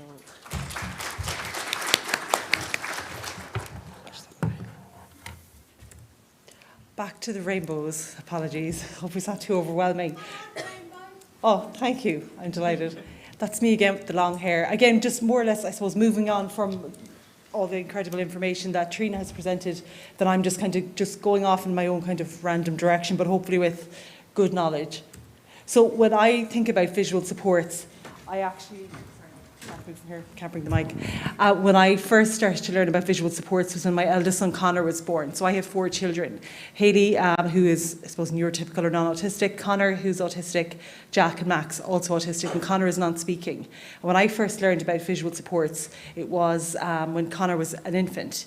And I was trying to, I suppose, buy visual supports. I didn't even know what I needed or how I was going to support him, and they would help him with, obviously, I suppose, transitions. But at that time, there was nobody in Ireland that could design them or make them or make what he needed. And as Trina alluded to, you have to really be specific and support the autistic need, not just drop a person into, well, that works for autistic people. Think of Grace. That doesn't actually work for autistic people. It might work for the need you're trying to fulfill, but you really have to individualise to the need, and as I always say, be autistic-led. So most of my own experience originally was from my own children and their need, and then, as I often do, I kind of taught myself graphic design, and then I kind of created lots of different visuals, which I'll point out later. But one of the main things that I think about when we think about transitions, is that when I was a child, I would have been hyper aware that I was different. But it never occurred to me to say to anybody, does anybody else feel like this?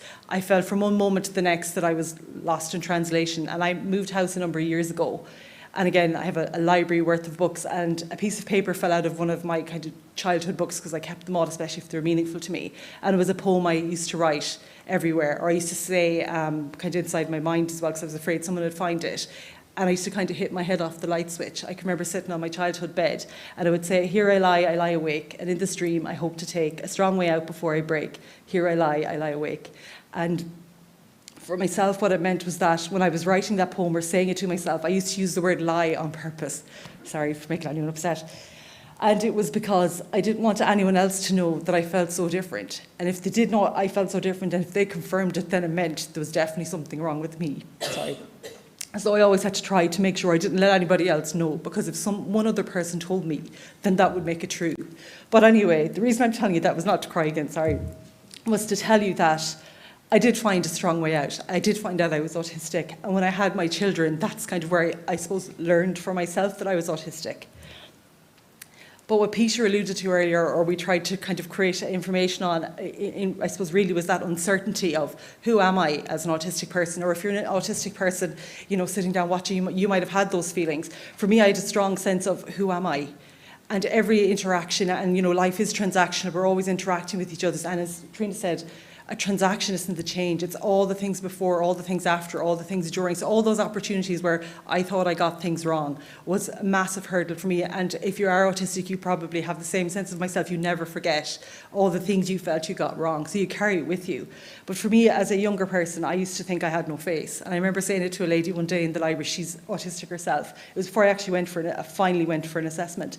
And I just said to her one day, she has autistic children. So I said, do you ever feel like you don't have a face? And she was like, no. And I was like, I don't think I have a face. I was like, I know I have a face because I can feel my nose, because it's quite big. But also, if I was someone was to say, who are you? I'd say, I don't really know who I am. Because I had a strong sense of, it was always like a disassociation. I could view myself in all the scenarios I got wrong. And I would scold myself for all those scenarios I got wrong. But I couldn't make certain of who was I. And as Dr. Temple Grandin would say, the biggest emotion or the strongest emotion for autistic people is fear.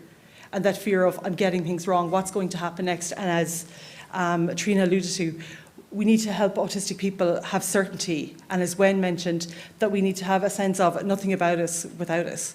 So for me, all of those different factors come in together, and I always talk about autistic trauma, because if you are autistic, I have no doubt that you have trauma. And it's not the sense of the wars where you see, you know, terrible things that have been happening, obviously, in the Ukraine and further afield.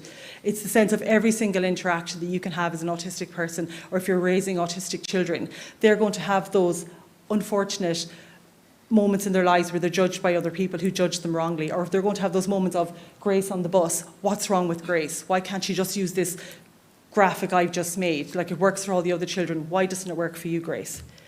And then what I think about as well is Dr. Damien Milton's double empathy problem. And that, the shortened version for today's presentation is saying, and that's actually me, because someone once said to me, can you not just read between the lines? I was like, where are the lines? I don't see any lines. And it was only years later that I now look back and go, and when she was saying about the processing, years later I'm going, I know what they mean now. But it was at least 15 years later that I was like, double empathy, now I know what, so thank you. So now I know what that meant. But it also means that when you're supporting autistic people, or if you're autistic yourself, but in particular if you're a professional or a parent or someone working, you know, in the autism field, you have to consider you cannot be the expert in the room with an autistic person.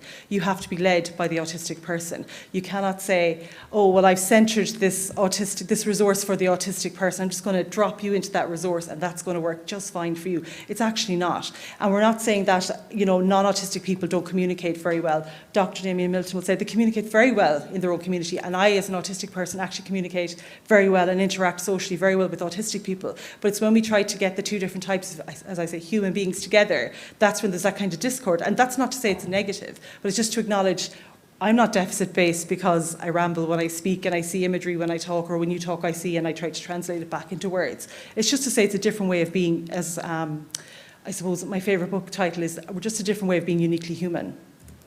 And then we were thinking about, again, as I suppose Peter mentioned earlier, it's clarifying the world that makes the world a safer and better place for brains that find it hard to predict the world.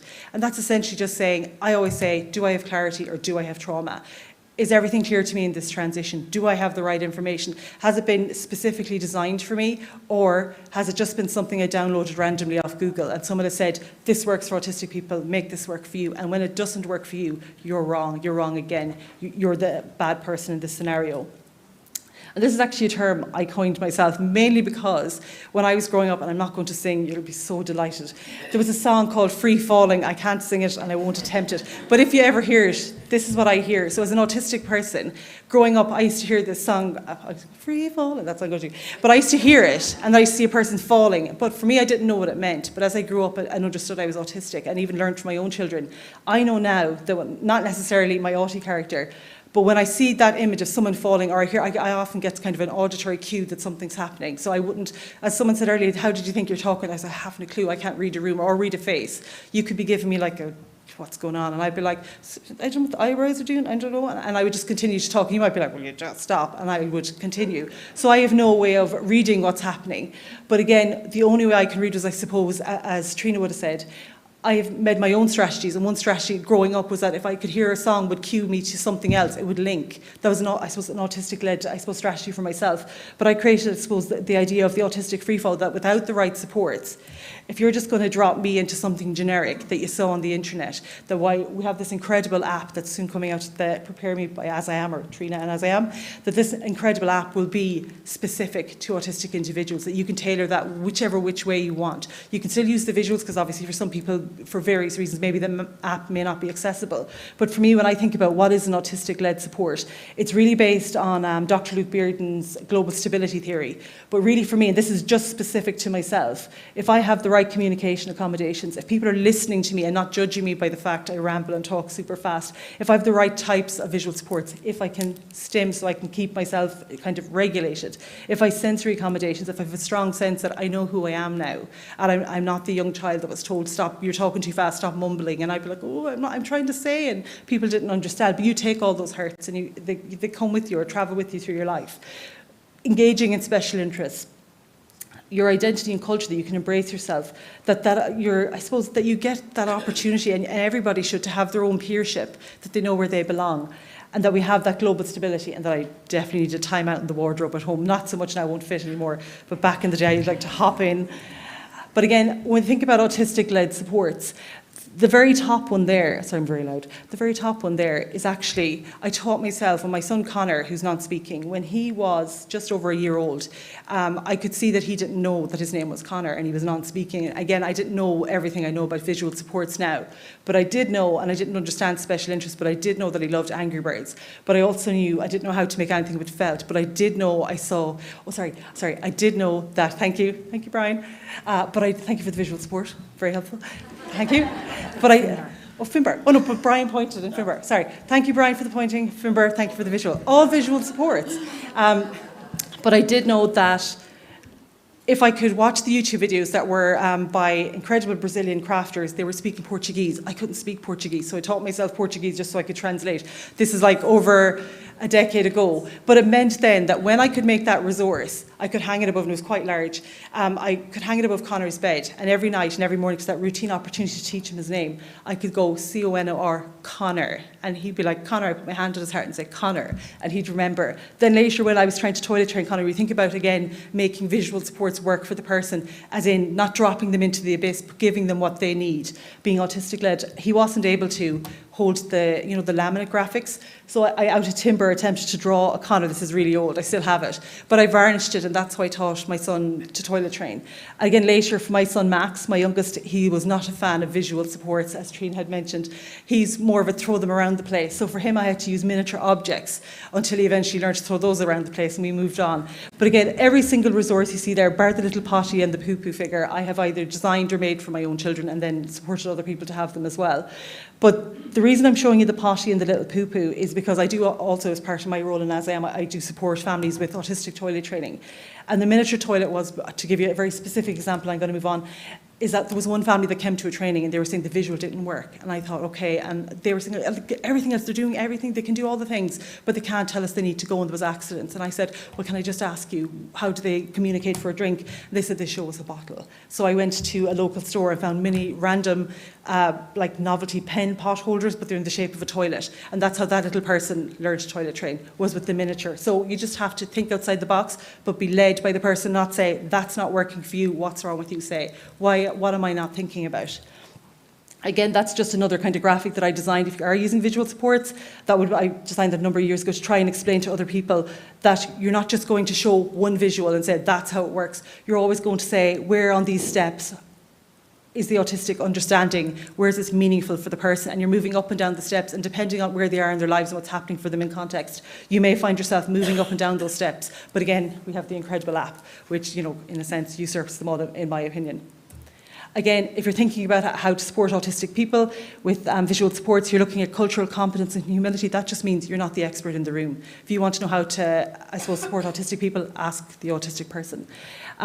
You should be looking for connection and not compliance. Affirming autistic trauma is real, as in you don't know that person's whole story with Grace on the bus, all those opportunities where that was her one and only moment to be in control.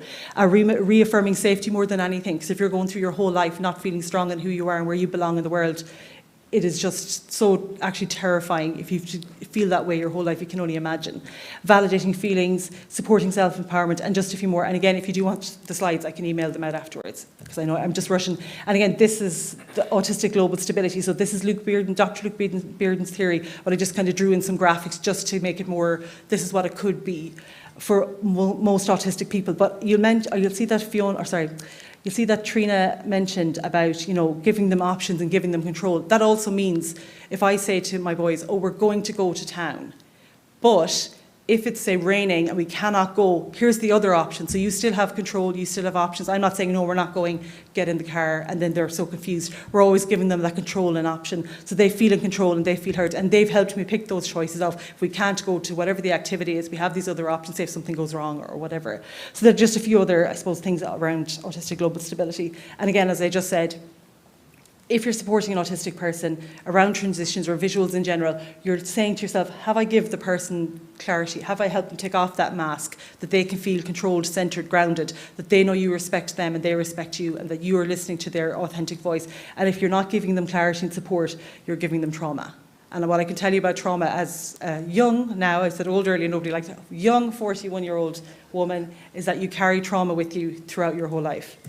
And then that's just my Max and my Haley. Again, just to say, you can support autistic people to have the same chance to live a full and happy life through positive transitions. There you go. Thank you.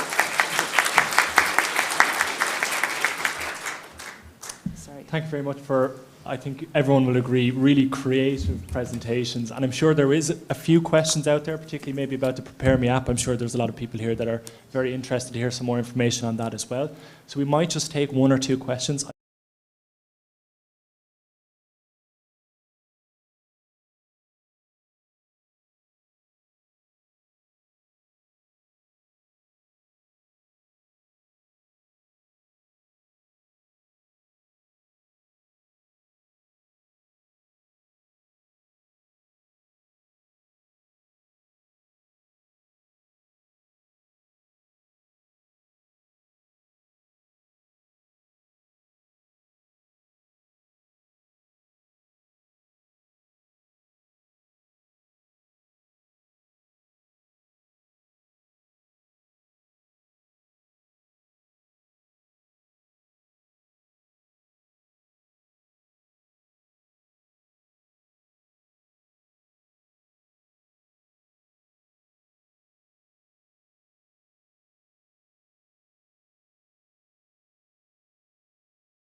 please take your seats.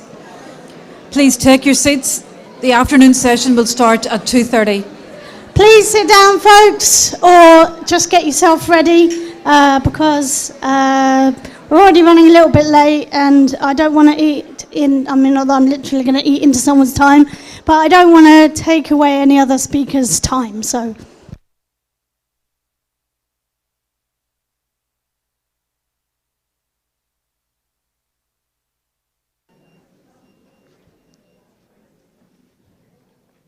Welcome to this afternoon session. This session has been kindly sponsored by SuperValue and features Robin Stewart. Robin has for over 15 years trained professionals about autism in both children's and adult services. She focuses on practical strategies and understanding each individual person, and Robin will speak for 45 minutes. Thank you, Robin. Thanks very much. Just to say that there'll be some time for questions towards the end of my talk. And if you don't want to ask a question out loud, there'll be somebody going around with a microphone. You could either whisper it to the person who's got the microphone and they'll say it, or you can write it down on a piece of paper, just a scrap piece of paper and point to it, or write it down on your phone and point to it, and the person can read it for you. So yeah, I'm Robin, and thank you so much for inviting me. Thank you for making me so welcome. I want to thank Fiona especially because yesterday I was feeling a bit rough. Basically, when I booked the flight to come over in January, I didn't know that the day before I was going to be in a band playing at a birthday party in like a full costume and then finish work at sort of 9:30, 10 o'clock at night, and then be up and leave the house at like 8:30 in the morning. And I woke up and I was like, oh, I feel awful. And Fiona was very flexible and was just like, well, when you feel better, get another flight. So that's exactly what I did. So I just want to say thank you so much for the flexibility because I think maybe the non-autism world might have been a bit more rigid. So thank you for being flexible and thank you for making me so welcome. And thank you to the other speakers and all the people that make a conference happen. So everyone is different. I can't speak for everyone, obviously, because I am only one person, and as Lorna Wing said, when you've met one autistic person, exactly, you've met one autistic person. So I am absolutely not able to tell you 100% this is the right thing for you or your child or somebody you support, someone you work with, because I don't know them. And even if I did know them, I'm not them. So but that is the same limitation for anybody working in autism, and don't let anybody tell you that they can speak for all autistic people, because nobody can. We're all different. So, how many of you are parents? Lots of you. Okay, that's good. I knew that the audience wouldn't 100% be all parents, so hopefully the language in the PowerPoint reflects that. But I knew that there would be a lot of parents, and it seems I was right. So independence is when the paths of you and your child's life go in different directions. Obviously, independence means lots of different things to lots of people, but I was trying to sum it up when I was given this topic, and I was thinking about ways of trying to be as useful as I could be. And I think that sometimes, in my experience of working with families and working with schools and working with autistic people, that sometimes people can be imagining their child's future as if they themselves were living their child's future. And an example is that sometimes my parents will tell me, oh, you won't be able to do, like cycling in London. They told me for years they didn't want me to cycle in London. We don't want you to cycle in London. It'll be too dangerous. You won't be able to do that. But when the pandemic happened and I had long COVID and we weren't really supposed to use public transport, the only way of getting around was a bike. So I learned how to cycle in London in secret. And then one day I turned up at my parents' house I have an e-bike, and I'd cycled 15 miles from the train station, and I rang them when I was about probably a mile away. And I was like, oh, I just thought I'd let you know I'm coming to visit. And they're like, how are you getting here? Because normally they have to drive to the train station, which is like an hour drive from them. And I'm like, well, I cycled. And my mum was like, What, from this? Yeah. How'd you get there? I went by train and then I cycled. Oh. And it took about a year of doing this journey for them to leave me alone. Like, I am a very anxious person. I am really good at being anxious. I do not need any help in the surveying anxieties because I can list you more than most people, right? And my parents do know that about me. So anything I do, I'm going to carefully think it through. And I'm also going to ask, there's a really lovely educational psychologist who's a friend of mine who lives in a village, and they specialise in autism. And so I'm going to ask for their advice, because my parents are like me, and they're very anxious, except that my parents do not have the self-awareness I have around their anxiety and not putting it on other people, like their daughter. So I talked to Sue and Tim about all the possible things that might go wrong with this plan of cycling from the station to their house, all the dangers there might be and how I might mitigate those dangers. And I covered all of those things. So when my parents started going on about, well, this junction in yeah, okay. Well, the thing is I surveyed all of the possible junctions within a 2-mile radius for getting across this road, and this is the one that seemed the safest. And I subsequently found one that was a bit safer. But actually, a far better way of handling this situation would have just been if my parents had said, look, you're an adult, you have capacity under the Mental Capacity Act 2005. I realise that the law will be different in Ireland, but I live in the UK and there's the Mental Capacity Act 2005. And my parents know that I have the capacity to make my own decisions. And, I travel around the world, I live independently, etc., etc., etc. And a far better way of dealing with this situation would be to say, okay, look, we know you're going to do this. Let us help you to look at the safest way of doing this, rather than just being la la la la la la la la la. I can't hear you, you're not doing that. Yes, but I'm 36. You can't tell me what I can and can't do anymore because I have capacity under the Mental Capacity Act 2005. And therefore, if you try and make these decisions for me, technically that's a deprivation of liberty. So the thing is I can argue these things and I can tell them backwards and forwards about it, but there's so many other people that can't. And their parents, they really, my mum and dad think they're doing the best thing. They're so anxious, but they're also looking at the world from their perspective. Now, their anxiety stems from the fact that I have 10 disabilities, and some of those affect my perception. However, they affect my perception 24/7, 365 days a year, and by 36, I've got quite used to it. And if I can cycle in London, I can probably cycle almost anywhere. I'm not talking about cycling on a motorway, that's illegal. I'm talking on cycling over an A road, it's not really that bad. Yes, there are dangers, but you can mitigate them. But because my parents, sometimes they really get it, but other times I think you're partly making it worse for yourself by not thinking actually, so I don't see in 3D, everything's flat. Now that you can have a driving license and drive when you only have one eye, which essentially means that you don't have depth perception, like I don't have depth perception. And people do that and they learn to manage, because funnily enough, you don't just have one eye when you're driving. If you have one eye, you just have one eye all the time, 24/7, 365 days a year. And so it's the same for me. I don't have depth perception ever.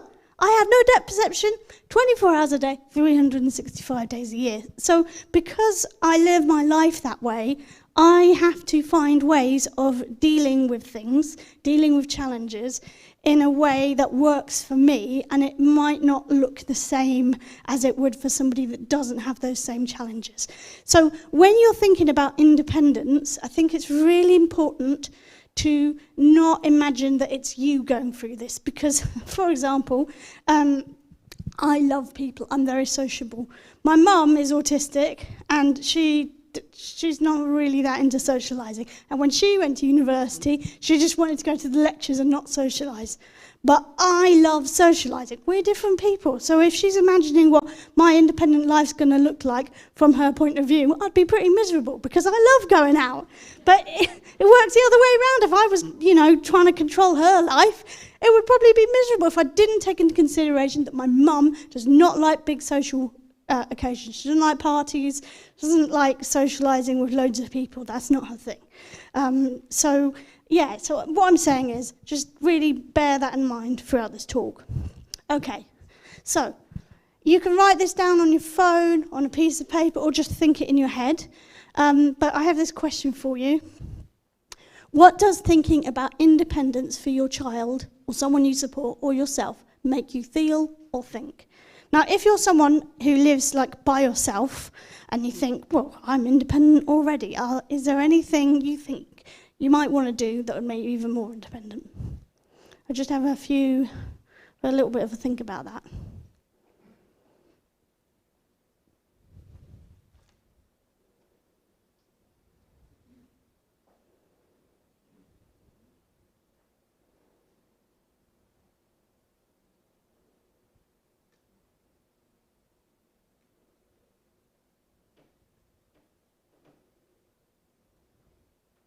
Okay, hopefully you've thought about it. So, keep that in your head, and we're going to go to a safer topic now, because I'm going to talk about myself for a little while, because maybe thinking or feeling those things, maybe that was like a lot, and when you're in that heightened state of emotion, maybe that's not the time to be unpicking those things. So we're just sidestepping that for now, and we're going in a different direction for a bit. So what is my life like now? Well, here we go. This is the slide I normally show everybody. I've written 3 books.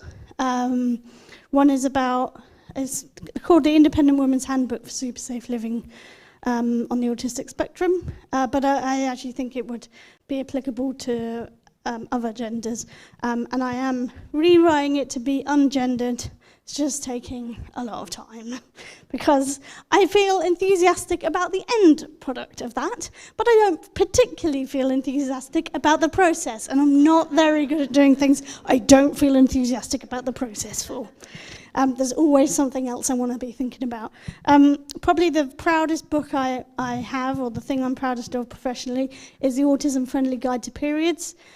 I think it was maybe the second ever autism-specific book about periods, and certainly the first one that was gender-neutral and reflected the needs of sort of statistically significant amount of people. So I asked 100 autistic people about periods and 100 non-autistic people and compared the results. And to be honest, I wasn't that keen on writing a book about periods. But then when I saw the research, and I was like, oh, this stuff that people are talking about isn't covered in the normal books that people give. I mean, when I say normal, I just mean the literature that's already out there that people give to their kids before they start periods. The stuff that autistic people are telling me in this survey is not reflected in those books. So that's why I wanted to write it. That's why I feel proud of it, because I did a service. I did something that would help a lot of people. And I know from looking at how many it's sold and the feedback from people, I know that it helps people. And so that's why it's the thing I'm most proud of, because it made a difference. I wrote a book about self-employment because I'm self-employed, and obviously self-employment isn't going to work for everyone, but I think it could work for a lot of people. And again, I did the whole asking 100 autistic and 100 non-autistic people, and like finding out what it was that autistic people particularly struggled with and understanding. At least I think I asked 100 non-autistic people for that one. I definitely asked 100 autistic people. That's, I mean, my whole thing is that I don't really want to write books about myself. That's kind of boring. I want to understand, there's lots of differences and similarities in the autism community, and if I'm writing a book for the autism community and they're going to spend money on it, and that, ultimately I will get a small portion of that money, then I want to know that people are actually benefiting from what I'm putting out there. Like, if it's useless, I'm not interested. I have a podcast you might have heard of called 1800 Seconds on Autism, which I co-host with a guy called Jamie. I played the trumpet through guitar pedals. I work for, I'm self-employed, but a day and a half a week, I work for an arts organisation called Heart and Soul. Heart and Soul believe in the power and talents of people with learning disabilities and autistic people, and they do a range of different things. You can have a look at their website, heartandsoul.co.uk. There we go. So what about the stuff that, in terms of independence, what does that look like? So I like to listen to music, go to gigs, put on gigs and jam, like improvise with other people. And I actually started my own night called Robin's Rocket. I brought over one comic, basically, because I couldn't be bothered to think about all the duty and the taxes and all of that other stuff, so whatever. So there's one here. Please don't fight over it. It is available online, and I will leave it here, and you can look at it and whatever. Just don't fight over it. I don't want to incite violence or anything. But do take a look at it, because it's a thing. Anyway, so I do that. I like to spend time with my friends, usually at gigs or jams, so quite structured activities. I'm self-employed, I live in London, I cycle everywhere, I've got an e-bike, it's made me get fit. If any of you have seen me speak before, you'll probably notice that I'm at least a stone lighter than you last saw me, probably. And I've really enjoyed being able to cycle. I'm queer. I only found that out when I met a couple who kind of lived a life I'd kind of like to live, and realised, that's why I wasn't so bothered about dating men. Like, you'd have thought I would have noticed by then, but it was just like, I'm supposed to like this. I'm supposed to want to do this. I just want the end result. I want a loving relationship. I don't really want the dates. And to be honest, the sex wasn't that great either. Because I'm gay. It makes sense, right? And so what I actually did was... there's a thing called the TLC Trust, which is the Tender Love and Care Trust. And one of the things that they do is they vet sex workers who want to work with disabled people, which is quite a niche thing. And some of the people that do that do normal sex work as well, but there are sex workers who work with disabled people, and it can be for a range of different reasons. Sometimes it's because of physical barriers, sometimes it's emotional barriers, etc. But basically, I wanted to come out to my parents. My parents are autistic. They're quite concrete thinkers. Don't worry, they're never going to see this, so don't worry. So I've just felt like my parents would be angry and think I was dishonest if I eventually got a girlfriend, but I thought it would probably take quite a while to get a girlfriend, and I kind of wanted to come out to them before that.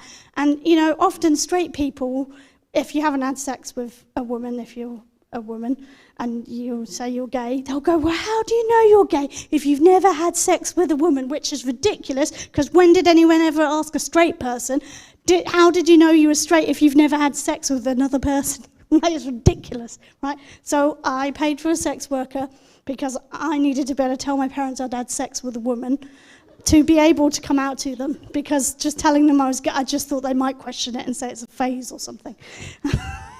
And honestly, the thing I got from it was feeling seen. Like, I really felt like, what I realised was, I'm enjoying this as much as they are.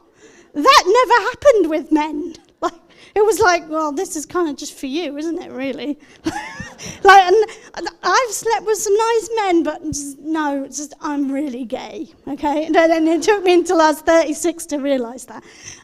But the reason I talk about it is because I had the ability to go online and find out how you can see a sex worker relatively safely, someone who's got a DBS check, and somebody that has regular sexual health screenings, and how to have a conversation and talk about it and those kind of things. Those channels of communication is all open to me. I pay for my internet bill. I'm allowed to look whatever I want on the internet, right? But if you live at home and you've got a shared computer, you might be worried about looking at that kind of thing, right? Because you're worried your family's going to see it. Or if you're in a care home, there might be restrictions on what you can and can't look at. So I'm telling you this because there'll be a lot of people, sexuality is a big part of your identity. And, because...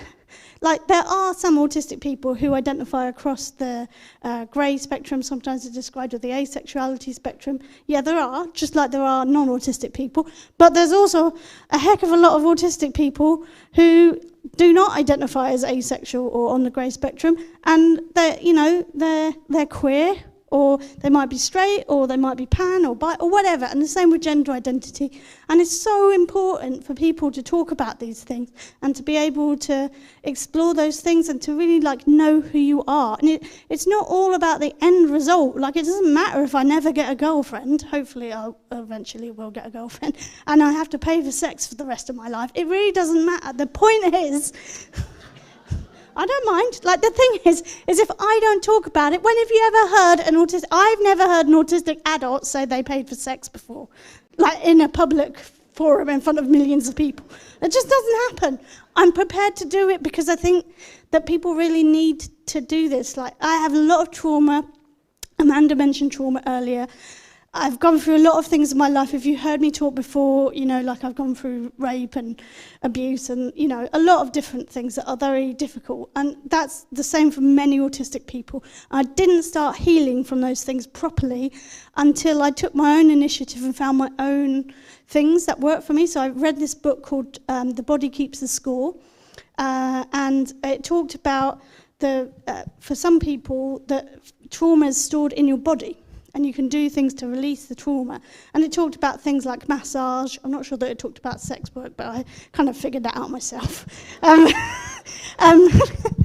the thing is like, sex work, maybe you just think, you just do all the good bits of sex. It's not a greatest hits show. Like, it's not the point. The point of working with somebody that is registered with the TLC Trust is they're actually interested in people's like self-actualization. So one of the things the sex worker and I did together was something called the yes-no game. It's not really a game, but what it is about hearing no in your body. So they have to ask you to do 3 things. And they start off not sexual things like, would you make me a cup of tea? And whatever they say as part of this game, you have to say no, and you have to feel the no in your body. Then they could ask sort of sex-related things, but again, it could be very mild. It could be like, could I kiss your neck? Or, so it doesn't have to be full... like, can I do this? Can I do that? It can be very subtle. And then you do it that it's a yes or a no. You don't do any of these things, right? This is just being asked questions. Then they ask you questions, and you're going to say yes to some of them and no to some of them, and you're going to feel the answer in your body. Now, I know that maybe that sounds really wishy-washy, but this is a thing that's really helped me to be able to make choices, to feel like whether this is a good choice or not, or whether I'm just going along with this situation because someone has suggested that's what they want to do. Do I actually want to do that? Because you know what, if this is a two-way thing, then we both get equal say. So those things are very important for healing from trauma. I also saw a trauma-informed massage therapist. That really helped. Because they knew about trauma and they were able to work with me, because to start off with, I didn't want to take my clothes off. I just was really uncomfortable. And actually, I had a lot of trauma in my chest, and we worked through it. And so, it is possible to work through these things. But, if I'd asked my parents, do you think I should see a sex worker? Do you think I should do this? I think they'd say no, right? Because your parents aren't always the best people to be making these decisions for you. And also because parents need support. And I think that, if my parents had I was born in the late 80s, and if my parents had support, I think that, I think they could do with talking to somebody about the things that they've gone through, because I actually think it's been really hard for them, and it's not fair that people have had to go through that. Please don't tweet that I've seen a sex worker. I mean, I'm happy to be open about it. I'm not sure I want that on social media. I don't have a problem telling people, but it's just that might be taken out of context. I'm happy to share it with people in a room or at a conference, but please don't tweet on social media that I've seen a sex worker. It's not that I'm embarrassed. I just think it could be taken out of context. Okay, so things my parents weren't keen on that I did anyway. Going to big cities on my own when I was in my late teens, like everybody else. Living alone, they said that I wouldn't cope, I'd get lonely. Actually, I'm fine with Henry, my support back. Going to the US, I didn't tell them because I knew that they would be anxious, because when I was going to do it as a university exchange for a term, my dad was like, I'll come over for the first 3 weeks. I was like, Dad, no one's parent comes with them when they go on a student exchange. That is not how it works. So when I was going for 2 weeks, I was like, I'm not telling my dad. He found out in a newspaper.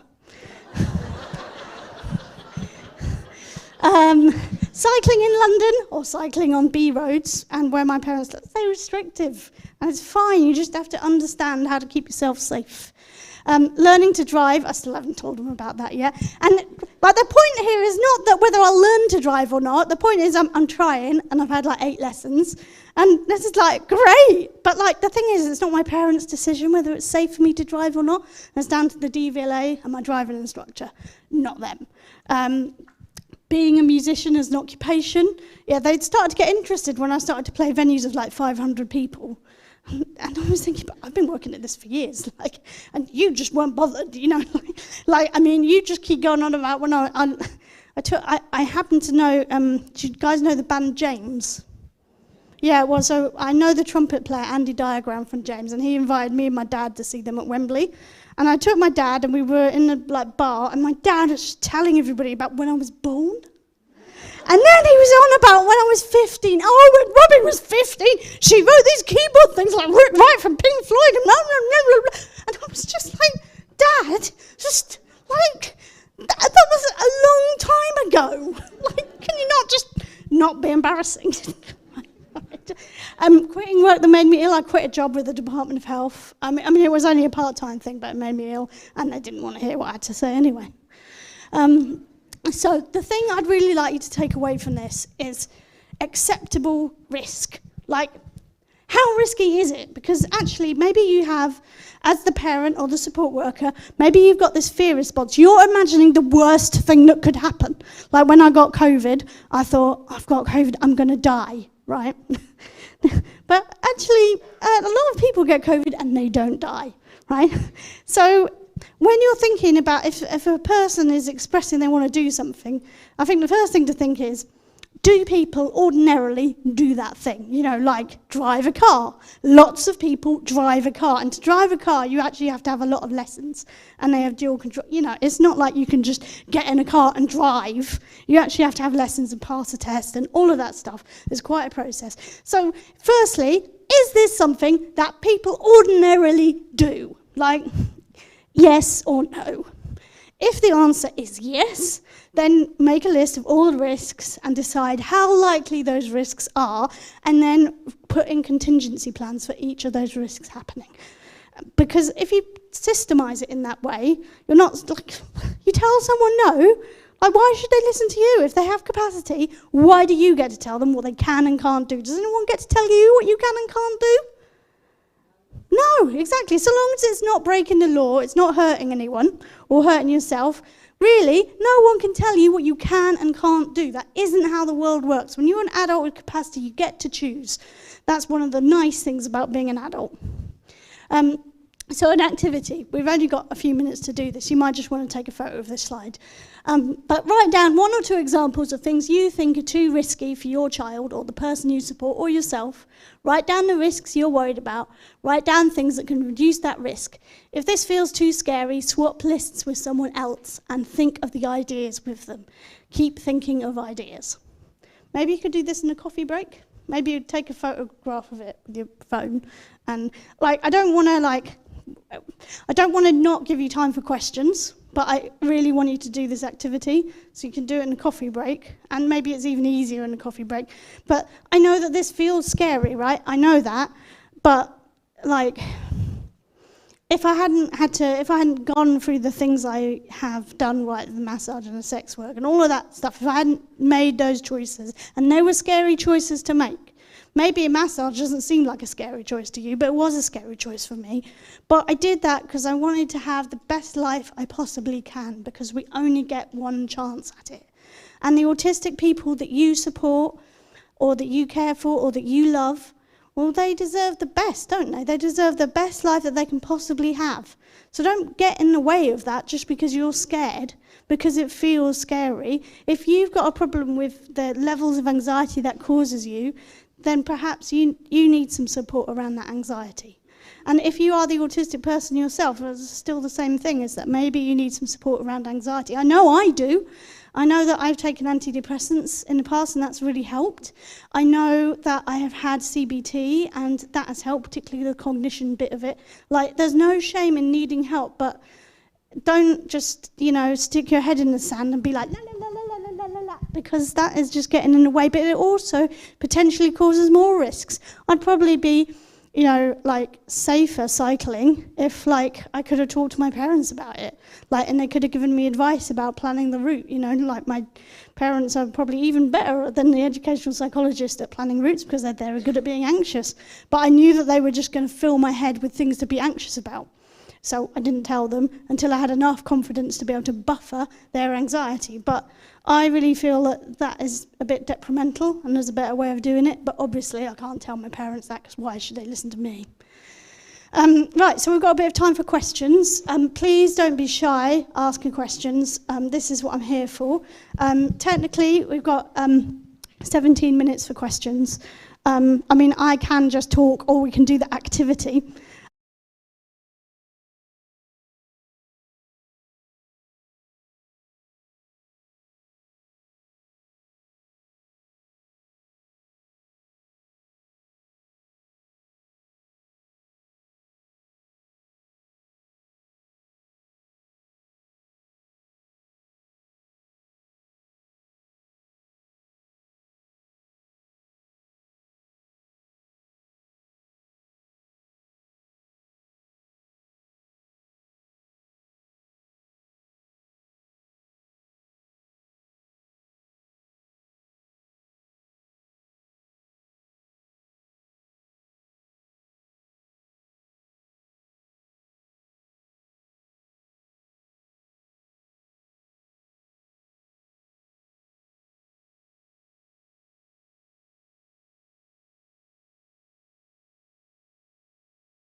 Sorry.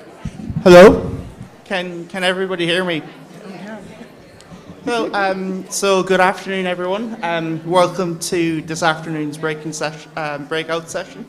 My name is right here at the Tara Street. My name is Adrian Carroll. I am Policy Officer with As I Am, and I'm delighted to facilitate this session this afternoon. So basically, on this afternoon's breakout session topic is on the topic of health and well-being, promoting positive mental health in autistic children and young people, and which is very kindly sponsored by Care Plus Pharmacy. So, without further ado, I'm delighted to be joined by two speakers. So, the first speaker that I have is Dr. Kat Hughes. Sorry, I don't. So Dr. Kat Hughes is a research officer in the Middletown Centre for Autism. She previously worked as research communications manager with the British charity Autistica, where she supported researchers and community members to communicate about research and lived experience. She has worked extensively in mental health research and was research manager with Pieta House. She has developed and delivered training on autism and crisis intervention to the Samaritans UK and the NHS. And Kat received an autism diagnosis herself whilst at university, and she is passionate about practical research that improves the lives of autistic people and their families. Our second speaker is Michael Ryan, who is a counsellor / psychotherapist and author. He works with a number of schools as well as operating a private practice. So he has worked with the autism community for 15 plus years and regularly presents at regional and national conferences on matters relating to mental health. Michael has facilitated well-being programs for As I Am for teens and parents.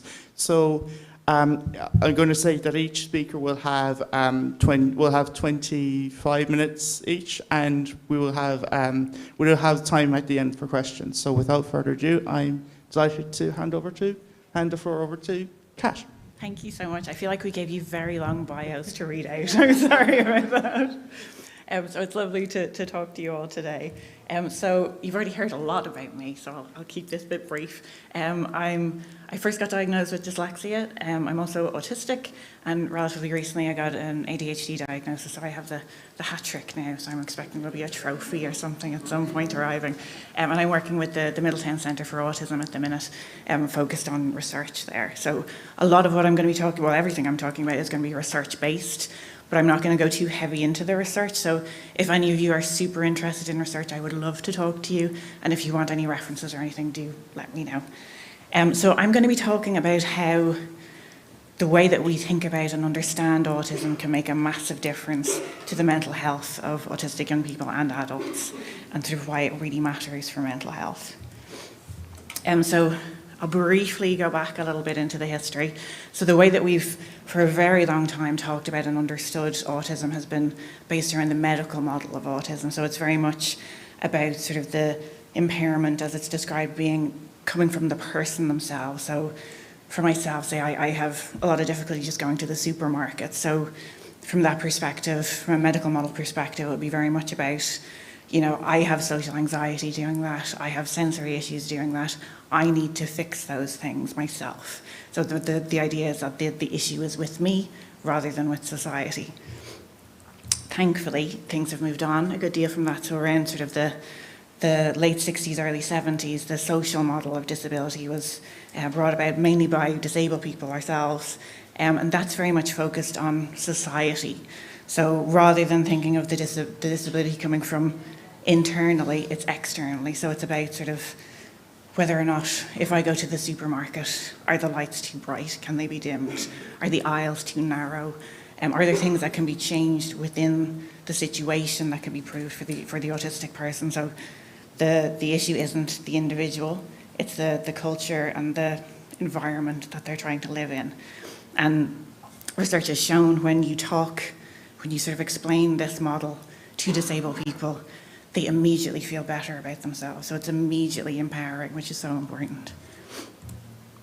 So I'm going to be talking then more specifically about neurodiversity. So this is sort of taking the social model and moving it that bit forward again. So I like to sort of start at the very start and sort of figure out what a word means. So just looking at neurodiversity, so neuro is just neurological, so it's of the brain, and diversity is about the variety in the environment, so the variety of different brains that we have. And the way that sort of neurodiversity clicked for me when I sort of originally understood it was thinking about biodiversity. So we know from our David Attenborough or our own gardens that the more variety there is, the healthier an environment is. And we also know that for an environment to be healthy, we need to have the right sort of setup. So the soil needs to be rich, there needs to be pollen for the bees. So if you think of that from a neurodiversity perspective, we've kind of focused very much on one way of being, and that hasn't been a healthy environment for quite a lot of us. So the basic ideas behind neurodiversity, number one, it's acceptance. So the idea that it's a neurological development should be valued, accepted and respected. And I think people can initially sort of feel a little bit wary of that, because I think people can interpret that as saying, like, someone needs to, if someone is autistic, we just accept them as they are. We don't give them any supports because we value them as they are. We do value them as they are, but we all need those extra supports. So it's not about removing support or not giving support. It's about supporting people to be the best version of themselves. So not trying to make us adapt to become more neurotypical, because we never will be. It's about supporting us to be our fantastic autistic selves.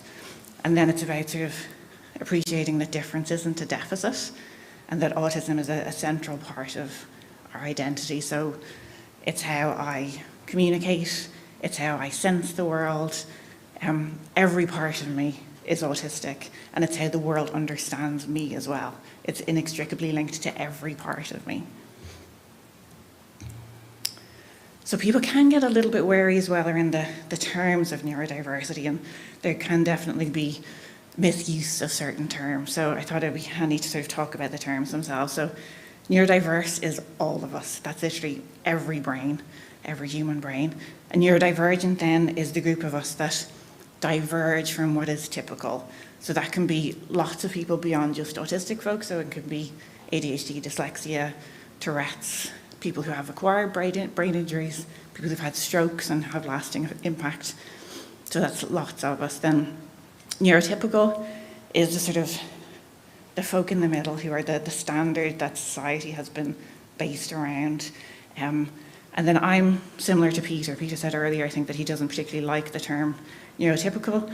I don't like it that much either. So I tend to say non-autistic rather than neurotypical, because I might know that someone isn't autistic. People tend to tell me whether or not they're autistic, but I might not know whether or not they have other things going on. So they might be dyslexic, they might have lots of other things. So I would just tend to say non-autistic, because that's all I know about them.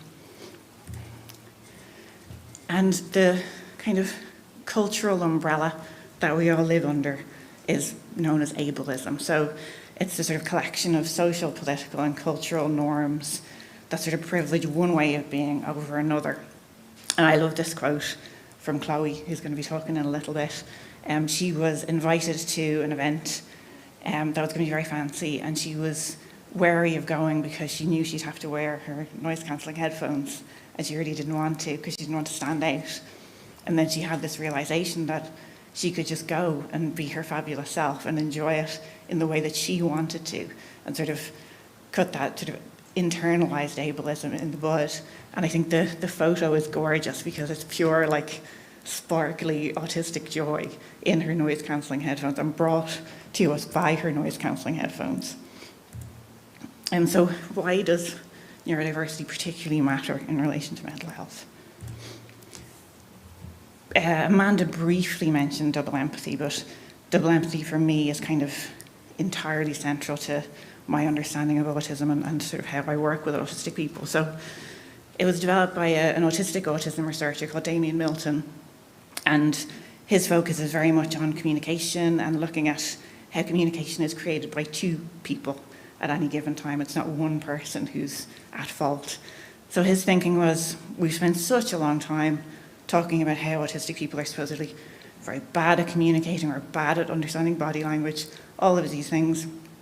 And he kind of thought, well, from my perspective, non-autistic people don't understand my body language and don't understand my communication and can't communicate clearly with me. So he was sort of going, well, is there a mismatch then? Rather than thinking that this group is bad at something, this group is good at something, it's a mismatch in salience. And there's been some really good research examining the theory and sort of showing that it does seem to be the case. We know that non-autistic people tend to make really quick snap judgments when they meet an autistic person, so literally within a second, we don't have to say anything and they might immediately sense a difference with us. There's been lovely research looking at how information is shared between groups. So if you take a group of non-autistic people and non-autistic people and have them communicate, we know that they can communicate information really clearly and share a lot of information. If you take autistic people and autistic people, we know that they can communicate really clearly and share a lot of information. When you combine the two groups, there's a mismatch and a lot less information is shared. So that seems to show that naturally there is sort of an autistic way of communicating and way of understanding, that there's a mismatch with non-autistic people. And then the last one, which I think is lovely, and there's been a lot more of it, thankfully, happening lately, is asking autistic people how we feel about things. So we know that autistic people are much more comfortable, and we find it much more preferable, and there's a lot greater rapport when we're talking to other autistic people.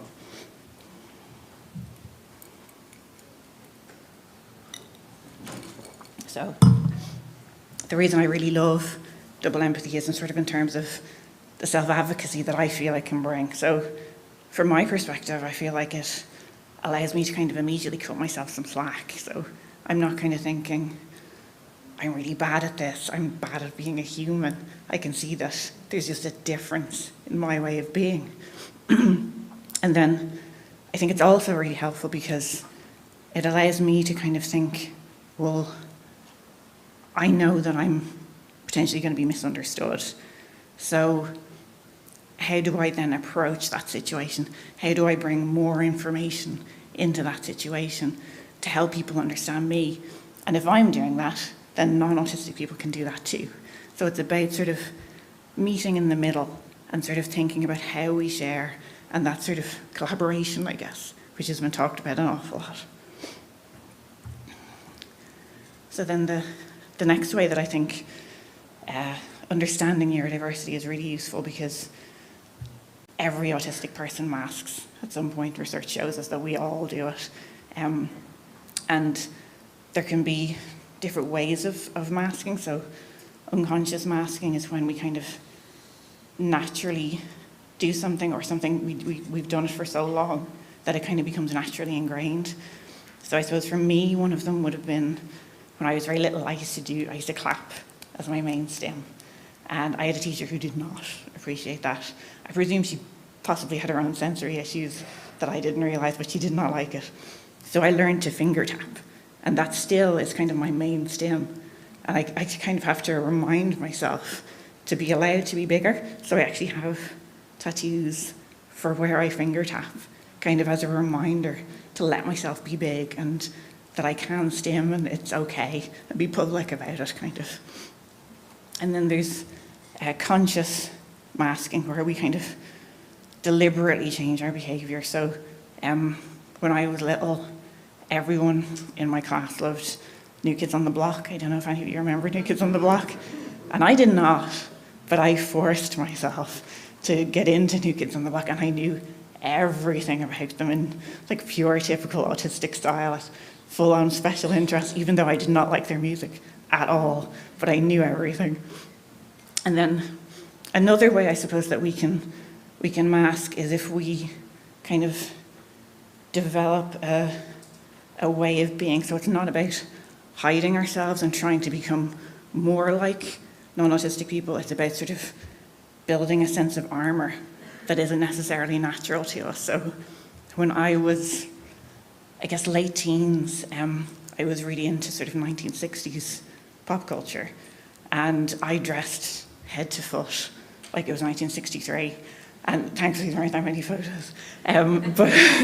But it was sort of a way for me to kind of immediately go, this is who I am, and sort of not have to verbally tell people about what I was interested in. I could kind of go, look at me, you can tell. But also then it was a way for me to kind of go, yes, I'm different. Because I knew I hadn't got a diagnosis at the time, but I knew from year dot that I was seen as different.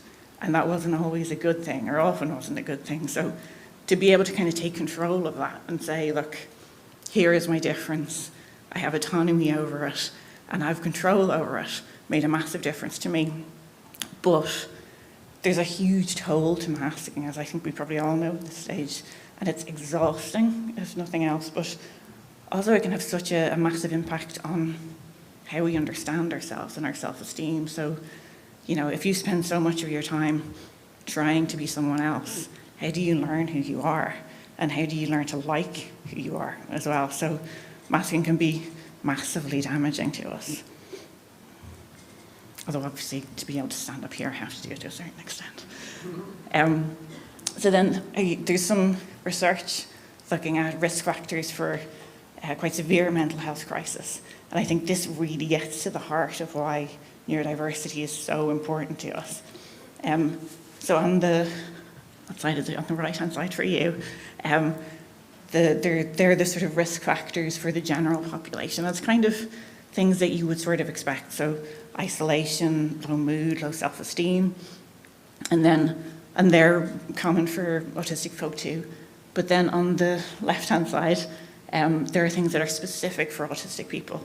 So trauma and painful life experiences. So in the research, they talked about how it was specifically being bullied or harsh treatment from teachers who were trying to get them to kind of box themselves into a non-autistic way of being.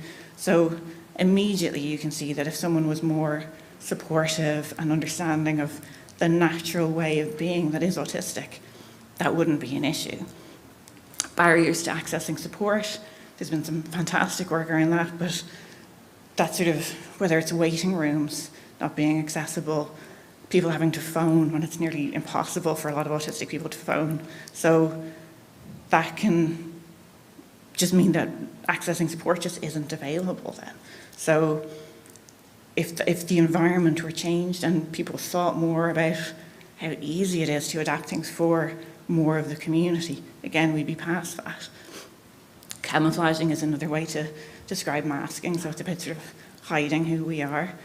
Double empathy, so people feeling like they're trying to reach out for help and they're trying to communicate but just not being understood. And then belonging, and I think most of us at some point have felt like we're on the outside looking in and we're not sort of included in that. And again, if we, from a neurodiversity perspective, think about how we're here and we have so much to give, then that wouldn't be an issue again. So I want to think about super practical things that we can really easily do to kind of bring that neurodiversity into what we're doing. So number one is to think about the assumptions that we make. So think about that sort of working that double empathy muscle and thinking about something is happening from my perspective. What is the perspective of the autistic person and how different that might be? So it's constantly about going like, I understand the world in this way, I'm sensing the world in this way, how might someone else be sensing it? Understanding behaviour, so I think it's been talked about already today, but sort of thinking about where behaviour is originating from and thinking about, say, challenging behaviour is something, a term that used to be used a lot. Thankfully, it's leaving us now a bit. So there's research around schools who've changed from saying challenging behaviour to distressed behaviour. And there's immediately a shift in how teachers feel about the students. So they may have initially felt like they were going into something combative and that there was a challenge that was sort of personal to them. If you switch it to distressed behaviour, they're much more likely to see it as in an empathetic way and to think about, well, how does this person need support and what is it that's caused their distressed behaviour? So just changing that language can massively impact how people work and how people feel about their work. Changing language, so appropriate is a word that I'm not a massive fan of, because I think if you think about sort of stimming as something that we've talked about for a very long time as not being appropriate, whereas the work that Robin has done in her research has shown that stimming can be massively useful to autistic people, and it's about sort of regulating our senses. So we spend an awful long time trying to get autistic people to stop stimming, whereas now we know it's incredibly important that we do stim. And then poor skills, another one I'm not a fan of. I was very slow to talk when I was little. Probably about 5 was when I started with my full sentences. And like when, hard to stop me after that. And at times I would go where I was sort of non-verbal for a chunk of time. And if you had given me a piece of paper, I would have drawn something, I would have written something. So I was ready to communicate. I just didn't want to do it verbally. So the idea, I would have been described as having poor skills in terms of communication, but it was just that the communicating wasn't the way that best suited me. And then very lastly, changing our environment. So I would talk a lot about how it's really useful for autistic folk to have particularly accessibility riders. So that's sort of, if I go into anything, so if I go to an event, if I'm going into a meeting, if I'm doing a project with someone, I talk about, and think about sort of what I need to best communicate in that situation, what will be best from a sensory perspective, all of those things that I might need. Like I've worked with Michael on a project, and we sort of very early on sort of set out the hours that we were going to be working and the different ways that we're comfortable communicating. So some people it's WhatsApp, some people it's email, some people it's meetings. So to kind of spend time thinking about what's comfortable and what works for you, and then have that ready and give it to wherever you're going, to whoever might need it. And I also talk a lot to non-autistic people about doing that. Where I work now, I encourage all of the staff to have their own accessibility riders. Where I worked previously, we all had them. And it makes a massive difference, because neurodiversity is about, it's all of our brains. And it's about everyone realizing that we sense the world in our own unique way. And at times, that can be really difficult for some of us, really easy for others, and it can be really hard to tell. So I think having that accessibility rider and everyone taking time to think about what works for us, how we make ourselves comfortable, how we overcome that anxiety with everyone is really helpful. And that's the end. Thank you very much. Thank you so much, Kat, for your fantastic presentations. There's certainly a lot of food for thought, and I think it ties a great deal to a lot of the things that have already been discussed right throughout the conference today. I'd like to pass the floor over down to Michael Ryan. That's great. Thanks very much. Afternoon, everybody. I didn't realise we were going to be left in this big room here today. I thought if we're going to mess it up, it'll just be in a nice small little room. So if I'd known it, I'd probably done an Enoch Burke on it and just stayed outside the gate, I think, and maybe not come in. You've done a great job doing the introduction, so I won't go through too much. I used to be a hotelier, and whenever I'd be in a hotel like this, snooping around, I'd always stick my nose into the kitchens and the conference centres and everything. I still do that. It's just a boring little habit us ex-hoteliers do. But then in my mid-30s, decided to go back, do a little bit of more soul-fulfilling work, and studied counselling and psychotherapy. And thereafter, I got a job in a school, and then, of course, I was introduced to the world of neurodivergent students. That was about 15 years ago, and then managed to, I suppose, worm my way into the autism community, and then I've been doing a lot of stuff with As I Am over the years. So we just look at a few different kind of common issues for neurodivergent young people. We look at it doing a bit of building resilience. We're going to have some personal reflections from Daniel Fitzpatrick in a few minutes. And then we look at some positive habits for balanced mental well-being. So we've kind of looked at all these kind of things earlier. We were all involved in doing that little thing earlier about kind of what kind of things do cause anxiety for us. But anxiety is not all bad. I mean, there are some positive elements to it. And You know, it can motivate us to perform to the best of our abilities. You'll all know if you're coming up to an exam or test, it's a really great motivator to kind of, that little bit of adrenaline gets you staying at the books longer and putting in a bit of an extra effort, or if you have a performance coming up, you kind of practice your instrument a little bit more, that kind of stuff. So it can induce a kind of a desire to study, train for a challenge, can prompt us to understand social norms and develop skills and talents which we need in regular run-of-the-mill life and doing interviews and stuff like that. Even if we eventually get the accommodations we need, there are a few barriers we have to get over socially. It can promote creativity because, you know, your coping mechanisms, like, Kat, that was interesting that you say you have tattoos where you do your finger tapping, you know. So we come up with creative ideas around how we manage our anxieties. And then it helps us to kind of, if we know we're going to be in an anxiety-induced situation, we might take some time out before we come to an event like this, go to the quiet room when we need to. So we can become very inventive.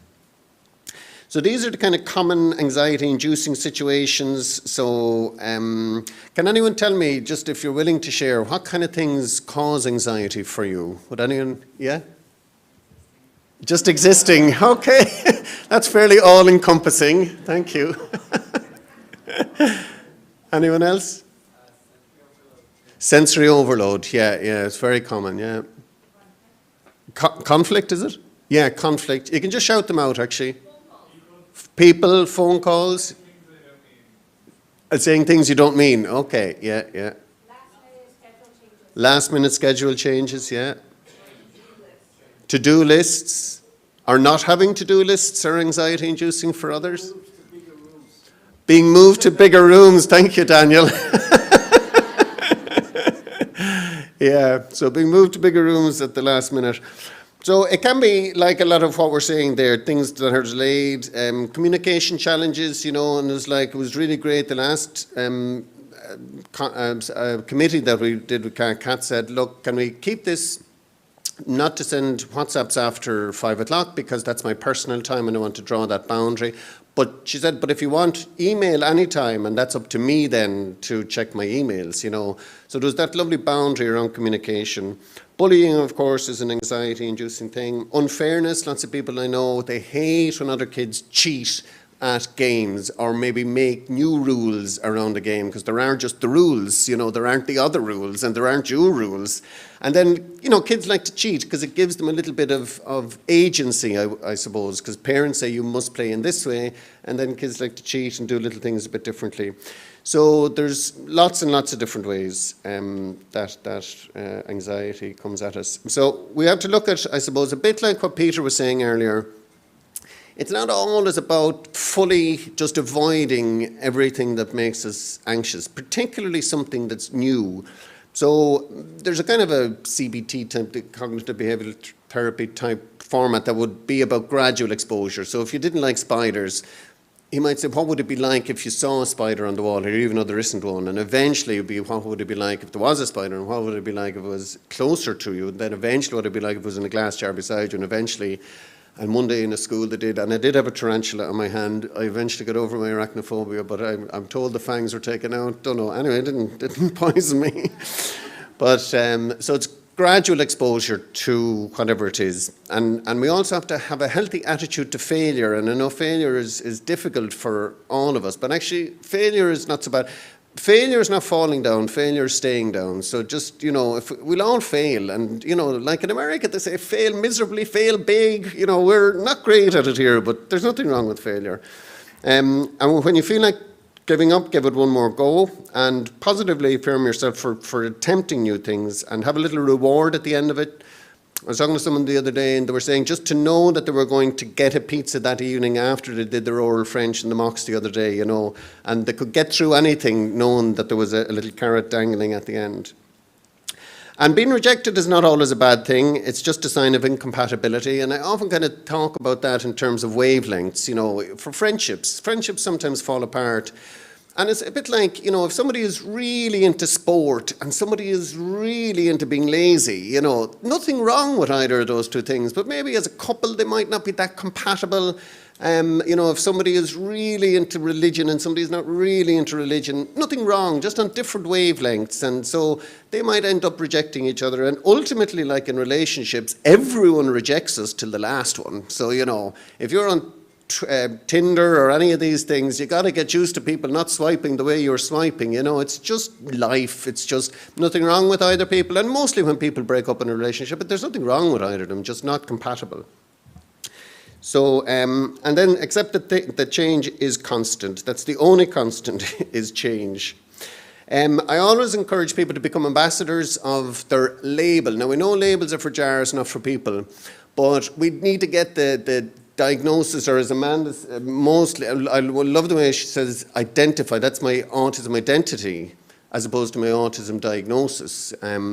So whatever label or identity we get, it's about taking charge of that. And it's also about not being defined by it. So whether it's your ethnicity, your colour, your sexuality, your neurodivergency, it's about not being defined by it, because there's 1,000 other bits to you that isn't just that. So, I'm a gay guy, but I'm not just gay.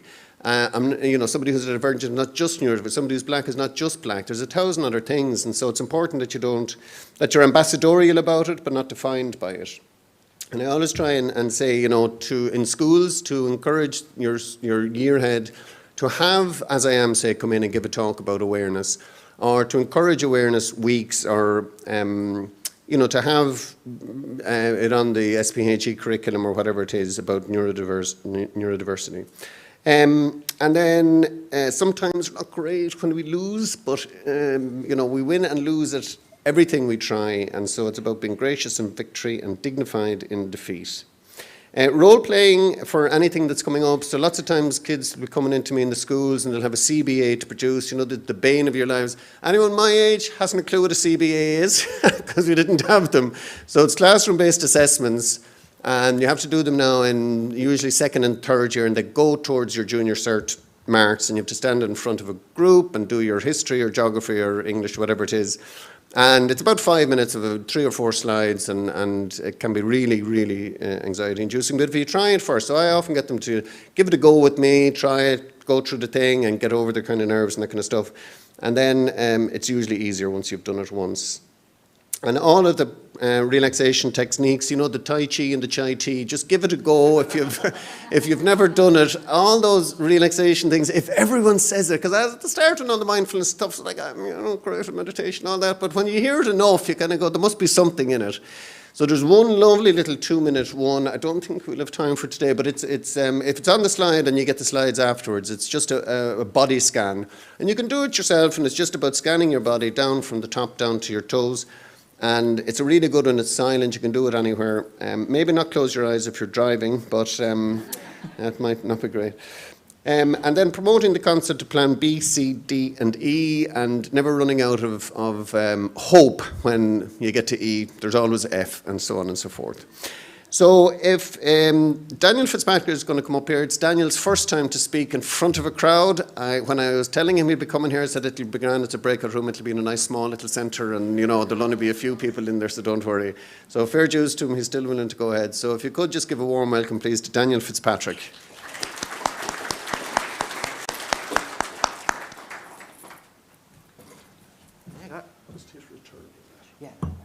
Hi everybody, thanks for coming along. I'm just going to basically, this is some personal reflections of mine on my own sort of mental health journey and experience. This is mainly, there are aspects of this, which I should really talk into the mic.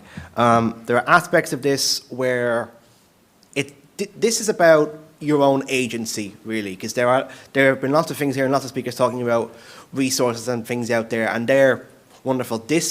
My portion is more so about personal reflections and what you can do within yourself. Now, this is about children and young people, so there is a bit less of an agency with them because they might have things that they have to do, like school and certain things or whatever.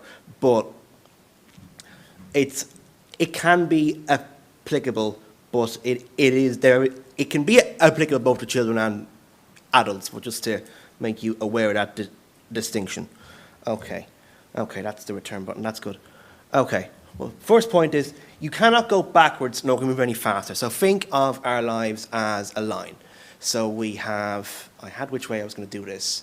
Think of this point here being our birth. You know, I'm sure mothers in the room don't need reminding of that. And then moving line, it could be anywhere, let's just say here. And that's meant to be a straight line. My arm isn't very stable. But, and that would be our death or whatever. And let's say we have a point here. And let's say that's where we are now, and let's say we have another point here. This isn't to scale or anything. And that's, let's say, it could be anything you're looking forward to. Let's just say, for argument's sake, it's a holiday in June or July. Let's say July. You cannot get there any further, any faster, rather. So you're here now in February at this conference, or wherever. You're in work, you're in school, you're doing something, you're just at home, you're bored, whatever. If you can maximize what you can do at that moment, so whether that's, if you like playing video games, watching TV, if you're working, how do you make it work for you? How do you incorporate things that you might enjoy or find relaxing into that? So it's about maximizing what time you have with the events around you, in that the events aren't going to come any quicker.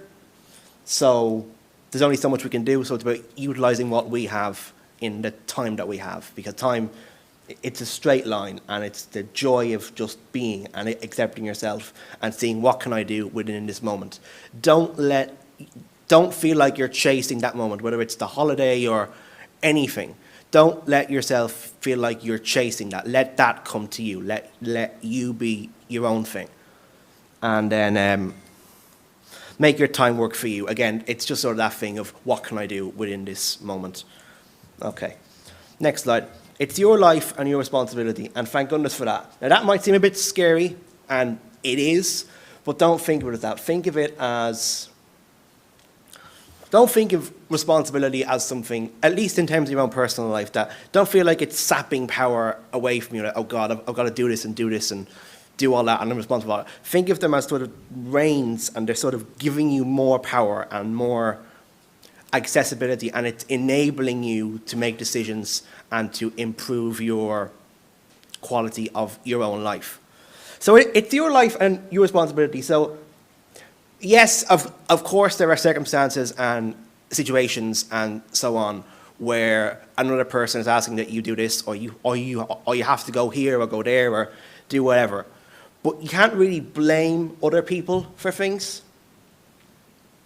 You can't say, oh, it was that person's fault that this happened, and it was this person's fault that this, and it was whoever you want to blame or whatever you want to blame. Ultimately, it's your responsibility, and you're the person who can go, okay, I know what I'm going to react best to, I know what works best for me, so I'm going to do this or do that instead. And you wouldn't want anyone else running your life because they don't know you.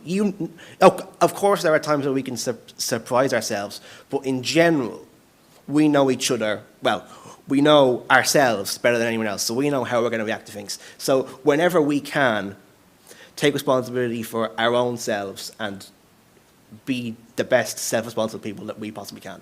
It's your journey, and own it. Now, life is about perspective. So let's say, for instance, again, just to give one example, say you're in traffic.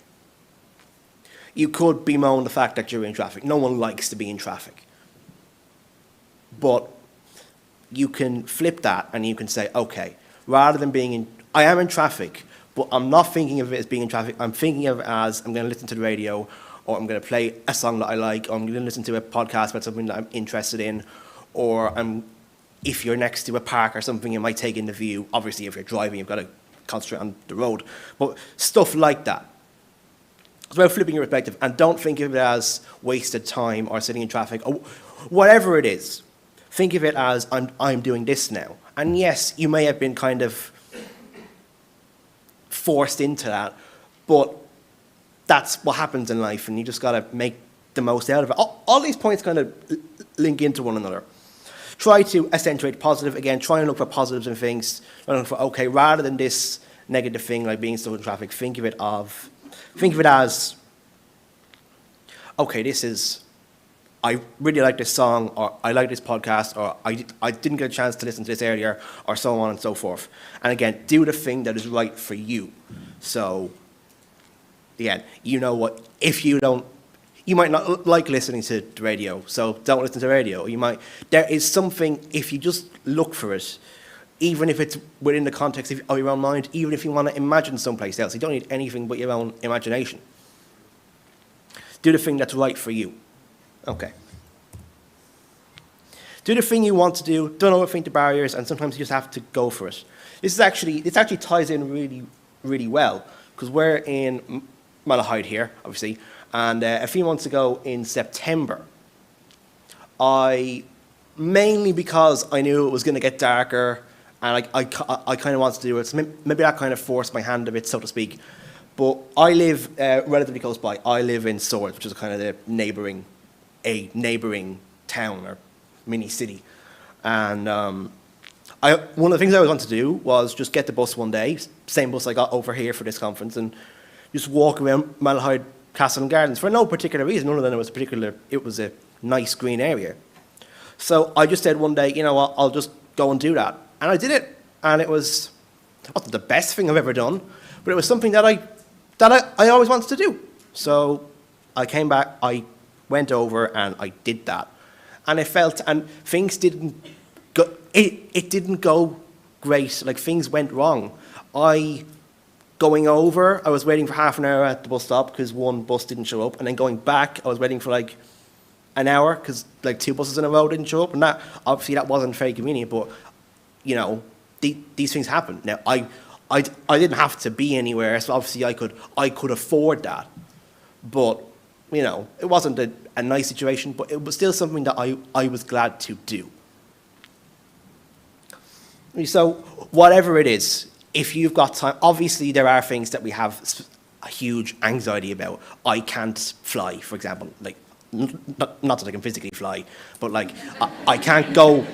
I used to be able to go on planes, and then stuff happened. Nothing related to planes, just my anxieties went up, and now it's something I can't really do. So there are certain things that we might just like, okay, that is way too much. But if there's something like I wanted to go to the park randomly, and there's nothing really stopping you from doing it, just go and do it. And like something like this, I've always wanted to do something like this and talk about and speak about my own life and my own personal reflections, which is an ongoing journey, by the way. By the way, I am the worst at following these points. Like I cannot do any of this. Even this week, something happened. I was trying to use my own points to get around it. Didn't work.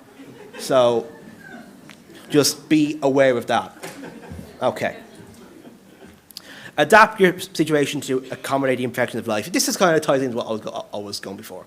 Okay, like let's say there's a thing where, and I'm not sure where this came from. It might be like there's a small little problem. Like there might be for example, I go to the cinema a lot, I watch a lot of movies. And there might be an issue with the screen or a flaw or a slight sound issue or something. And this is just my example, but it's to adapt to that and say, okay, this is not ideal, this is not what I want it to be, but I can make the best of it. And I can make it so that I enjoy it and get maximum enjoyment out of it. And that can be with anything. It doesn't have to be a visual thing or a sound thing. It could be any type of situation, anything at all that you find yourself in. How do I get the best out of this? I have no choice, really. I mean, I can stay unadapted and just be miserable, but there's no point to that. So I may as well adapt to this and try and optimize it. Does someone else have it better? Possibly. Does, Michael nicked my Enoch Burke joke, so I'm going to nick one of his phrases. I wasn't going to make the joke, but, still.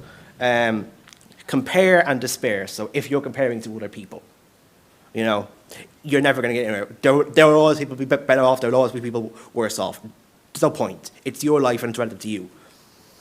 So that's that. And that kind of ties into there being no point. There's no credit system. There's no, at least in this life, we can talk about afterlife and religion or what happens afterwards. But in terms of this existence that we all share, there's no credit system. There's no one keeping score going. Now, you can believe in karma and all that sort of thing, but I'm just talking about in terms of the physical realm and what we all share and what we all agree that we do share. There's no credit system. there's no one balancing it going, okay, you've had a bad day, so next week you're going to have a good day, or you've had a bad week and so on, or you're suffering now, so you will enjoy life in future. That's not how it works. Thank you, I'm almost done. I'll just be given the 5-minute warning there. I'll be hooked off stage, I presume. But no, I won't be. But anyway, there's no credit system, so there's no one balancing it. There's no one, as I say, that will compensate you later. So there's no point, if you're miserable now, of course there are things that we do for our future that we don't particularly like doing. We go to doctor's appointments so we don't get sick. Stuff like that. We get our cars checked to make sure they don't break down and cause problems. Of course there are things that we do for our future. But in terms of, again, if you're miserable, there's no benefit to that suffering. If you're stuck in traffic, there's no benefit to that. If you're on a bus, or if the bus is late or something, or if you're in work and you're not liking where a particular meeting is going, there's no point in being miserable about that. I'm just giving any example, anything in your life you can just use that. You can just use this for. There's no credit system. There's no one balancing it. There's no one saying, okay, you didn't enjoy that, so you have this in the bank. You have credit. There's no point. You can't claim that back. There's no website. There's no area but you can just claim that back, like revenue or something like that. You can't do that. So you may as well make the most of it because it is what we have now. And as I say, it's going forward. We can't move forwards, but we can't go back either. So it's important to make the most out of what we... There's no point in thinking about the past because it's the past. But we can't go back, so it's important, whilst we're conscious of it, to make the most of the time that we do have. I think that's it, but I'm not 100% sure. Yeah, that's it. All right. Thank you very much. I've left Michael a bit short for time, but hopefully he'll be okay with it. So thanks for listening. Big thing for me to do this. I'm not sure if I'll ever do this again, and you told me not to say that because it might find sorry about that. That wasn't the bit. That was the genuine reaction. No, sorry.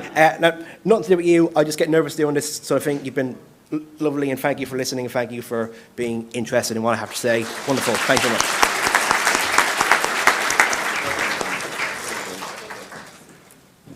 Wow, first time up, and Kat, he's coming after our jobs. We'll never be back again. Well, you're not getting paid for this stuff. That's true. He did ask if there's a fee. I said, I'm doing it for free, so I'm afraid, Daniel, there's not. So I have a few more slides, but maybe I know we're going to come up to the break, Adrian, so they'll probably be available through as I am after. Are they on the slides? So just what time are we on? About a minute or something? You got 2 minutes to be perfect. 2 minutes, okay. So just a couple of tips and hints then, and the rest you'll just have to catch on the slides afterwards if that's all right. So it's about taking relaxation breaks to keep your stress numbers down. So sometimes people work in the kind of spoons theory. Some of you probably have come across this before. So it's kind of a concept. You hear it lots in terms of anxiety, that maybe you have 12 spoons at the start of the day. For some, getting up out of bed would give you back spoons, it kind of energizes you, but for others that might take half your spoons. Maybe 6 spoons are gone just getting out of bed, getting dressed, having a shower. So by the time you get to work or school or whatever it is, you're already depleted in your capacity of anxiety. So you get into double Irish first or something, so you're literally got no spoons left by the break, so you might really need to go and chill out and go to the multisensory room or something like that, you know. And for other people then, engaging with their friends at the break is how they get their spoons back, and for others it's having quiet time is how they get their spoons back. So just be I suppose, honest to your own process.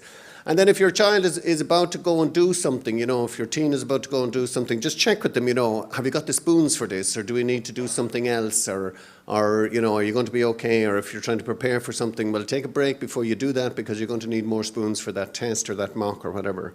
So it's just an interesting kind of a concept. In the schools also, and I'll finish on this one, Adrian, and then, yeah. So in the schools, just usually I'll say to somebody, what's, you know, how is school bothering you? They say, oh, it's everything, you know. And sometimes when you say, well, actually, what is it? And then they'll say, well, it's the smells and in the toilets. And so sometimes we'll find another toilet where they can use that's just used by only a few. Or if it's the canteen, there might be another space to go because the smells and the noise in the canteen can be horrendous for people who can't deal with the whole hoo-ha, the assembly hall and all of that. And so we break them down into little pieces in the school and we address each one by one, and eventually it could be a smaller timetable or it could be something about the bus or whatever it is, you know.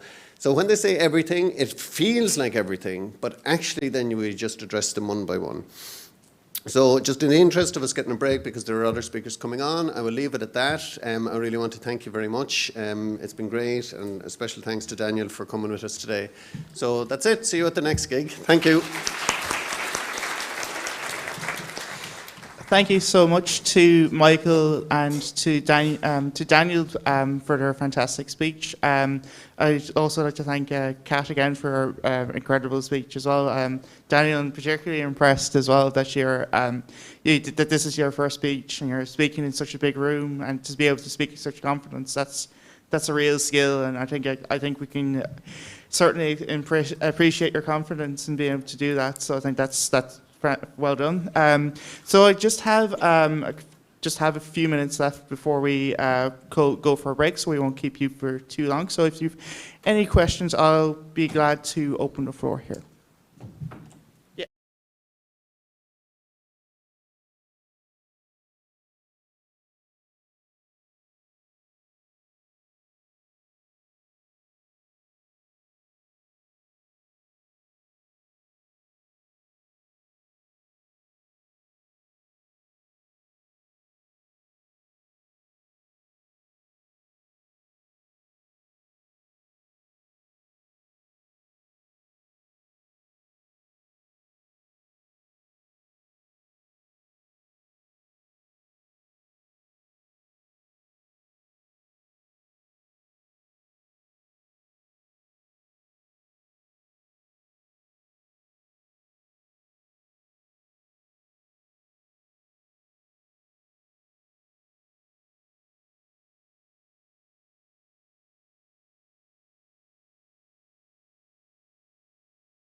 Will everyone please take their seats for the final session of the day? So we don't have a taker for the Dundrum gift card. So I now have a Bank of Ireland debit card. Okay. And I have a name on the Bank of Ireland debit card, which I think should quieten the room down. Do you know who it is? Oh, okay. Bank of Ireland debit card has been claimed, but the Dundrum gift card is still up for grabs. And it's only a small detour on my way home to Belfast, so come on, check your wallets.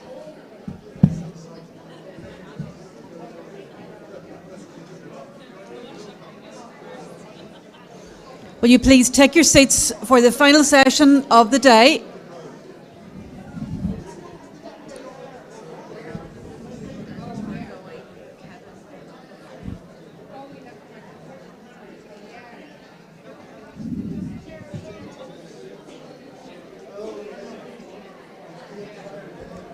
Please take your seats. Please sit on your seats, actually, is what I should say. Yep, take them.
Hello.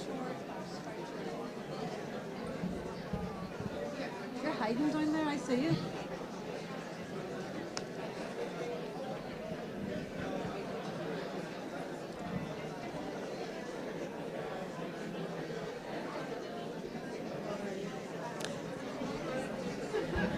I'm waiting.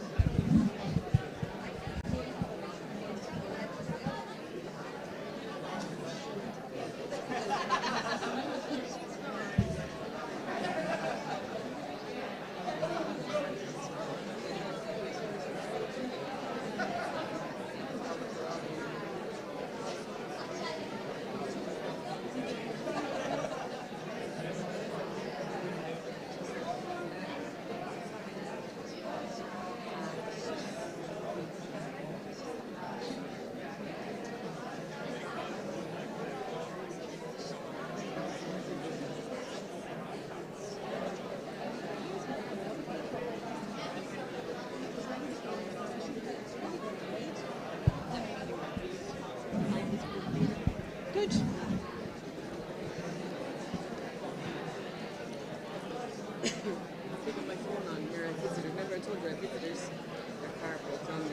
Oh no. Oh God. You might be able to. Do you know how the rugby's gone? I have been checking. I think the final score is 27-10 and 34-10 full time. Oh, very good. Just in case anyone's wondering, Ireland won the rugby today.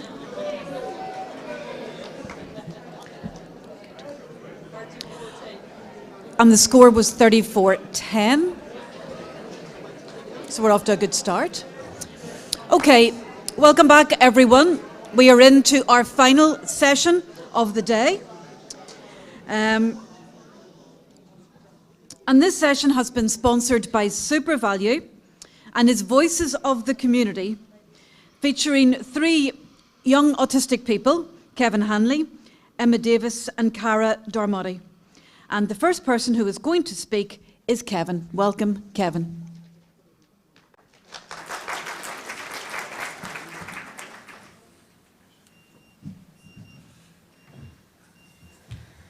Okay.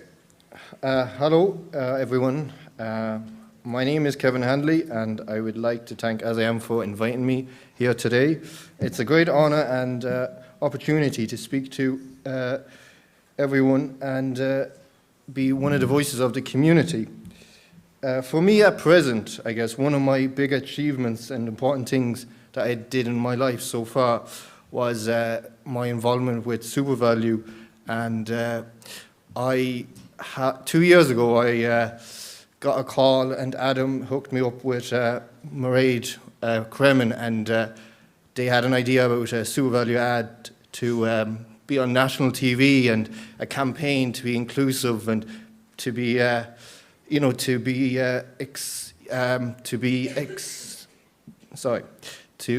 to be inclusive with everyone in society and the GA, and how it's all the ethos of it. So that was, at start I didn't really know would I take the opportunity, and 2 years down the line it has really worked well. The company have really believed in me, and to be a GA ambassador as well, and this is going into my third year. It has been a powerful experience representing the autistic community on national TV in a national TV ad, which for me, it kind of has to pinch myself, that I was in the All-Ireland final and seeing myself on the big screen in the TV ad. It's one of these moments you just can never really think that will ever happen. So it was a big moment for me. I also had the opportunity to work with the Tipperary Camogie PR team, and I'm going into my third year editing podcasts and helping recording, as well as doing Twitter and Instagram and Facebook work with Tipperary Camogie on match days and leading up to big games, and to be given that responsibility as well. It's been a great honour.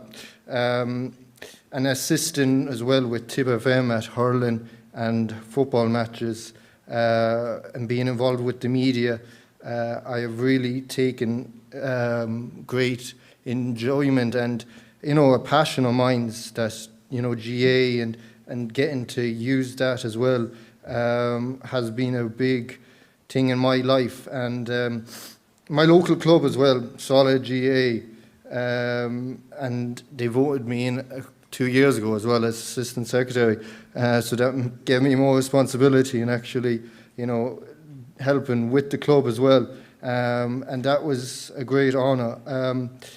But looking at what I have achieved, sometimes against all the odds and against the way a lot of people have given me a chance and believed in me, really has been a great honour. However, in life sometimes getting lucky, you need to believe in yourself and putting hard work in there. Having family, friends and community who believes in you can make all the difference and make that journey a lot easier. What I feel that society needs to create a same chance for everyone in the autistic community. Accepting of everyone's ability, individuality is important. Someone with autism knows their own mind, and with the right help and support, they can be able to have a good life. Getting involved and being helped to get involved and make a difference. If you can be involved in your own community, local club, or finding other people with the same interest and passion as you, it can drive you on and be part of something. I have found acceptance through my love and passion of the GA, and especially Tipperary GA. This has given me opportunities and build up my confidence hugely. My local club have given me a responsibility, and I look back and I didn't have the greatest self-belief in myself before I got involved, and it wasn't easy taking on the responsibility, but for me, it was one of the best things I have was involved, and I really enjoyed helping and being part of my own club and having that community, being part of something. Last year, I was honoured to work on a special podcast to show what can be done with people with different abilities and how they can be involved in a GA club. We went to Ballybreak and Grange with the Tipperary Camogie PR team, and they had hurling and camogie fun for kids with additional needs. It was a great way to include a community where everyone matters, and no matter what ability, everyone is part of the club. I think that overall society has came a long way over the last 15 years or so in how people with autism are viewed and understood. However, there are still many things that people need to improve, especially barriers, lack of resources, and especially young people and getting employment when you're older. People need to build up their self-belief, take it one step at a time, and if someone says, when I left school 10 years ago, when I left school 10 years ago, that I would have got given these opportunities and achieved the things I have with Super Value, Tip FM, Tip Camogie, and getting involved with my club, my response would honestly have been not a chance. School for me wasn't easy, and I dropped out in fifth year, and I thought that was it, my life was over, and but I went to the National Learning Network for a few years, and then I did a PLC in the Limerick College of Further Education, level 5 and 6 as well, and in TV and film production. So it was my interest, and that has helped me hugely with my work with Tip FM and Super Value. So it gave me a great base on where I am today. My experience of having autism with people in social settings, sometimes I can find really challenging, as well as making friends and keeping friends. Putting yourself out there, outside your comfort zone, and feeling part of society sometimes can feel a bit alien, but you mightn't feel belong or related to other people, places or things. It can feel strange. Society needs to look at ways that people with autism can feel more accepted and included in their local communities, with physical and emotional barriers being removed. Super Value and being involved with media, Tip Football as well, and giving me great self-belief. My secondary school education wasn't the best, but dealing with school life wasn't easy. There was a few key people who believed in me along the way. If that was in the media, like Stephen Gleeson, if that was with Super Value, Mairead Cremin, Tipperary footballers like Colin O'Shaughnessy, even my own club with the likes of James D and people and my mum and dad and friends and all that, and I wouldn't have been able to achieve what I have without all that support. But one of the key aspects is having that family, friends, and your own community. And I wouldn't have achieved what I have achieved without these aspects of my life. And I guess my hope is for every autistic person to be given the same chance, because everyone is being given a chance, and, great things can happen, and I guess, that's what I would like to show, the positive aspect of having autism, that, no matter what anyone says or puts you down or, says that you'll never achieve or you can never, be who you want to be, just, take it one step at a time, and, everyone has ability, and everyone should be given the opportunity, and And yeah, that's what I'd like to say. So thank you very much. Brilliant, thank you. I'd like to welcome Emma Davis to the stage. Hello, my name is Emma Davis, and I am an autistic person. Emphasis on the am, because autism isn't something that I caught, like the way some people might with flus. It is not something that I developed as a result of a vaccine. Trust me, I've had all the same vaccinations as my sisters, and I'm the one that's autistic, not them, so don't know where that comes from, if I'm being honest. So I have had to explain that to so many people over the years, and what I come to realize as I try to explain it to people is that some people just do not understand how autism works. There was one time when I found myself explaining it to a teacher, and after explaining it to them, they told me about someone they knew whose autistic features were different to mine. They then said to me that in comparison to the person that they knew, I seemed normal. They then also recommended a book called The Autism Epidemic.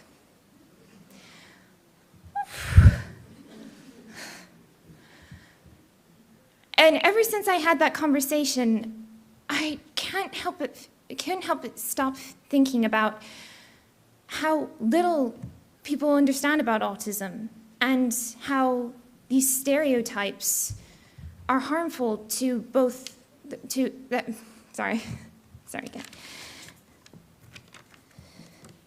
Sorry, I kept thinking about how little people actually know about autism and how the stereotypes of us being aggressive, antisocial, and apathetic harm both those who are that stereotype, because it essentially tells them that they are bad, which isn't true, and those who aren't the stereotype, because it essentially erases our identity. In my talk today, I'm going to talk about how these stereotypes have helped enable ableistic behavior towards those other people who are autistic, as well as myself.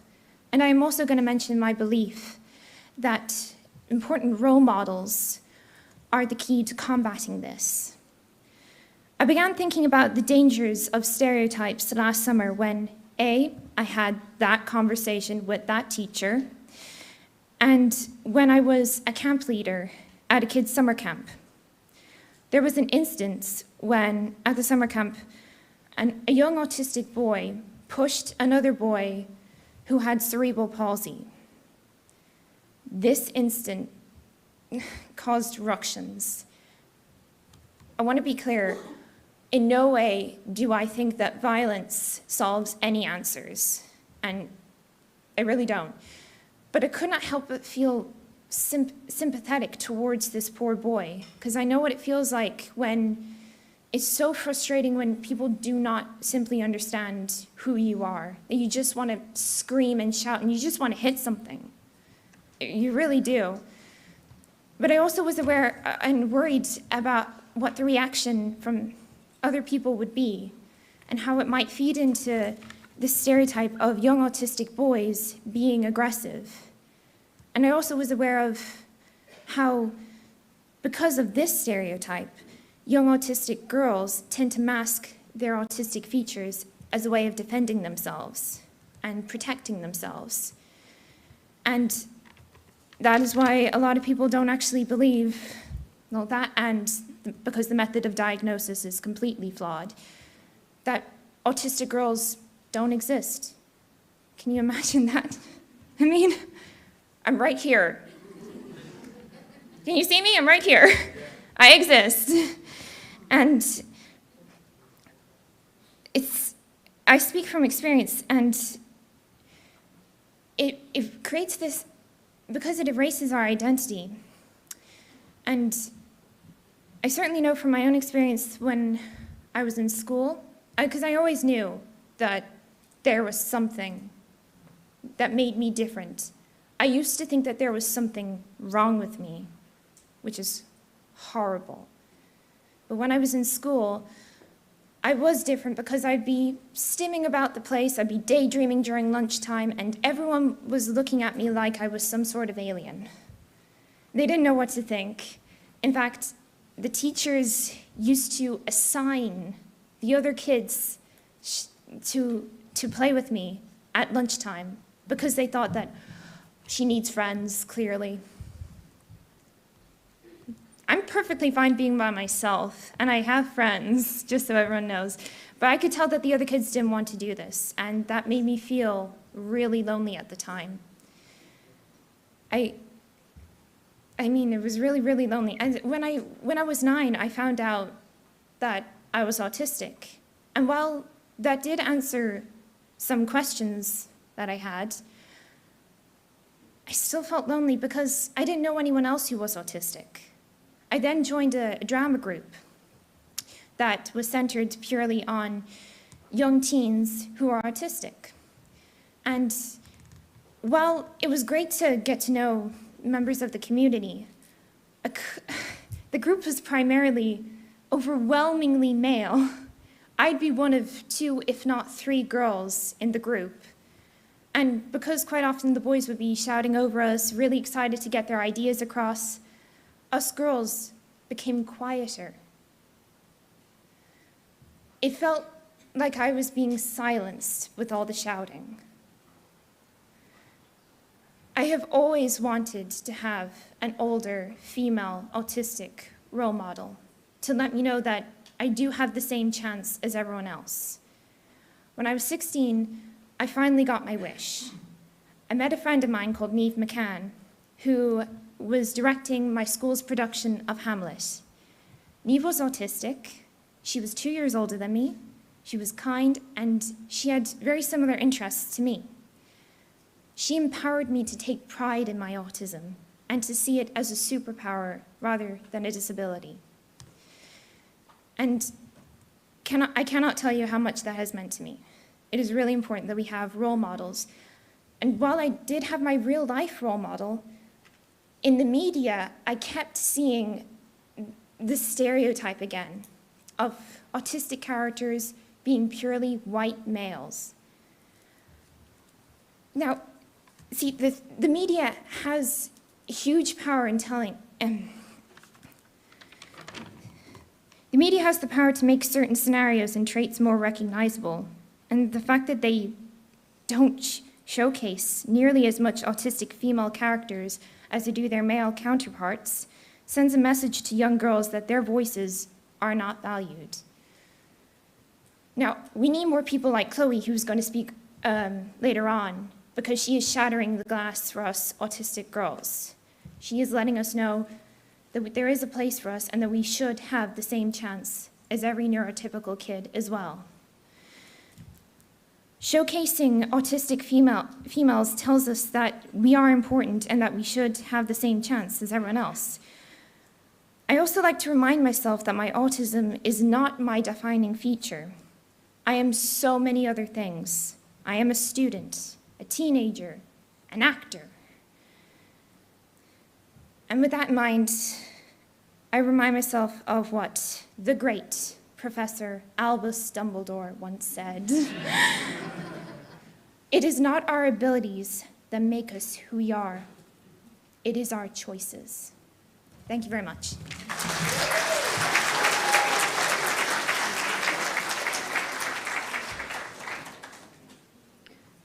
And welcome Cara Darmody to the stage.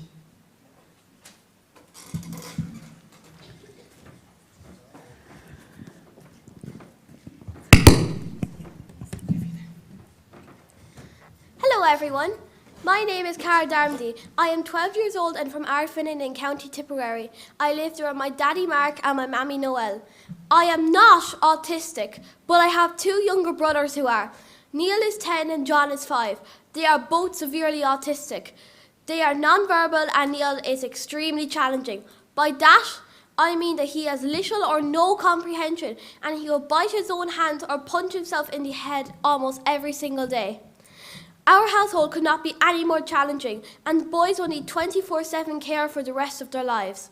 Today, I will talk to you about same chance. I will also tell you about my journey in advocacy to date. But the truth is that my brothers do not get the same chance as me. Every chance is given to those who do not have a disability or additional needs. In my opinion, a person with a disability will be discriminated against on some level. It is wrong, and I'll be calling that out today. So who am I? I'm the little girl who appeared on the Late Late Show last November to get my junior psychomath exam result from Ryan Tuberley.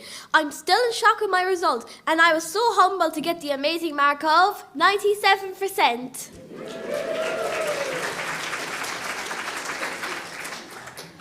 I started my journey way back in September 2021 when I started 5th class in national school, when I told my dad in the kitchen that I wanted to fundraise for special needs for our local school in Ardfinnan and Skullcarmick Special School, where the boys go. He nearly died when I told him that I wanted to sit the junior cycle maths paper for charity. The best part was when I looked at him in the eye and said, "Dad, guess who my teacher is going to be? You!" He nearly died. Poor old daddy. Anyway, fast forward to June 2022 and the whole thing created such a positive story in the autism and disability world. I got to go on the media a lot and got to meet many politicians, including big meetings with the Taoiseach and Taoiseach separately. I ended up raising €40,000 in total.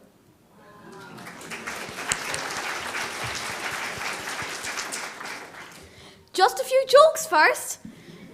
I'm often asked, who was the coolest male celebrity you ever met in your travels?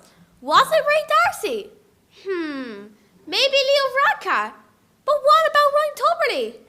But the award of the coolest dude I've met goes to, wait for it, Mr. Adam Harris of As I Am.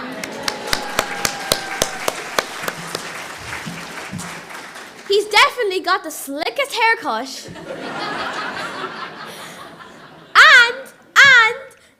And the ladies' side, I'm also asked who was the most beautiful female celebrity I've met. Again, there are big names in the pot, from Mary Black to Helen McEntee. And of course, the hot favourite Jennifer Zamparelli. But this award goes to, drum roll, Miss Fiona Ferris of As I Am.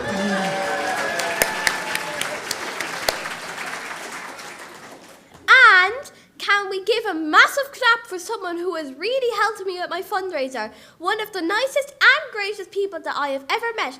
And that person is Mr. Fundraiser himself, As I Am's Dick White. Thanks, Dick.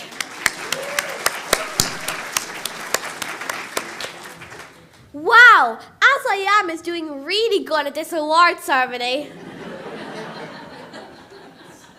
Now back to the serious stuff. I want to tell you about the country I live in. It's called Ireland, and it is the best country in the world. Everything I need is laid out for me, from education to sport to life in general. It is so fantastic to be fully supported by our country, and because of that, my future is so bright and I can be anything that I want to be. Same chance? No, no, no. I get every chance. So now that I've said that everything is brilliant, I can finish this speech and head home. Whoa, whoa, whoa. Stop right there. Now I want to tell you about the country that my two brothers live in.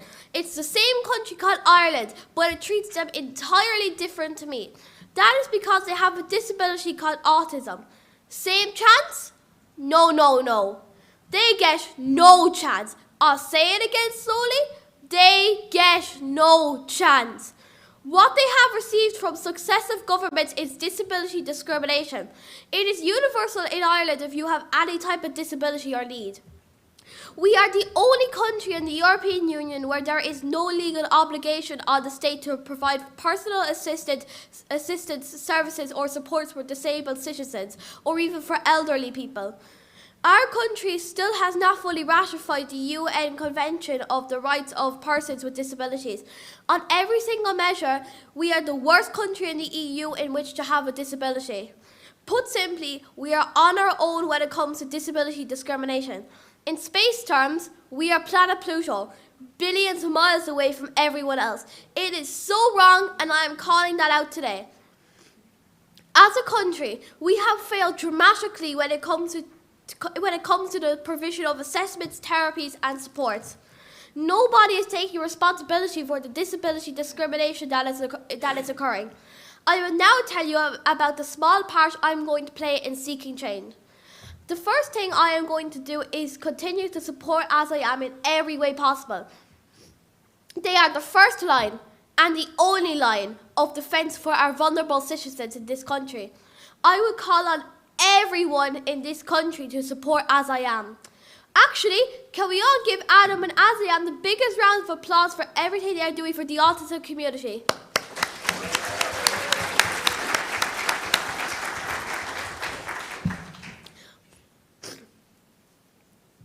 The next thing I am doing is to sit the Leaving Certificate Maths exam next June to continue raising awareness of this whole disgraceful situation. I will be 12 years old when I do that and will become the very first national school child to ever sit a Leaving Cert exam. All funds are split between 4 charities, which are my local school in Arfinnan, Skull Carmick Special School, Family Carers Ireland, and, wait for it, As I Am. Anyone who wants to donate can go to GoFundMe and look up Cara's Mount Everest Maths Challenge. I am doing this not because it is easy, but because it is hard. So, when politicians make excuses that it's hard to get things done, I just say to them, it is that way because they are not treating it like the house is on fire. I told the Taoiseach in person last July that he was not treating this like a national crisis, that there was no sense of urgency from his government. I also told him that he was the parent, that the HSE was the child, and that he was basically failing to parent the child. What has happened since then? Things have actually become much, much worse. I also want to tell you that from the start of January, I have attended Leinster House each and every Wednesday to meet politicians to advocate for change. Each week, I spend my pocket money to get a train up to Dublin with my dad. I insist on paying my way because it's the right thing to do. I'll be going to Leinster House each week until I sit my Leaving Cert exam in June.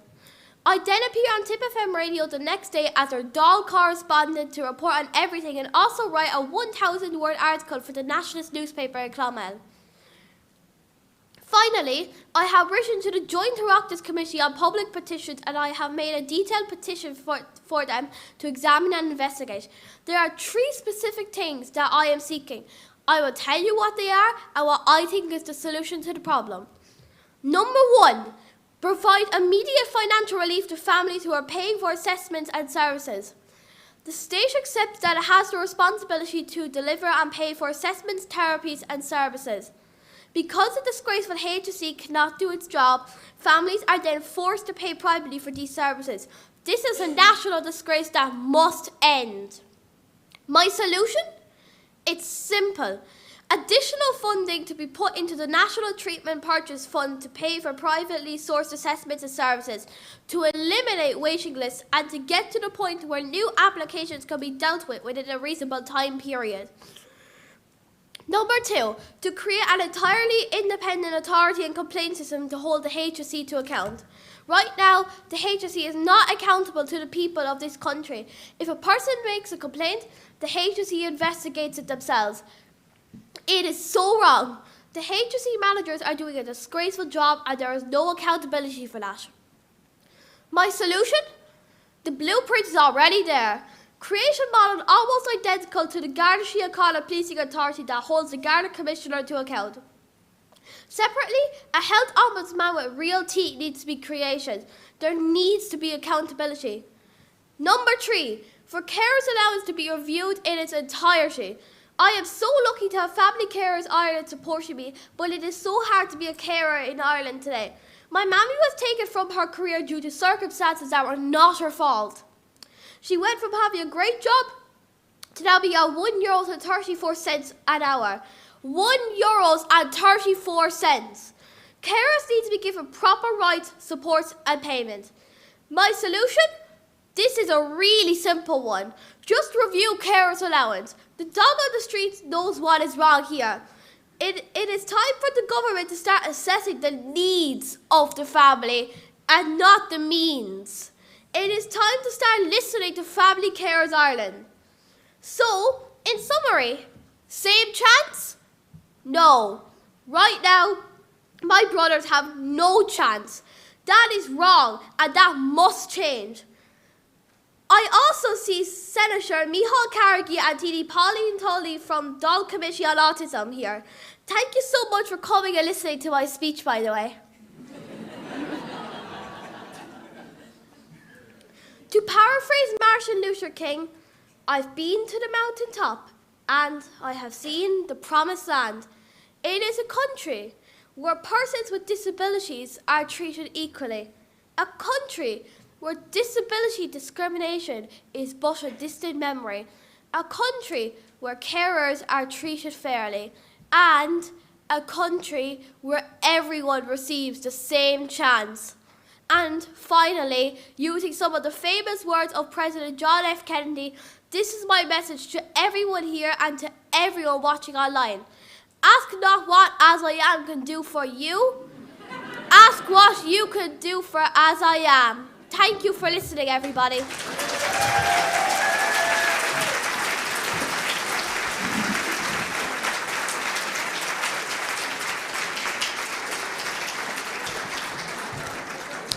Thank you, Cara. I'd now like to welcome our final speaker of the day, a very full day, and this is Chloe Hayden. Chloe is an award-winning speaker, actor, author of a best-selling book, content creator with over 1 billion views, and a powerful disability rights activist and advocate. Thank you, Chloe. Thank you for having me.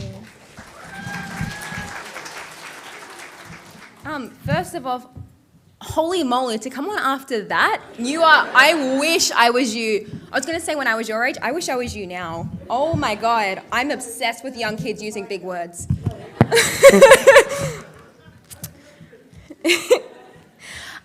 First of all, thank you all so incredibly much for having me. This is absolutely amazing, especially after being in lockdown for so long and being stuck in Australia.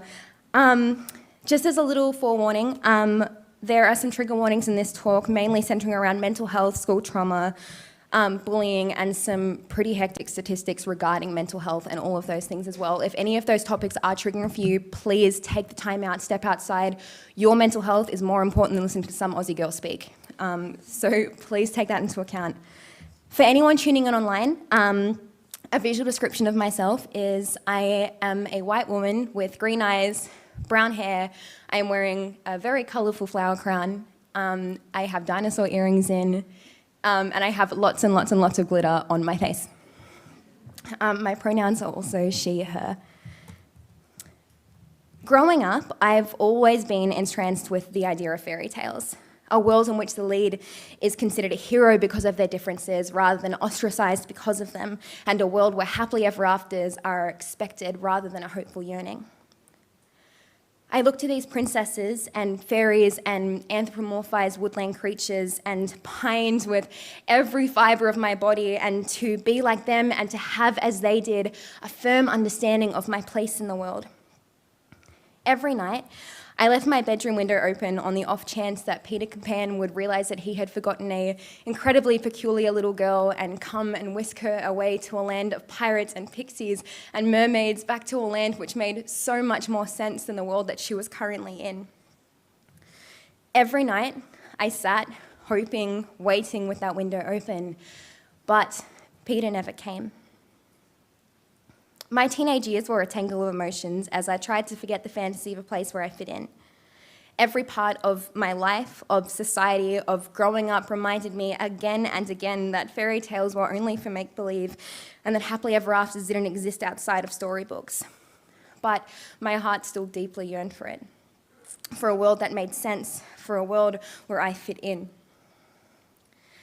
As I've gotten older, I've started to realise that perhaps my yearnings weren't unwarranted. Peter Pan may not be coming anytime soon, and maybe I'm not going to look at my reflection in a pool of water and have all of my hopes and dreams come true in song form. But this isn't because fairy tales aren't real. In fact, at the age of 25, I now believe in them more so than ever, because we are living in them every single day of our lives. All stories, both in fairy tales and our lives, are built on 3 fundamental stages: a once upon a time, an adventure stage, and our happily ever afters.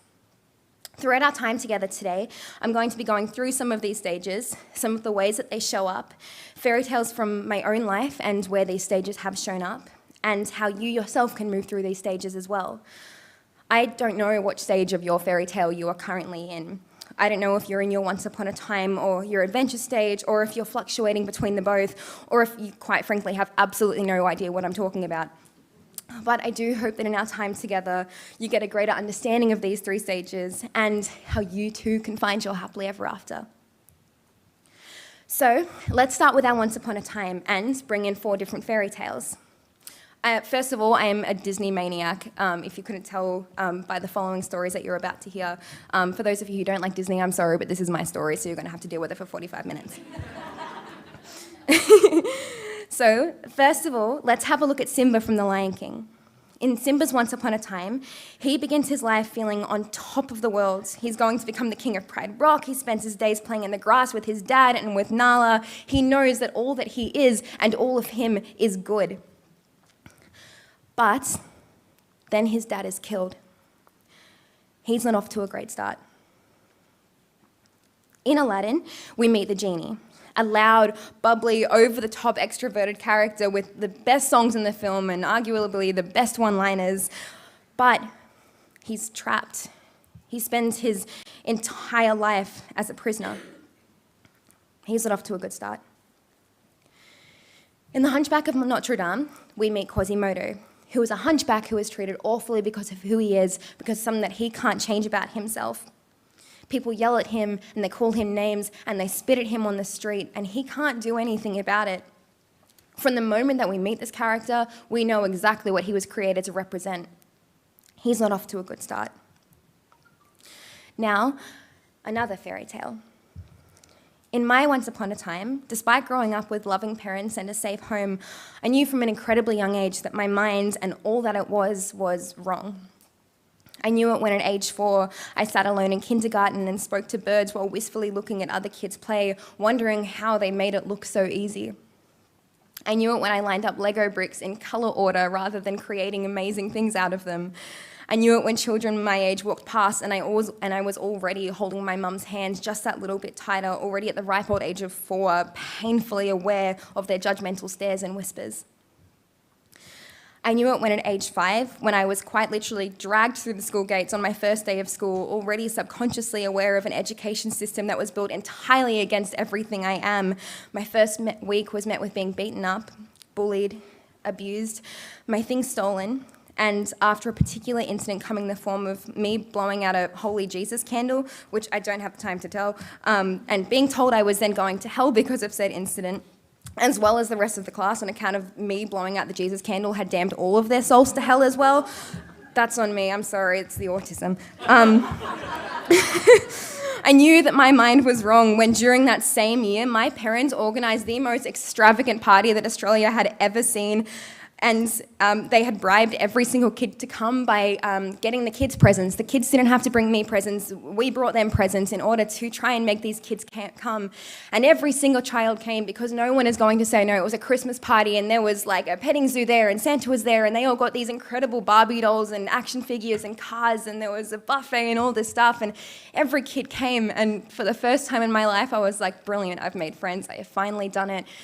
And I went back to school the next day, absolutely on top of the world, only to be beaten up in the basketball courts by those same people, while a group of girls stood behind chanting, "We would never be friends with you." I knew it when a group of girls I thought I was close with threw out our best friends forever necklaces into the rubbish bin, laughing and telling me our friendship was a prank. I knew it when I was belted over the head with the complete works of Shakespeare by a teacher who was trying to beat the quirky out of me. and by another one who called me slurs and told me I must either be deaf, the R word, or really, really dumb, take your pick. Despite my early understanding that different meant being ridiculed, it wasn't necessarily something that anyone else was incredibly worried about back then. Instead, difference is seen as, you've yet to grow into yourself, but don't worry, it will happen. It's not entirely frowned upon for a child to be different because there is always a social quota of difference that a child is able to be. Odd, different, a little bit of a screw loose. It's deemed socially acceptable for kids. So for some time, I was the only one who realised that I was part of this alien universe. The rest of the world would pat my parents on the back and assure them, don't worry, she'll soon change. And this is the way for so many of us that grow up different. Society accepts difference, but it's an acceptance because there's an understanding and a confidence that these differences will soon fade.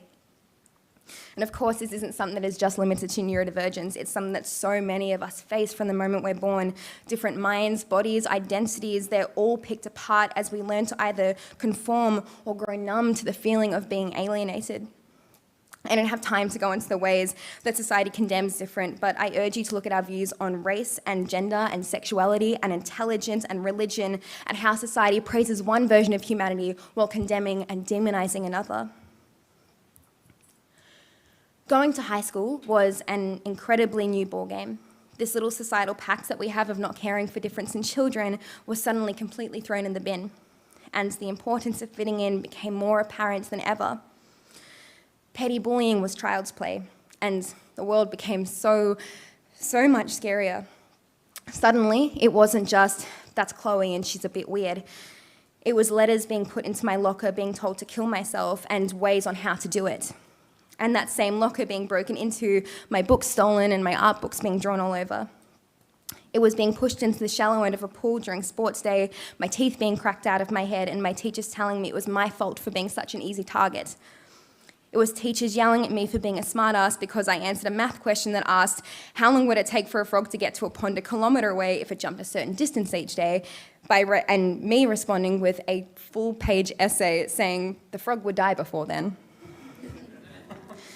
It was the consistent reports of, she's incredibly intelligent but disordered and doesn't fit in with her peers at all. She needs to try harder, of teachers banning me from certain classes, and of me becoming violently sick most days because of the fear and the sadness and the anxiety that came with school. At the ripe old age of 12, I developed an eating disorder for 11 years that almost killed me. Determined that would either change me enough to fit in or allow me to make sure that I wasn't here in the first place. I knew that the world didn't want me. I knew that the invisible manual that was gifted to us at birth was defective. Every single one of us have been given a black and white manual on what we have to do and who we have to be. And for some of us, our neurotypes and our cultures and our identities, they fit comfortably into this manual. For others, they're not necessarily comfortable, but we're able to mold and squeeze ourselves into them enough in order to exist. And for others, we simply cannot. We are left with feelings that we are not supposed to exist. We will write in journals to God when we are 6 years old asking if he can magic us to not be so different. We are left hating our minds and our bodies because society has taught us that this is the only way that we can be and that we can never achieve it. Up to 52.5% of anorexia sufferers are autistic. More than 70% of autistic people have an extreme comorbid mental illness. In the UK, suicide is the leading cause of death in autistic people. We are 9 times more likely to die by suicide, and studies have shown that suicide is considered significantly more acceptable for disabled people, as in, if a disabled person dies by suicide, the response is, it's probably for the best. And if I make it to my 49th birthday, I have beaten the odds. In my fairy tale, I wasn't the beautiful princess who could talk to animals. I was the trapped genie. I was the outcast lion cub. I was the dying antelope that the lion cub would eat. I wasn't off to a good start. This was a time in my life where I believed that there wasn't a light at the end of the tunnel, when I thought my fairy tale had failed and that there was no point in continuing to turn the pages, when I thought that there was no further chapters to be written. But if Disney has taught me anything, Instead, if we think that our end is coming and we haven't reached our happily ever after yet, we still have so many more chapters to go. We are still in our dragon fighting stages. We still have pages to turn. We still have chapters to live. In the adventure stage of my fairy tale, the realization that I was different was well and truly setting in, and those around me were becoming extremely hyper-aware of it too. However, the first instrumental shift into this new chapter of my life came in the form of my English teacher calling my parents in for a meeting that I was not invited to. Mum told me years later that it involved displays of my recent schoolwork, a showcase of my exceedingly disorganised locker, and the lost property box in which 95% of the items belonged to me. It was an explanation that I wasn't up to the expectations in either my work ethic, my work standard, or the mental capacity of the other students. And it finished with a cautious suggestion of getting some tests done because there's probably something wrong with her. How disappointing that we live in a society where a child is either completely this societal version of normal or there is something completely and utterly wrong with them. Wrong was first tested by a visit to the hospital to get a CT scan done for brain damage. My mum explaining that they thought I had fallen off my horse too many times. In their defence, the horse that they were talking about, her name's Marley, and she is quite literally the demon reincarnated. In the 3 months that I had owned her, I had had 4 concussions. Like, the doctors at the emergency ward knew me by name, and they were like, you should probably take up butterfly catching. She was banned from every single pony club in our local district because she had chased a dressage instructor and bitten her boob off. I'm not kidding. But she was my demon pony, and I was so in love with this horse, and I was terrified at the idea that if this demon horse was the cause of my apparent wrongness, they were going to take her away from me. The brain results absolutely showed nothing remarkable, which I assumed to be the end of it. But within a week, I found myself sitting in yet another doctor's office, a psychologist's office, where in the reading room, my attention was caught by a large illustrated poster of whales. It was a ridiculous drawing because the 2 species in it could not possibly live together. One preferred strictly Arctic waters, while the other was a hot water fish, a hot water mammal. So I was like, this is ridiculous. I cannot believe I'm here. She's clearly not an educated doctor. When I was called in, after first ensuring that this so-called doctor was aware of the injustice being done by this painting, honestly, she probably should have handed me like a congratulations, this is an autistic thing right then and there. I was then subjected to several hours of remarkably bizarre questions, tests, and role plays. It was all ridiculous, but I've come to expect that out of the typicals. For 6 weeks, see, here's the thing, whenever I make jokes, people are like, am I allowed to laugh at that? For 6 weeks, I visited that office, and when Mum walked out of the office after the final chat, after those 6 weeks, she told me to set down National Geographic's Secret of the Whales, and so we could leave. My initial reaction was, how can I give this to the doctor to prove to her that her painting is wrong, and how can she give that to the artist? My second was, oh, my mum is sad. When you're 13 years old and you see your mum crying, you think that the entire world is ending.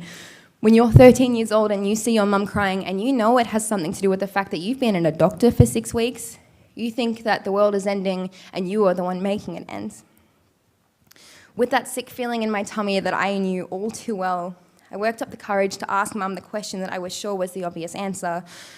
With a quiet, shaky voice, I asked her what I thought had to be the sole cause of the recent doctor's visits and the brain scans and the private meetings and then the tears that followed on after all of that. Mum, am I dying?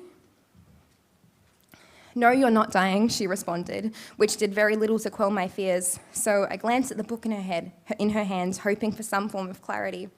That was when I took notice of words that I had never heard of before and realised that it must be the cause of her tears and my apparent new fatal illness.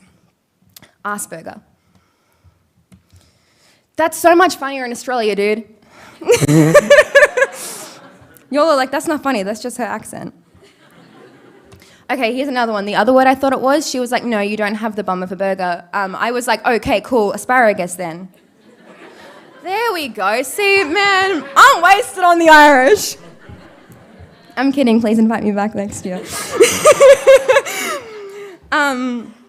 This name, which is neither of what I just said, but is instead Asperger's syndrome, a word which I no longer use due to a horrible man that assisted in the death of hundreds of disabled children during World War II, and have actively pushed aside and is now instead simply known as autism. Arriving home, I quickly retreated to my bedroom and opened up my laptop with missing keys and peeling off One Direction stickers, and I typed this new word into Google, and my heart sank at the search results.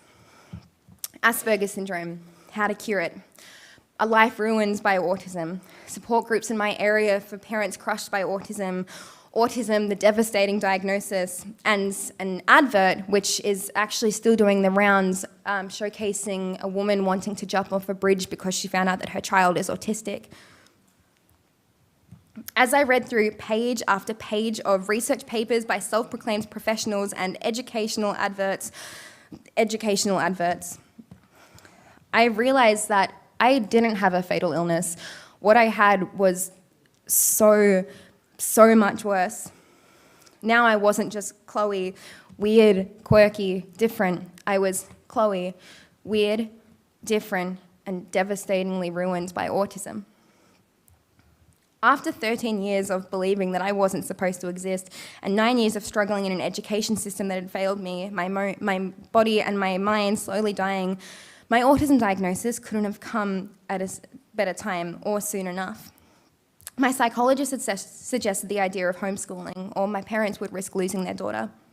My dad, an incredibly stubborn Irish man with very old-fashioned views, had to be told twice. The psychologist told him, "No, I don't think you understand me. Your options are homeschooling or not having a daughter anymore. The choice is yours." Young kids are experiencing chronic mental illness. 8-year-olds are suicidal because they're spending 5 days a week in facilities where they're mistreated and tormented and abused. Teenagers leave school feeling worthless and like they are burdens on society because they have never been taught correctly. Educationally, autistic children have the worst outcomes of all disabled students in the schooling system, with 97% facing difficulties in their education and 56% saying they're being treated unfairly. This is not just part of being autistic, by the way. These statistics are only because our system refuses to support autistic children who are different. Our curriculum needs to change. Our social understanding of autism and disabilities and the different needs to change. I was pulled out of school that day. Both of my parents say that they saw the light come back into my eyes the day after. But, moving on, the second stage of my fairy tale was beginning. The adventure stage. A stage where, while we battle our dragons, we also meet our sidekicks. And I think that's why I love the adventure stage so much, because even in the scariest moments, the sidekicks are always there. In The Lion King, Simba is thrown from Pride Rock and told to never return. The little lion cub has lost his dad and everything he knows, and it seems the fairy tale will end there. But lo and behold, we're introduced to two lovable, goofy, 100% ADHD coded characters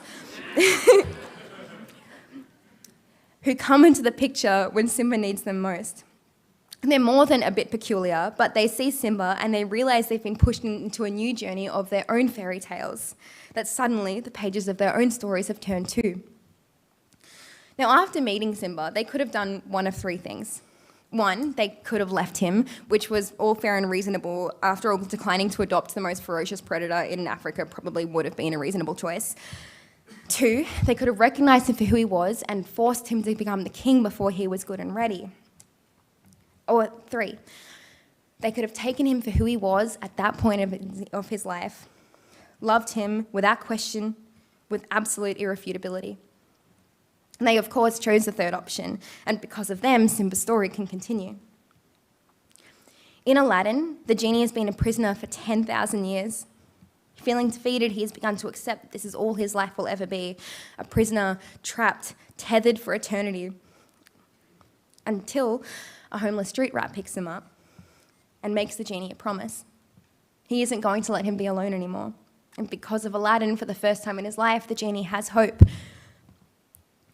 In The Hunchback of Notre Dame, we meet Esmeralda, who is a beautiful woman who is the only one in the entire world to show Quasimodo kindness, perhaps because she feels the same way as him, rejected by society. As she wanders through the church, she sings this song called God Help the Outcasts, one of the best pieces of musical history, I am convinced. The lyrics are this: God help the outcasts, the tattered, the torn, seeking an answer to why they were born. Winds of misfortune have cast them about. God made the outcasts, don't cast them out. Now, I forgot to bring this up at the start, but I was selectively mute until I was 16. I could say about 2 words, and it was just to my family members, but I could sing, and I would scream these lyrics at the top of my lungs with tears pouring out of my eyes and snot coming out of my nose, and scream this at the top of my lungs. And it wasn't until I was probably 18 why I realized why these lyrics meant so much to me. And it's because all I wanted in the entire world was one person to look at me the same way that Esmeralda looked at Quasimodo, to look behind my metaphorical hunchback and to see me for the person that I was rather than the person that I could never be. I'm like, yes, okay, I had my parents, but growing up, you need more than someone who's like programmed to love you. You need your tribe, and I never once had that. After my diagnosis, and so long of seeing nothing but deficit, fear-mongering articles, making my mind out to be wrong, I did what Gen Z kids do best. I took to the internet and splurged my feelings out onto an anonymous blog. I did this under a pseudonym of Princess Aspian. I called it God Help the Outcasts, after the incredible song, and I shared my story to the world in the form of Disney metaphors and poems and honest thoughts that I had bottled up for far too long. My sole intention of this blog was to scream out to the universe. I was praying and waiting and hoping to find one more person like me. And for the first time, I was shouting my truest minds and my deepest feelings into the abyss instead of swallowing them or filing them away. What I didn't expect was for the abyss to speak back. But I suppose the genie never expected to find Aladdin either.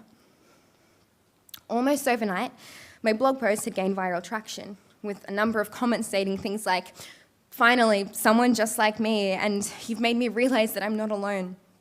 I felt seen, and maybe this crash-landed rocket ship that I was so positive that I was on had a lot more people on it than just me. That blog very quickly became the most important thing in the world to me. Every time I felt lost or lonely or confused or like my home planet was too far away, I would sit down and I would write from the deepest parts of my heart. I shared the hardest parts of my life. I shared the best days of my life. I turned this little anonymous blog into my online journal, and I felt a sense of safety and community and comments from others who obviously felt like they had come from the same planet that I did. I learned that day that if the world isn't created for you, there is no reason why you can't create your own. Through that little blog, I was able to discover myself in ways that I never believed possible. I was able to find my people, my sidekicks, not just via the comment section of this blog, but in turn in the real world too. When I was given the opportunity to step out and engage with the world at my own pace, that's when I started to discover my people. A lot of people believe there is only one way to create friendship, and to socialise and to be a human, often as is the way for a lot of the things that we believe society to be, and that often isn't the way for autistic people. 43% of autistic teenagers do not interact with any peers. 54% of autistic people have never received a phone call or a text. 50% have never been invited to a birthday party. When the world doesn't work for us, it is vital that we create a world that does. These statistics do not mean that autistic people are doomed to a life without company. It instead means that we have not yet prioritised the ways that we can engage. My first sidekicks came in the form of internet-based friendships within this blog. I knew nothing but their screen names, but they were my first massive steps towards learning how to communicate and how to find myself. In my social groups online, I wasn't Chloe, the weird autistic girl with knotty hair and flappy hands. I was Chloe, the artist, the blogger, the writer.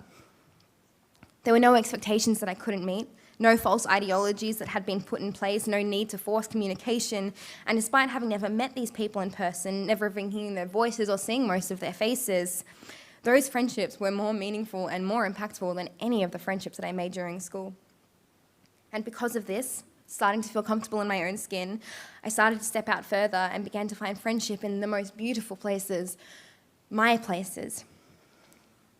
I found friendship in my weekly horse riding lessons because all we would do is sit in the stables and talk about ponies. Not with Marley though, she wasn't allowed to come.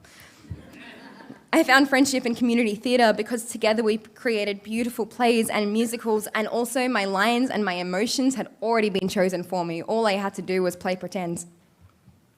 I found friendship with surfers at the beach because there was no need to talk. We would just listen to the waves and cheer each other on as we rode them in. I found friendship in groups specifically catering towards autistic people, where my flappy hands and excited rambles were mirrored.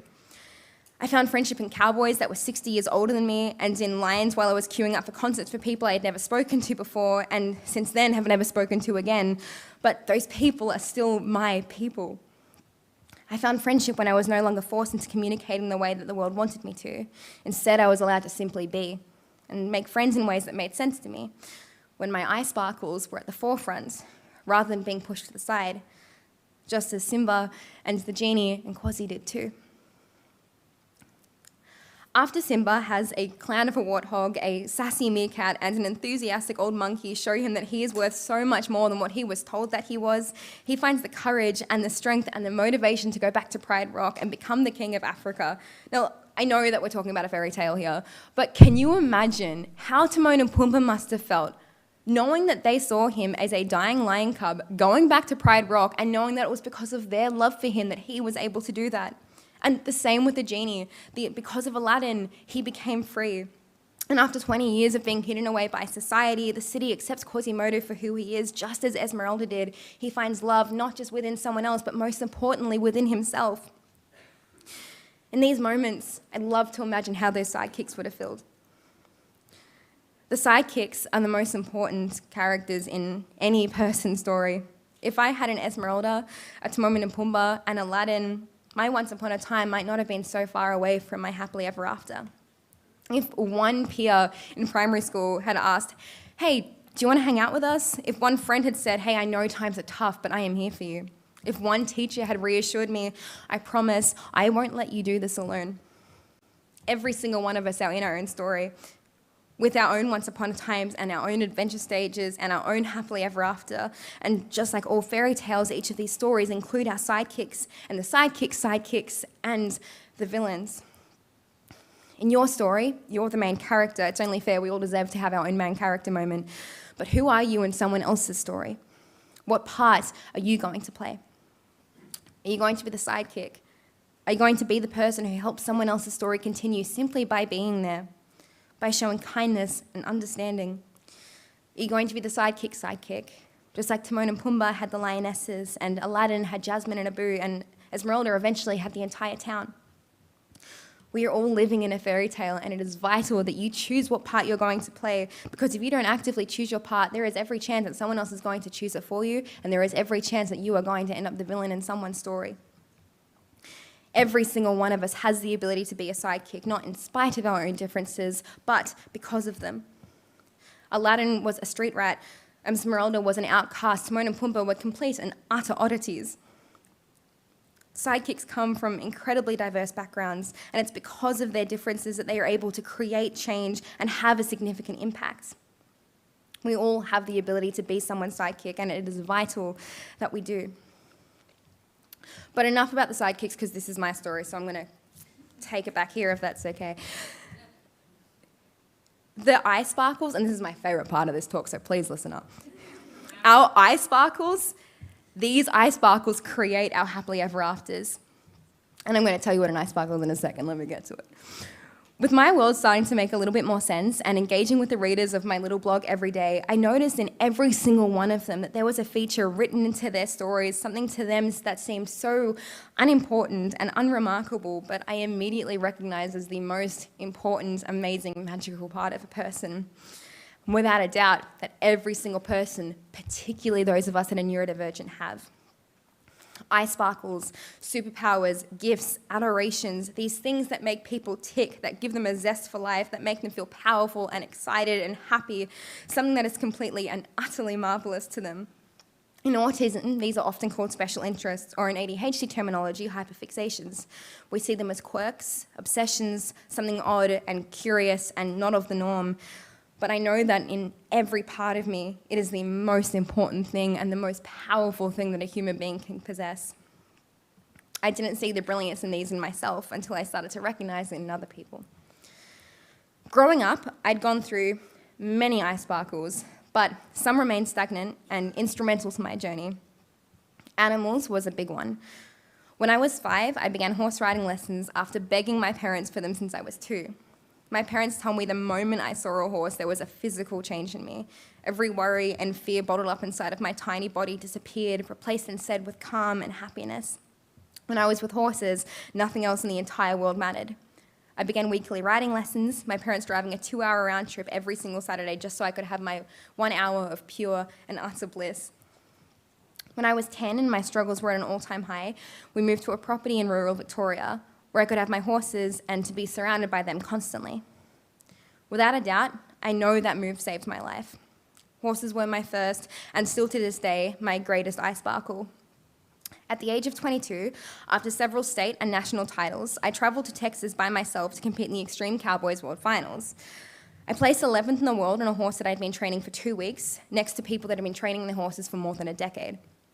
My horse's eye sparkle taught me the importance of looking after myself by looking after another creature that I loved. It taught me the importance of emotions and of communication. It taught me independence. There is no way, I couldn't even leave my house 6 months before I went to Texas, nevertheless go to another country. For my 9th birthday, we went to a pop-up Titanic exhibition at the museum, and I was awestruck. An entire exhibition, if it wasn't already obvious, Titanic is my favourite thing in the entire universe. I am so obsessed with it. There was an entire exhibition with multiple rooms and hundreds of artifacts about the liner, and I was in absolute paradise until I had a look at the name of all the passengers, and one of them was spelt wrong. It was a list of 1,317 names, and one letter was different, and I was like, this is an injustice. At this time of my life, I would like to remind you that I was selectively verbal, and I had never once spoken to anyone that wasn't my parents or my siblings.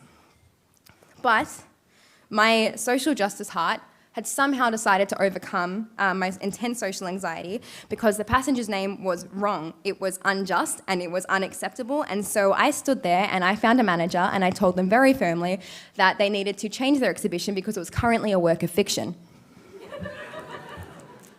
I then took their hands and proceeded to show them all the other little things that they had gotten wrong about the exhibition, and I would be more than happy to take time out of my day to let them know what was actually correct so they could correct it.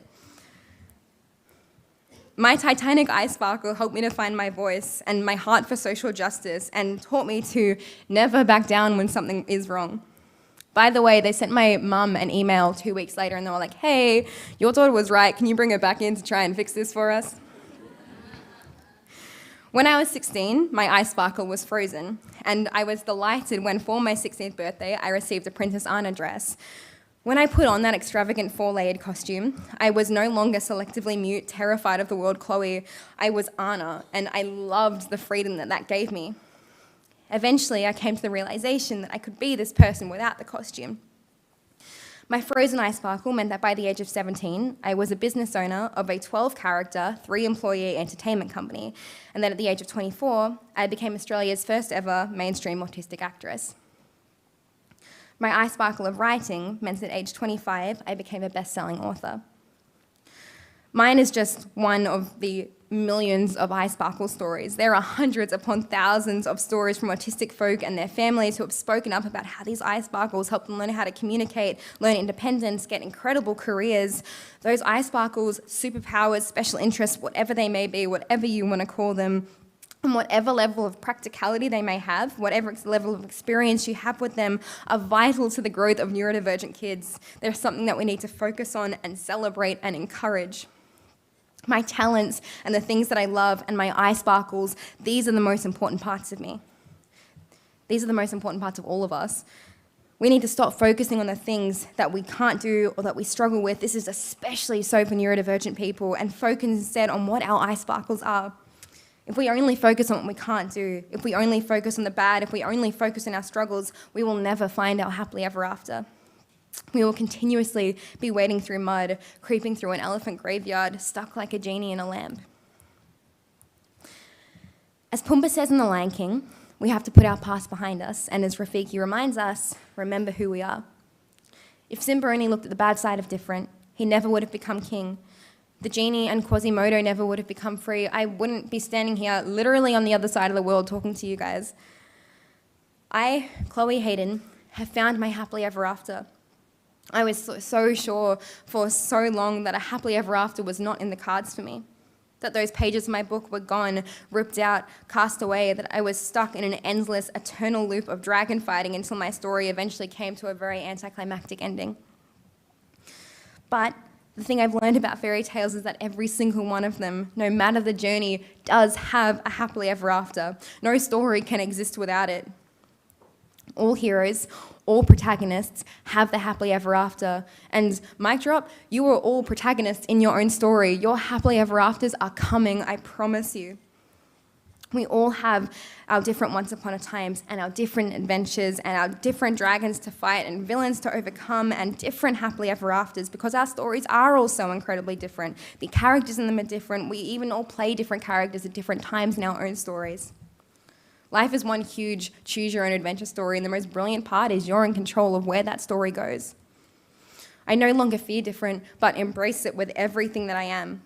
I no longer care for society's opinions and have learned that we have the choice to focus on whose opinions and views matter to us. Hence, a culture created for the benefit of able, typical, heteronormative, Caucasian, upper-class men will never be a society that benefits me, so why should I let it affect me? I no longer fear the eyes of others or that someone else's judgment is my own personal problem or is representative of who I am. I've taught myself that my mind, my differences, and my identity are valid and important and hold value. Different is crucial to the future of our world. If we all had the same thoughts, if we all liked the same music, if we all did the same job, if we all had the same interests and the same passions and never ventured beyond normal, the world wouldn't work. If you have a look at anyone who has ever made a change in the world, they have made a change in the world by being different. And you know what? I can almost pretty much guarantee you that most of these wicked people that have done wicked things are probably autistic. As I close the final chapter of today's fairy tale, please let the following words guide you. Number 1, find your support group. Your people are out there, I promise you, and as I am is a brilliant example of it. Your chosen family who will make you feel loved and valued and safe. Number 2, know your worth. Speak up, stand up, be courageous, as you deserve to live your most whole, beautiful life. And you are the author of your fairy tale, so don't let anyone take that pen from you.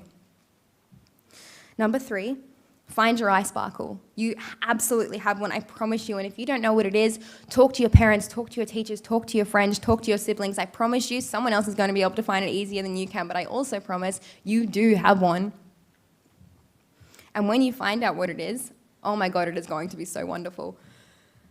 And finally, number 4, know that different doesn't mean less. There is so much beauty in difference. And when we begin to embrace it, our world is going to be so incredibly beautiful. We are all living in a fairy tale. Our lives are occasions, and it is time to rise to it. Embrace who you are, because who you are is exactly who you're supposed to be. Thank you.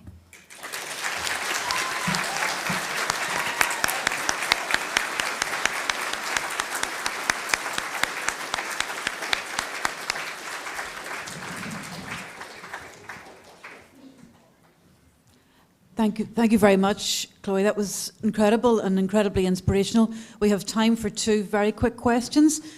And Fiona has the mic over here. If anyone has a question, Fiona, we have a question down here.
I just stand now between you and a long weekend, or what remains of it, and we are so grateful to all the time many of you have given today, autistic friends, family members, and indeed professionals. We really, really appreciate it.